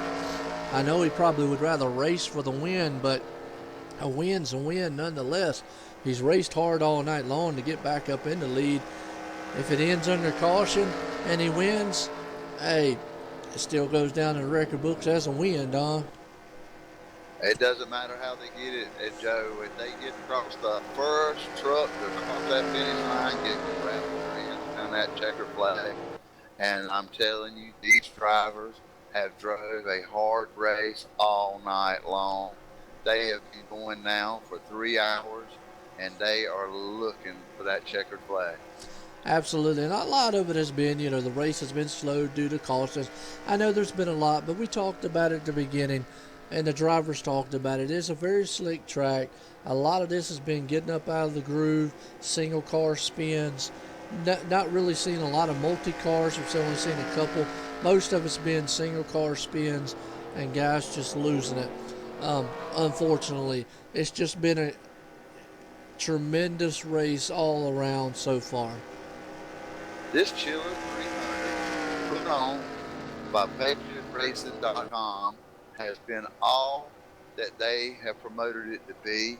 These drivers are the class of the field. The ones that get to the end of this thing and wrap their hands around that checkered flag have well earned it tonight. And I will definitely agree with you on that one, because it's been action-packed throughout the whole race. Definitely don't know who's going to be up front, who's going to win this one. I still don't know who's going to win it. I mean, because it could still go any way. I mean, even though we're going to have less than 10 laps to go when we get green flag, it's been exciting nonetheless. Right, Joe. 100% excited. We've seen several different leaders tonight. I'm not going to speak for you up here. I am really eager to see who puts it together and brings it home. Absolutely. I'm 100% with you. I'm kind of sitting here like, right now the number 40 truck definitely is there. Some of the trucks we thought that definitely would bring it home, the 88, the 48, those two there, bad luck involved with them has taken them out of the picture. But still got some good trucks up front. The number 40, 61, 6, and then that 112 you spoke of, he's up there, but that 124 is there also. Those top 5 definitely are hungry for a win. And if they can get just a little bit of green flag, I think we might see a very exciting race for the front runners up there.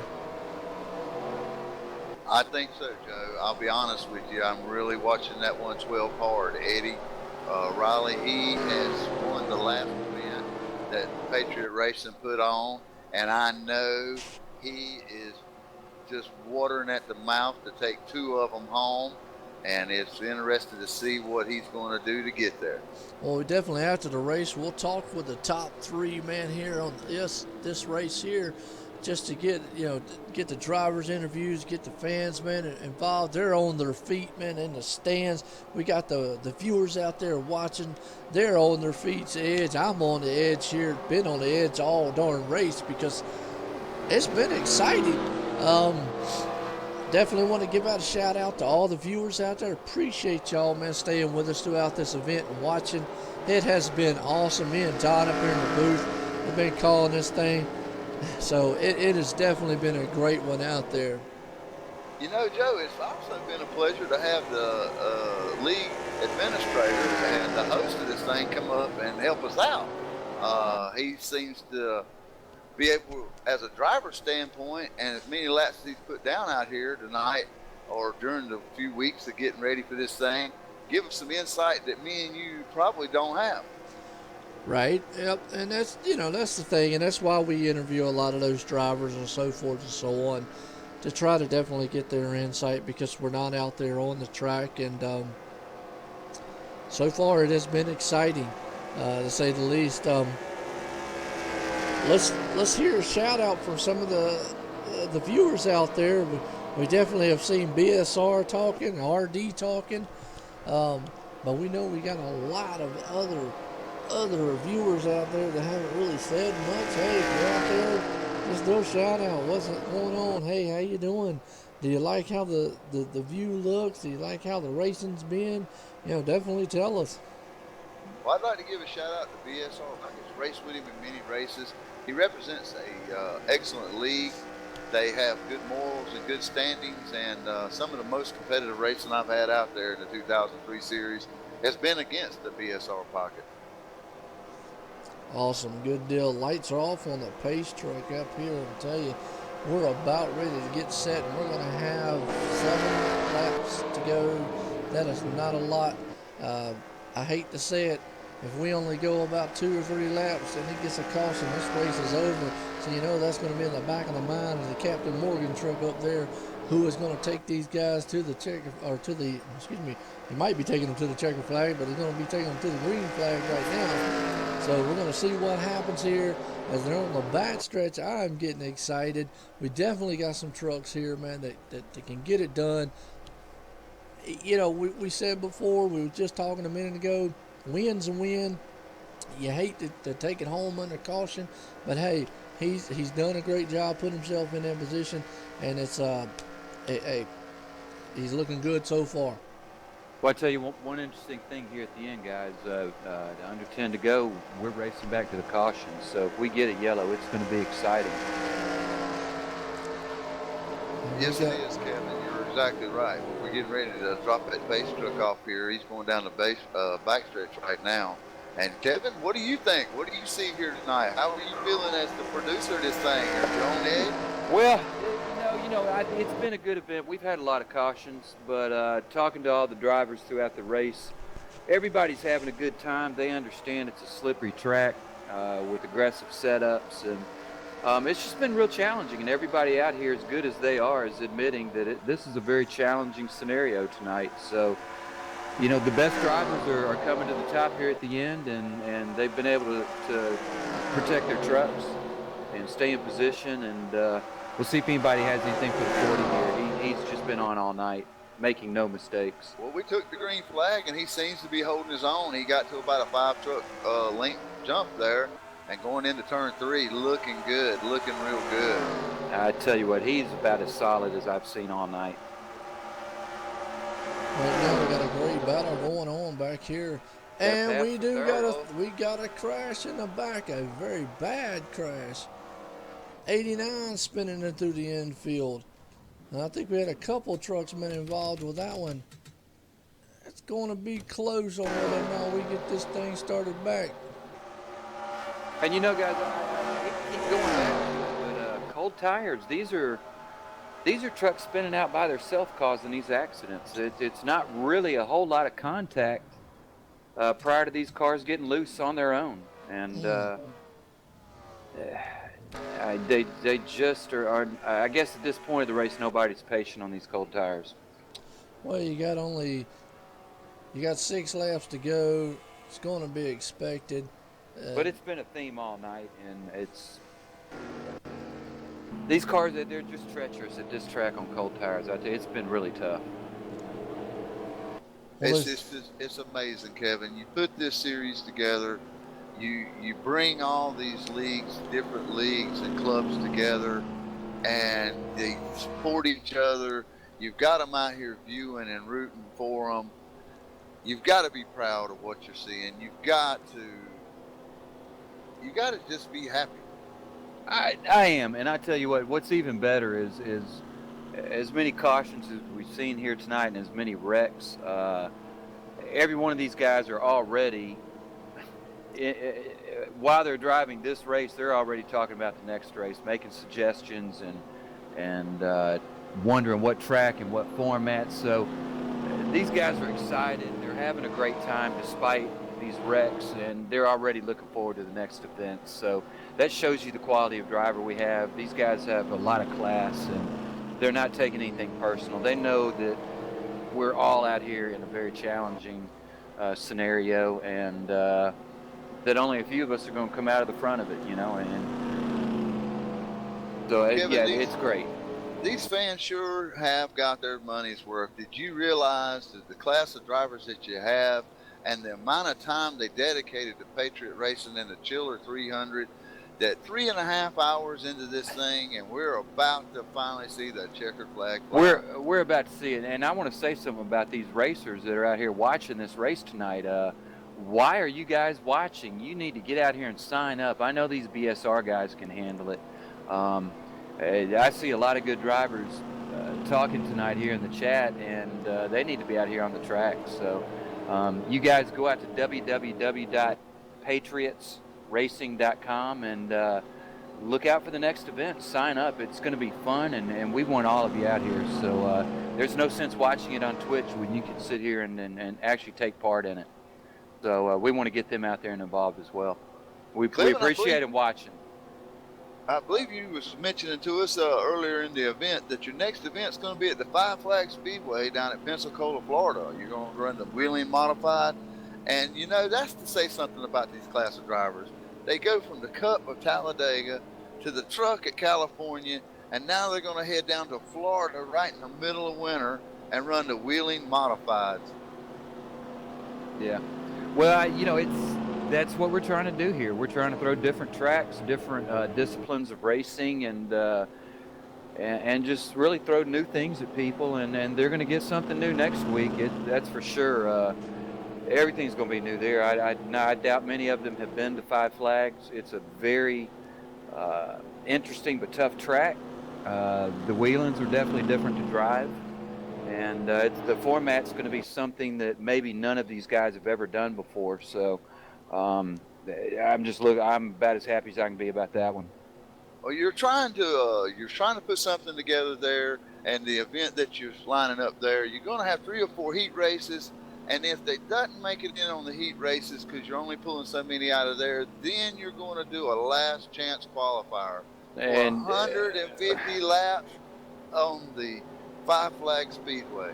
Well, now the last chance qualifier will be about 50 laps, but I tell you what, sometimes that LCQ is exciting to watch as the main, because you're going to have 16 drivers in a last chance qualifier where only the winner advances. So, man, you talking about guys getting with it, getting up on the wheel.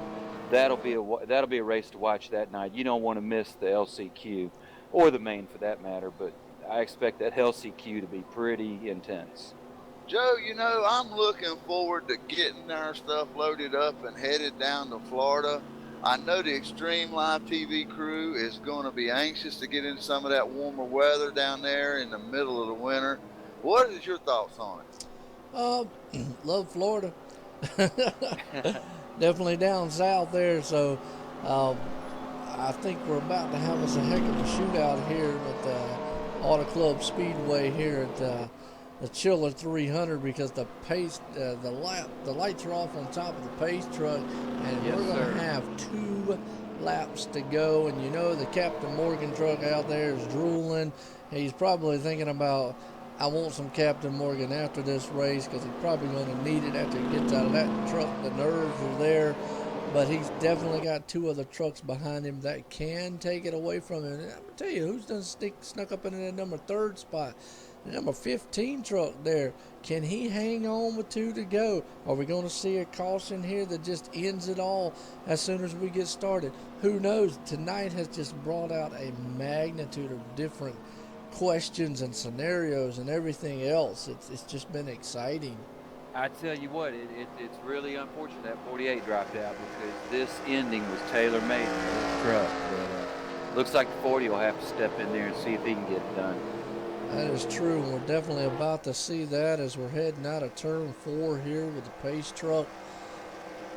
Going to be 2 laps to go. Pace truck is turning down pit road. We're about ready to head off here with green flag. Captain Morgan truck's looking out front. He needs to get the start of his life right here. and Oh, hopes and to he go. He gets spun the sideways. tires, man, on Oh, the start. no. That's not what he wanted. And the 61 takes it. They're three the- wide heading in a turn. The 6 inside hard. Wow. Oh, And Oh, we got a crash. and that's the it end right there. guys. We'll see if the 15 can get back. they're running back. They're running back to the line. The Goldman 15. making a hard move back to the line. And the 40 too. Boy, this is, I tell you what, right here, guys. Can the 40 get to him? This is the race Can right he get here. to him? I tell you, he's close. Can he get to him? I don't think he will. The 5th. Oh, and there's a hard race Look for at third. this. Look at this. What The a winner finish. of the race is a Oh, number man. 15. Wow. 40 what a came finish. in Man, second. number 15 car with the G Morgan second. Tony Childers third. Fourth is Brett Carter. And the last event winner, 112, Eddie Riley brought it home in 5th place. He Guys, did. how about that finish? We go 300 miles and we have 2 trucks that are literally within a quarter panel of each other on 2 opposite sides of the track there. That's just that's why we put this together. You Well- know, we need you to get down and get these drivers lined up for their interviews, Kev. And also look at that awesome finish out of CCR, a 6th place finish out of CCR Rick, and a 7th place out of Mad Max. He tried to get it back up there, but just didn't have enough time to get there.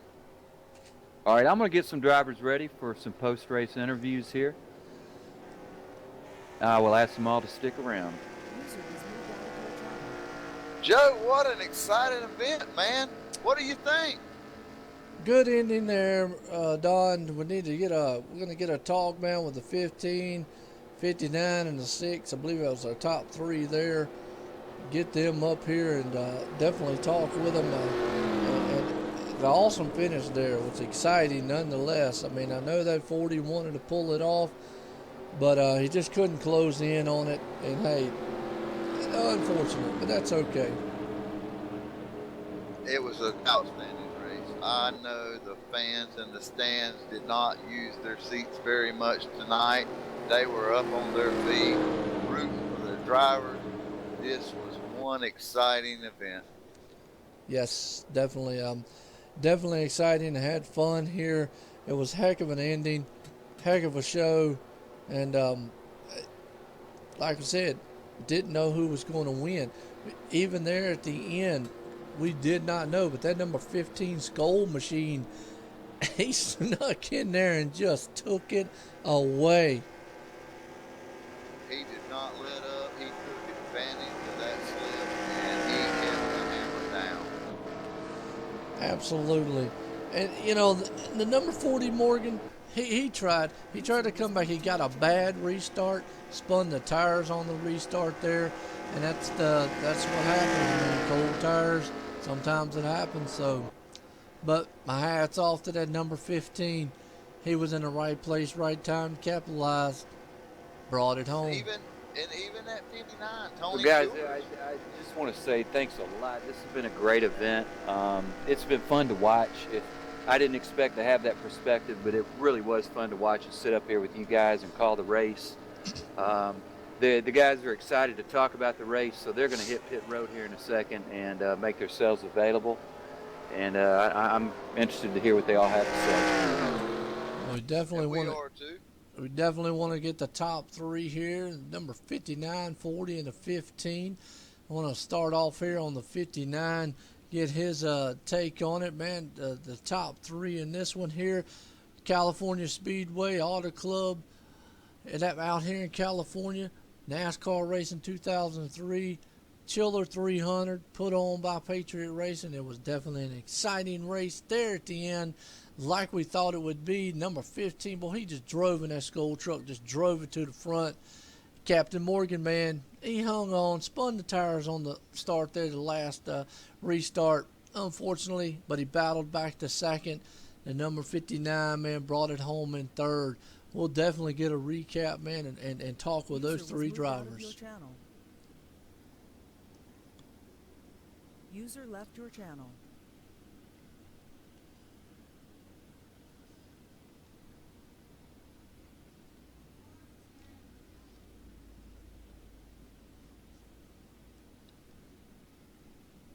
User joined your channel.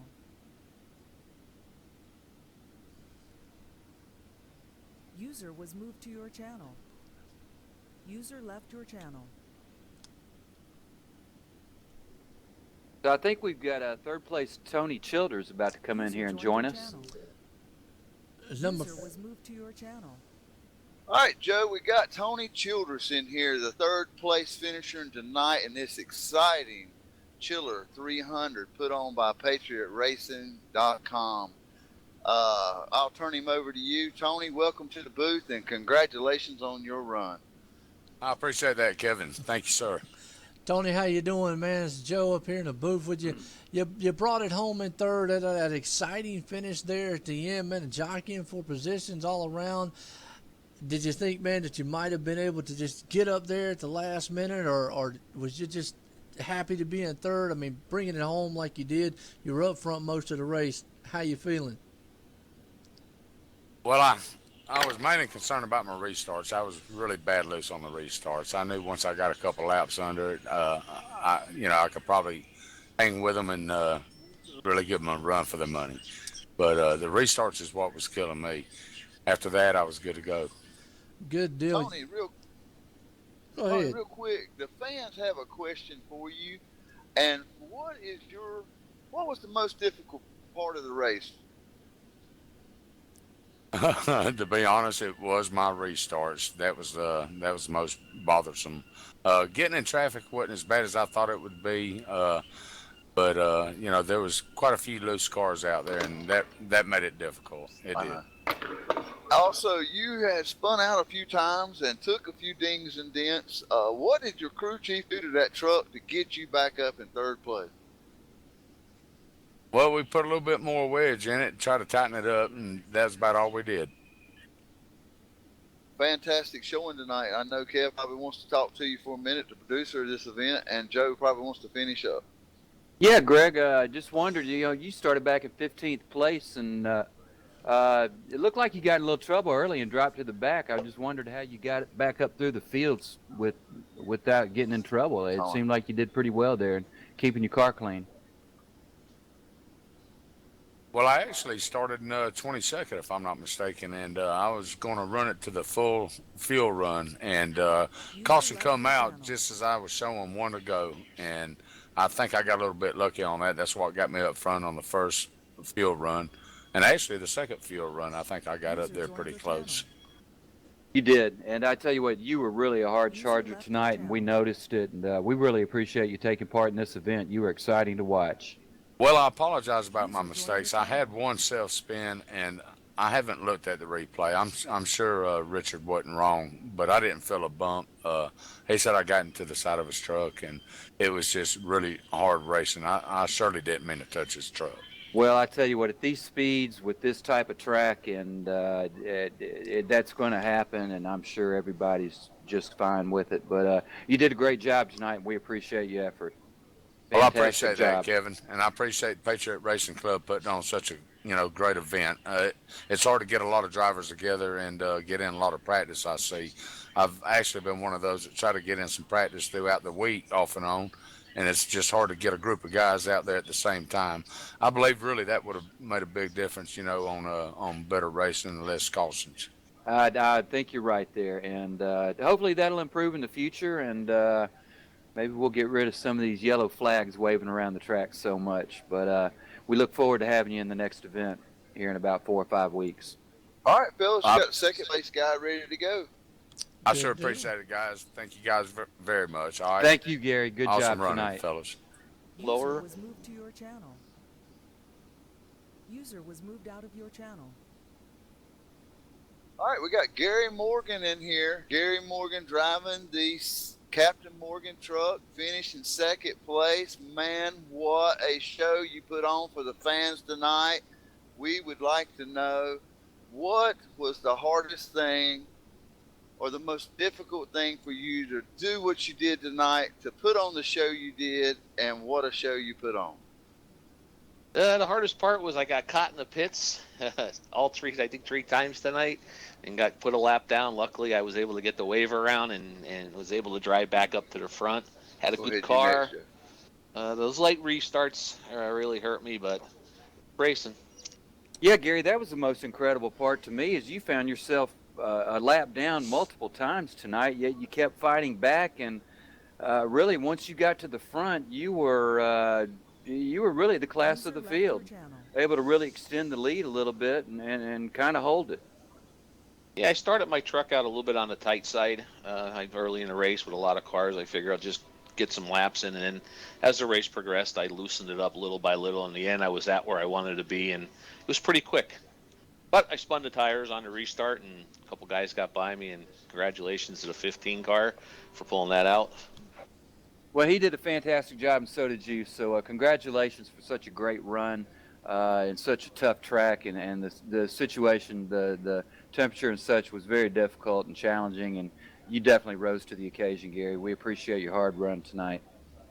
Yeah, exciting to watch. Guys. This is fun when you get such big fields in here.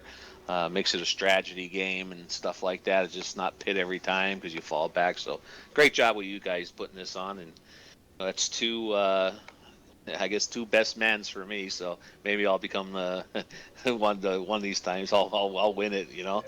Keep at it. We'll save the Mark Martin tag and see if you can avoid putting that on. Hopefully you'll be the winner for the next event. I hear you. Joe, you got anything you want to ask Gary?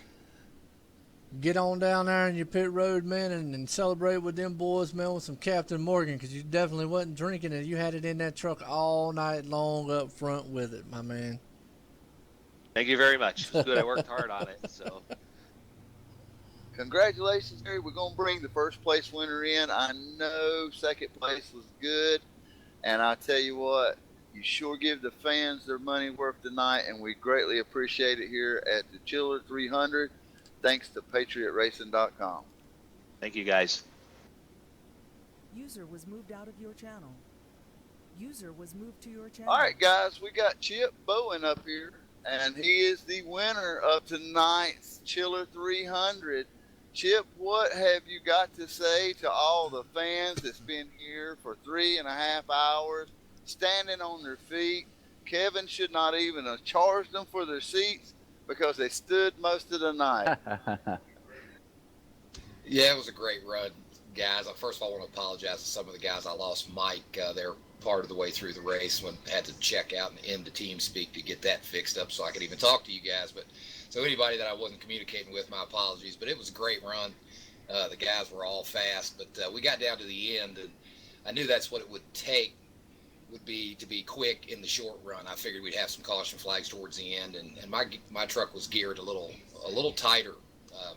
Guys were having to really arc it off the corner, and I was able to stay low the first 2 or 3 laps, which was a little different than most of the other guys. Goldman, this is Kevin here. I noticed you got down a lap as well 2 or 3 times tonight, much like Gary did, and great job getting those laps back. That's just a great effort on your part. But how does it feel to come back from 3 laps down and make it to the front of the pack like that and keep your car clean? Yeah, it was cool. It was one of those things where we got caught. Several guys got caught with caution flags falling at the wrong time. Once, I guess about midway through, I didn't take the wave around, I guess, there, and I started in front of the pack. And or was at the tail end of the lead lap there, and was able to get a quick caution, which was what really helped me get back in the cycle. And after that, it was just making it up from Lucky Dog a time or two there. Well, I tell you what, you took full advantage of it, and we're really proud of you. You gave the crowd a great finish there. It was very exciting to watch. And are you ready to come back next month and defend your race championship at another Patriot event? Oh, absolutely, man. This is a blast. The guys are all great and courteous, and it's a lot of fun. It's a hoot, man. Well, fantastic, man. We appreciate your effort, Skullman, and I'm sure Joe has a couple questions here for you, and we're just real proud of you. Great job tonight. Appreciate it, Kev. Thank you guys for putting it on. It was a lot of fun. Well, Skull, man, I know you're excited. You're down there with your crew and the victory lane, man. The confetti's flying, man. The champagnes are flying everywhere. You brought it home. You kind of probably just snuck up in there and just stole it from those guys there at the end on the last laps or so forth. You like a little don't know. Deep in the night, man, I'm going to tell you, it was awesome to watch. We were on our seats, man, the whole entire race. Congratulations to you and your crew. Just want to give you a congratulations and awesome run tonight.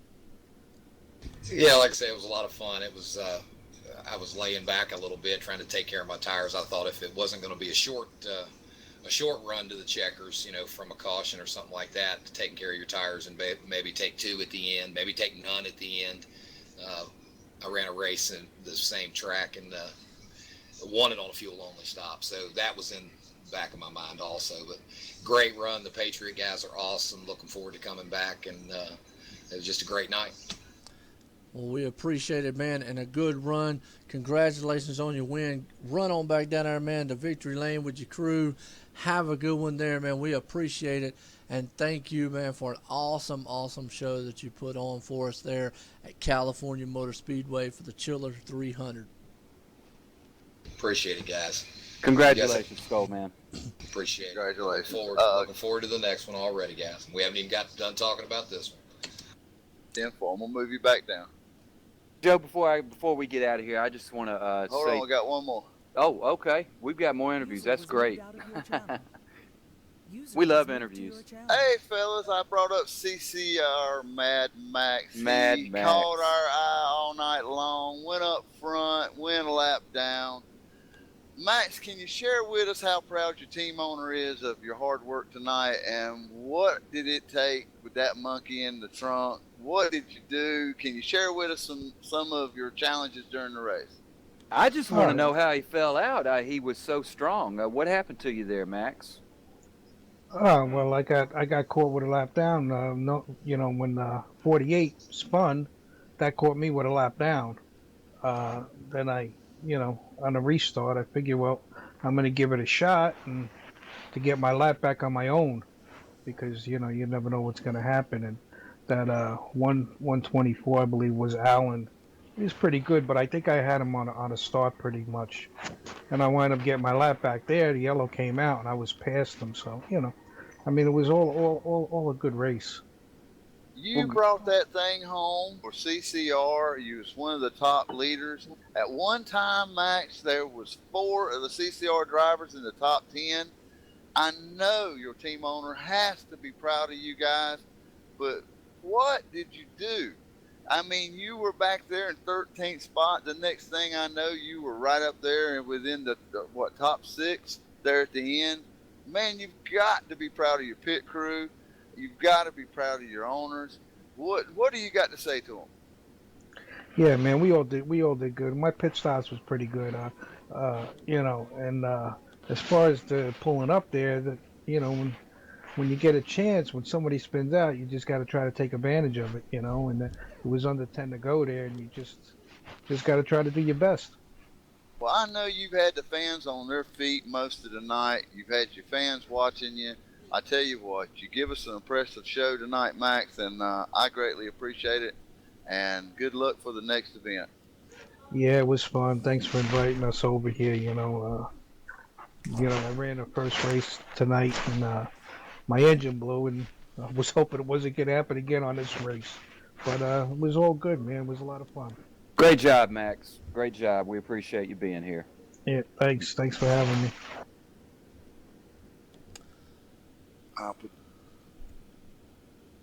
Well, guys, before we get out of here, I just want to say thank you to Extreme TV Broadcasting for everything y'all do, and especially to Don here, who put on 2 hats tonight and helped admin the race and helped call the race.